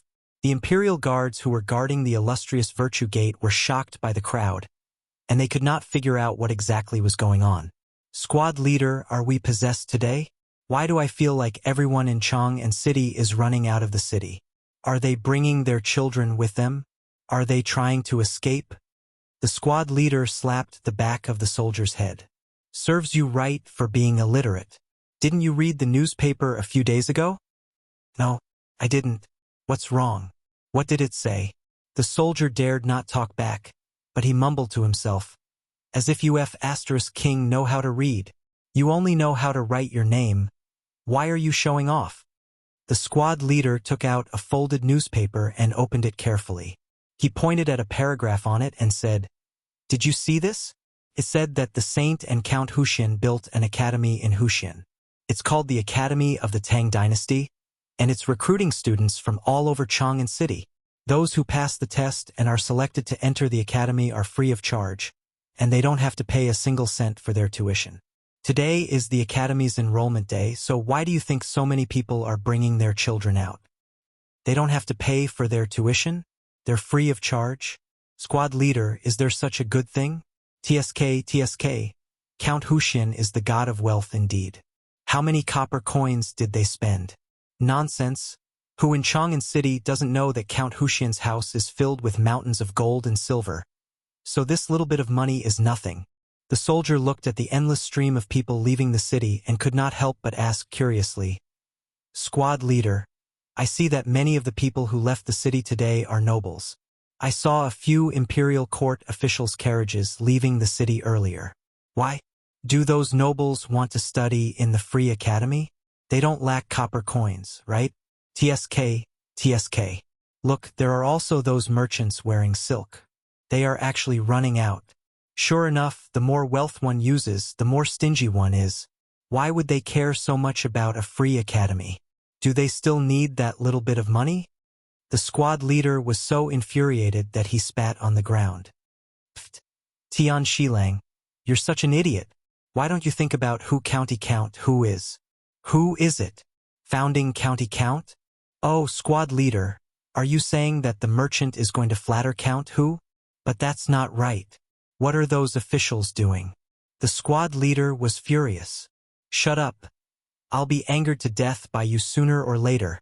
County Count, who was the teacher of His Highness the Crown Prince and His Highness the King of Yu, the Imperial Preceptor. Imperial Preceptor, do you understand?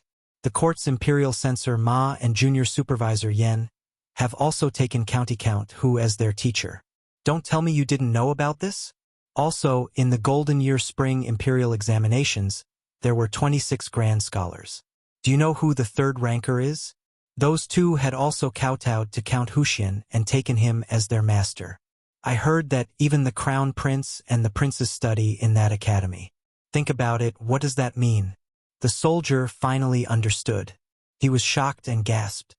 Oh my God, if that's the case, if we study in that academy, won't we become the Crown Prince's classmate? Of course. Why else do you think so many officials, nobles, and merchants in Chang'an City are rushing to Hu County early in the morning?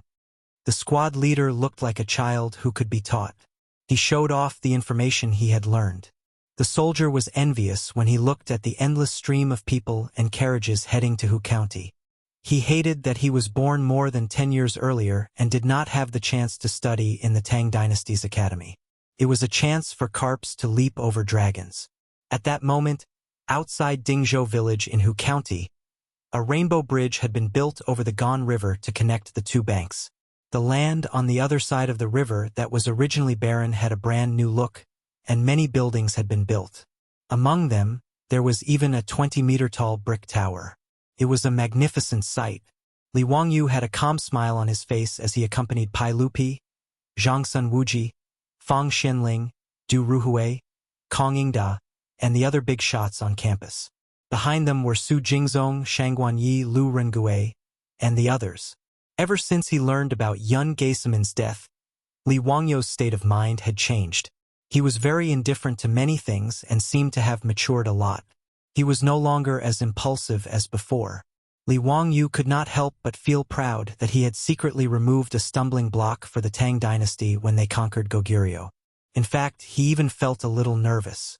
He and his beautiful superior had transmigrated from the future more than 1300 years ago. What would happen if he changed history like this? Li Wangyu did not know, nor did he dare to think too deeply about it. But Li Wangyu realized that his actions might leave a deep mark in history, so he could not help but become more cautious. He did not even care about the academy that he had single-handedly created. He had left everything to Su Jingzong and the others to manage. Today was the academy's enrollment day. If not for Pai Lupi's personal visit, he would probably still be hiding in his own manner, unwilling to show his face. Pai Lupi walked around the academy and was very satisfied. The academy had only been built into the primary school that Li Wangyu had mentioned, but its scale had already surpassed the directorate in the Wuban Square. Especially with the help of cement, most of the buildings in the academy were made of a mixture of bricks and wood.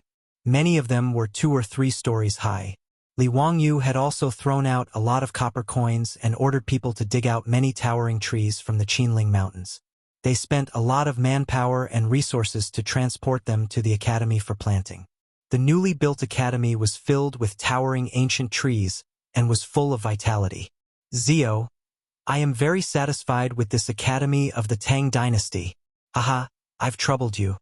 Li Wangyu unhurriedly bowed and said, Uncle, you flatter me. Actually, I did not do much. It was mainly Principal Su and the others who took care of this matter. Hearing this, Su Jingzong hurriedly stepped out in fear and trepidation. He bowed to Pai Lupi and Li Wangyu and said, I don't dare to accept your praise.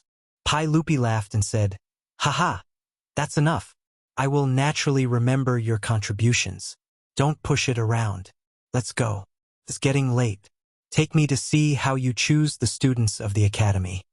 His sons, Li Changqian and Li Tai, were all going to study at the academy. As a parent, Pai Lupi was more concerned about how the academy would choose the children who signed up to study at the academy. Li Wangyu smiled and said, Uncle, the academy chooses students based on their intelligence. They will not let you down. Chapter 802. Pai Lupi and the others were naturally curious about Li Wangyu's words. Pai Lupi smiled and said, Zio, can you tell me? Is it like the recruitment of assistant lecturers in the academy? What kind of psychological test questions?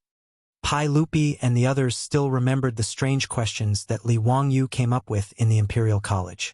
Although they did not know why, Pai Lupi had asked Su Jingzong about it and learned that the students who were selected to teach in the academy were all kind and gentle people who were very suitable for teaching.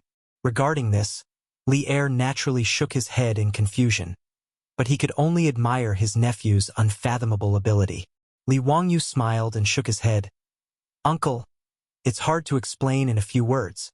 Why don't you and I go and have a look together?" Although Li Wangyu did not want to take care of things now, he and his beautiful boss had discussed many ways to select students for the first enrollment of the academy. "Oh, then we should go and have a look. Everyone, let's go and see what Zio has come up with." Pai Lupi naturally would not refuse.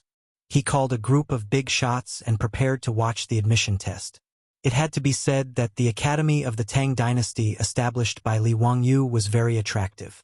After all, Pai Lupi was the dean himself and the crown princely Chang'an, princely Tai, and the others were studying in the academy.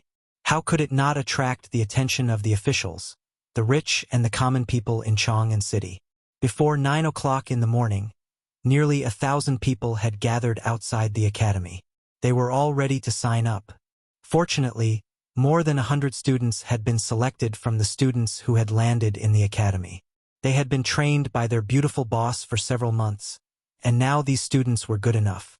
Today's enrollment test was mainly for the new students who came to sign up, and it was these hundreds of assistant lecturers.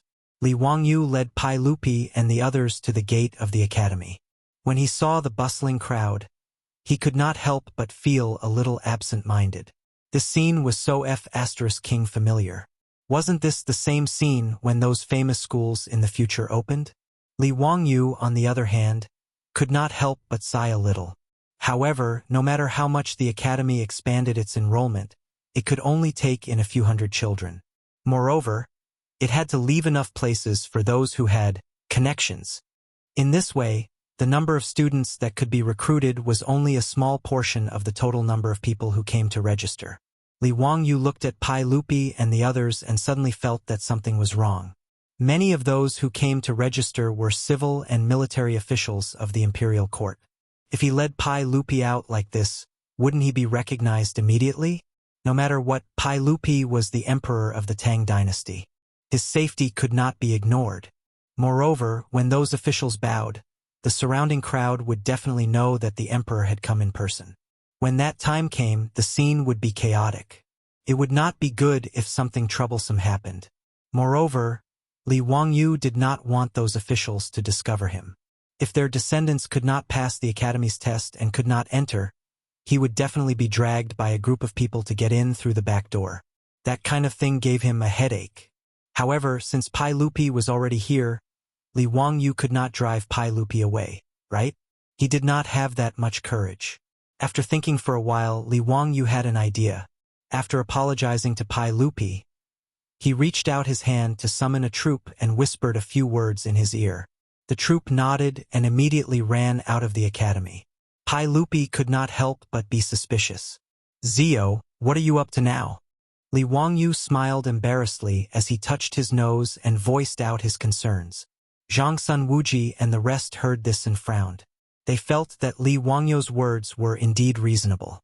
At this moment, looking from afar, everyone could see that there was already a dense crowd outside the academy.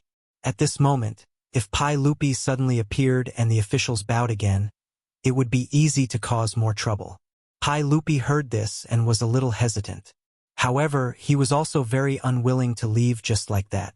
However, Li Wangyu smiled and said, "Hehe, uncle, you are a precious person. Naturally, you cannot take the risk. However, it's fine. I have an idea. Uncle, please wait for a while. I have already ordered people to prepare." Pai Lupi, Zhang Sun Wuji and the rest heard this and could not help but look at each other. They could not understand what method Li Wangyu had. After a short while, they saw a large group of maidservants coming from Li Wangyu's residence. Pai Lupi did not understand. "Zio, this is your idea? Why did you summon the maidservants from your residence?" Li Wangyu spread out his hands. "Uncle, of course. Makeup." "Makeup?" Pai Lupi and the rest of the elders were stunned. Li Wangyu nodded affirmatively. "That's right. Can also be called a disguise." Zio, the maidservants from your residence know how to disguise themselves. Zhang Sun Wuji could not help but ask in surprise. Li Wangyu shrugged his shoulders. The maidservants from his residence definitely did not know any disguise techniques. However, one of the for great sorcery of East Asia in the future was the art of makeup. As the city's white-bone fairy and the company's goddess, his beautiful superior was naturally proficient in makeup. When she had nothing to do in the residence, she would teach the maidservants how to put on makeup. After a while, the maidservants in the residence had all become experts in makeup. Li Wangyu thought that since this art of makeup could turn a faceless woman into a goddess, it should not be difficult for Pai Lupi and the rest of the rough men to change their appearances. Pai Lupi and the rest naturally did not believe Li Wangyu's explanation. However, Pai Lupi was in a hurry to watch the show, so he simply let his nephew do as he pleased. Therefore, after the group of maidservants arrived and greeted Pai Lupi, Li Wangyu and the rest, they took out various makeup tools and powders and started to get busy. After a period of torment, all the big shots, including Li Wangyu, had their appearances completely changed. Li Wangyu had a fake beard glued onto his face, making him look a bit older. He had become a handsome young man. As for Pai Lupi, because his beard was too unique, the maidservants naturally could not shave off his beard. They could only boldly make up Pai Lupi into a black-faced man. Li Wangyu looked at him and found that he looked a little like Li Kuei. He could not help but be secretly happy. As for Zhang Sun Wuji, Fang Shenling and the other big shots, they also changed their appearances under the makeup techniques of the maidservants. Looking at their changed appearances in the copper mirror in the maidservant's hand, all the big shots, including Pai Lupi, were overjoyed. They felt that it was really interesting. None of them had experienced this kind of makeup before. Fortunately, Pai Lupi and the rest came to the academy in casual clothes today, so they did not have to change their clothes. Seeing that there were no more loopholes in the crowd, Li Wangyu led the group of big shots towards the entrance of the academy, ready to take a look at how the academy was recruiting students today. Chapter 803. Li Wangyu led Pai Lupi and the others, who had changed their appearances, to the entrance office of the academy. The sun was gradually rising, and more people came from Chang'an and the surrounding counties to sign up. Fortunately, Li Wangyu had already expected today's events, so he went to Taiji Palace early to report to Pai Lupi. After getting Pai Lupi's permission, he asked Chang Yaojin, the old rogue, to mobilize hundreds of imperial guards of golden guards to maintain order. In addition, in order to flatter Li Wangyu, the county government of Hu County sent almost all the local government servants to help. So, although there were many people present, it was still orderly. Yang Quan, the former county magistrate of Hu County, was now promoted under the operation of his teacher, Yu Shernan. He entered the censorate and became the deputy of Weizheng, the sheep-nosed duke, as well as a fifth-rank censorate deputy. He could be said to have a prosperous career. Under the deterrence of the imperial guards of Golden Guards, the officials and nobles also knew that the sage was behind the academy of the Tang dynasty, so no one dared to act rashly. They all lined up according to the requirements of the academy. Because the academy had no shortage of teaching assistants, every 4 teaching assistants were in charge of a line. There were 10 lines in front of the academy for registration, so although there were many people present, the speed was not too slow. Pai Lupi and the other bigwigs all ran to the side to watch in high spirits, wanting to see what was going on. They saw that on the tables in charge of enrollment, in addition to paper, ink brushes, and inkstones, there were a few strange things. The children who came to sign up, after registering their names and asking a few simple questions, were led to the side by the teaching assistants to play with the toys. This scene naturally confused Pai Lupi and the other bigwigs. Zio, what are those things made of wood? Why do they look like naughty toys to me? Pai Lupi asked in confusion. Haha, uncle, you have good eyesight. Those are good toys. Li Wangyu nodded and smiled. Pai Lupi and the other big shots looked at each other, not understanding what he meant. Shouldn't new students be tested on their literacy and how many books they could memorize? What's the meaning of playing with toys? Pai Lupi frowned slightly. Before he could ask, he heard a commotion at the registration counter. A man dressed like a gentleman angrily pointed at several teaching assistants of the academy and cursed at them. "You've gone too far. If you don't give me an explanation today, I won't leave. Why is it that my son can write, calculate, and recite scriptures, but you say that he is not qualified? On the other hand, this Tianshilang kid, other than writing his own name, his handwriting is no different from a dog's. Yet, you say that he passed the preliminary test?" As the gentleman spoke, he shouted at the crowd who were queuing up to register. "Everyone, please be the judge. Are these teaching assistants of the academy unreasonable? Wasn't this deliberately making things difficult for him? Or is there something fishy going on? Or are they cheating for personal gain?" Hearing what he said, many people in the queue began to talk about it. They all thought that this man was right. No matter how they looked at it, this gentleman's son was more qualified to pass the preliminary test. When Li Er and the others saw this, they couldn't help but turn their heads to look. When they heard what that person was shouting about, they all turned their heads to look at Li Wangyu, wanting to see how he would explain. Pai Lupi was even more dissatisfied. This was the academy of the Tang dynasty. As the emperor, he was also the dean of the academy. If Li Wangyu made trouble like this, wouldn't it ruin his reputation as a sage? Li Wangyu was not nervous at all. He spread out his hands and shrugged. "Uncle, everyone, don't think that the teaching assistants of the academy are covering up for someone. These rules were set by me. They are just following the rules." "Oh, then why don't you tell us, what's the reason for this? Why aren't the children who can write, calculate, and recite scriptures and ancient books qualified?" Li Wangyu was not in a hurry to explain. He just asked Niu Wu to find a few sets of the wooden toys that Pai Lupi and the others saw before. "Uncle, everyone, these are new toys that I made. They are Tangram and Huarong Dao. They are very simple to play. Why don't Uncle and everyone try it?" Li Wangyu had a mischievous look on his face. He distributed the toys in his hands to Pai Lupi and the others, and then briefly explained how to play them. The Tangram and Huarong Dao were traditional Chinese intellectual toys. It was just that they had not appeared in the Tang dynasty, so Li Wangyu shamelessly took the invention rights for himself. The Tangram, also known as the Qiqiao or the Wisdom Board, evolved from the banquet tables of the Song dynasty. It was originally an indoor game for scholars, and later evolved into a puzzle board toy. At the beginning of the 19th century, the Tangram spread to the west and was called the Eastern Magic Board. Even though it was just a toy, it wasn't easy to restore the Tangram into a complete square. At the very least, Li Wangyu and his beautiful boss spent more than 10 minutes before they were able to restore one of the Tangrams.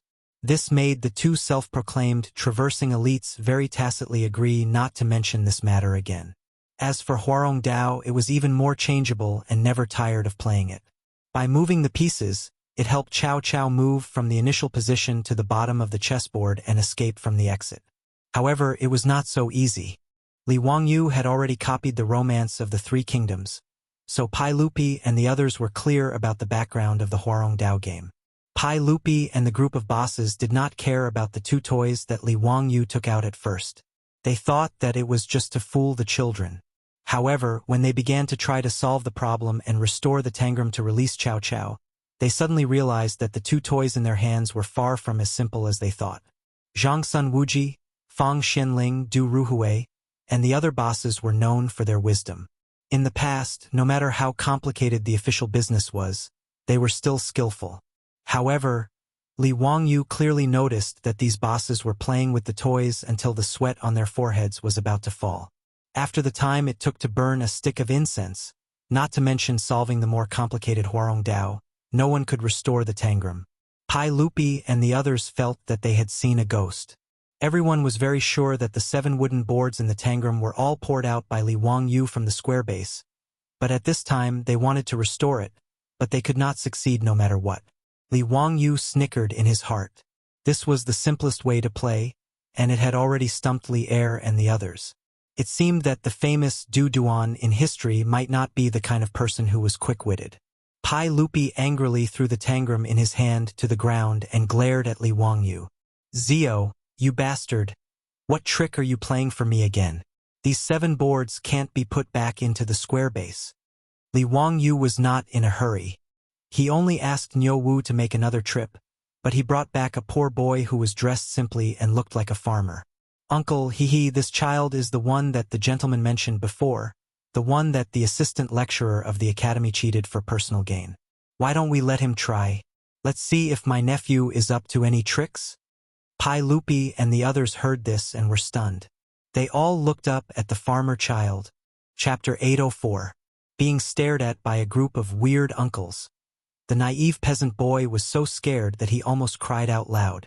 Li Wangyu quickly comforted him. Xiaolang, don't be afraid. Come, let these uncles play with the tangram and see if you can restore it. The child carefully raised his eyes to look at Pai Lupi and the others. He felt that the way these strange uncles looked at him was too scary. After hearing Li Wangyu's words, he picked up the wooden pieces of the tangram and deftly placed them back into the wooden base. The entire process took less than a minute. When this scene fell into the eyes of Li Er and the others, all the big shots' faces darkened. Especially Pai Lupi. His face, which was originally made black by the servant girls, became even redder. It was very interesting. Pai Lupi reached out and took the tangram that the child had restored. After carefully examining it for a while, he finally confirmed that there was no mechanism in it. It was just the wooden pieces that he couldn't place in it. Li Wangyu indicated for Niu Wu to send the child back. Then, he smiled and explained to Pai Lupi and the other elders, Uncle, everyone, from what I see, it doesn't matter if these children can read or memorize the classics before they enter the academy. Oh, why does Ziyu say that? Pai Lupi didn't understand what Li Wangyu meant. From everyone's point of view, if they could write and draw before entering the academy, wouldn't it be a good thing? Why did Li Wangyu not care about it? Li Wangyu smiled. Uncle, everyone, I think that as long as they aren't stupid, learning how to read and write before entering the academy isn't a problem. It can only be said that some people start early and some people start later. Pai Lupi pondered for a while and nodded in agreement. Ziyu's words are reasonable. Then why did you make these toys? To test their intelligence. Li Wangyu answered as if it was a matter of course. Test their intelligence? What is intelligence? Zhang Sun Wuji and the other elders looked at each other. They didn't understand Li Wangyu's words. It's a test to see if they are smart or not. Uncle, everyone, and little nephew set the preliminary test. It requires the children to restore the tangram or save Chow Chow from Huarong Path within the time it takes for a stick of incense to burn. Only then can they pass the preliminary test. The reason why the child could pass was because he was able to restore the tangram during the test. That was why he could pass the test. As for that aristocrat who was making a ruckus, his son obviously didn't do it, and that's why he was eliminated. Li Wangyu looked at Pai Lupi again and said seriously, Uncle, the number of students that this academy can recruit is limited. Naturally, we have to choose the smart ones. Who said that there is no discrimination in education? However, I think that the limited entrance qualifications should be given to the smarter children. What do you think? Pai Lupi and the others also understood that the toys in their hands looked simple, but were actually not easy. If they wanted to complete it, those who weren't smart would definitely not be able to do it. From this, it could be seen that although the aristocrat's son could write and draw, he might not be smart. As for the farmer's son, although he didn't study and couldn't write, he was much smarter than the aristocrat's son. If such people went to school, they would naturally get twice the result with half the effort. Pai Lupi finally understood his nephew's thoughts and nodded in agreement. That's right, Ziyu's words are reasonable. That's how it should be. My academy of the Tang dynasty naturally needs to recruit smart people. His words made Li Wangyu twitch his mouth. Damn, how did it become your academy? But who asked you to be the boss? I won't fight with you. At this moment, Zhang Sun Wuji and the others also understood Li Wangyu's meaning. However, when they lowered their heads to look at the toys in their hands, their faces that had just returned to normal darkened again. Damn, this group of big shots just now, including Pai Lupi, none of them could solve the problem within the time it took for a stick of incense to burn. If that was the case, could it be that they couldn't even compare to the child? How could Zhang Sun Wuji and the others endure this? Pai Lupi and the others finally understood that it wasn't the teaching assistant of the academy who was playing favoritism. As for Li Wangyo's testing method, they also felt that it was very reasonable. However, at this moment, the aristocrat in front of the academy's entrance was still making a ruckus, causing the order of the scene to become a little chaotic. Seeing this situation, Pai Lupi couldn't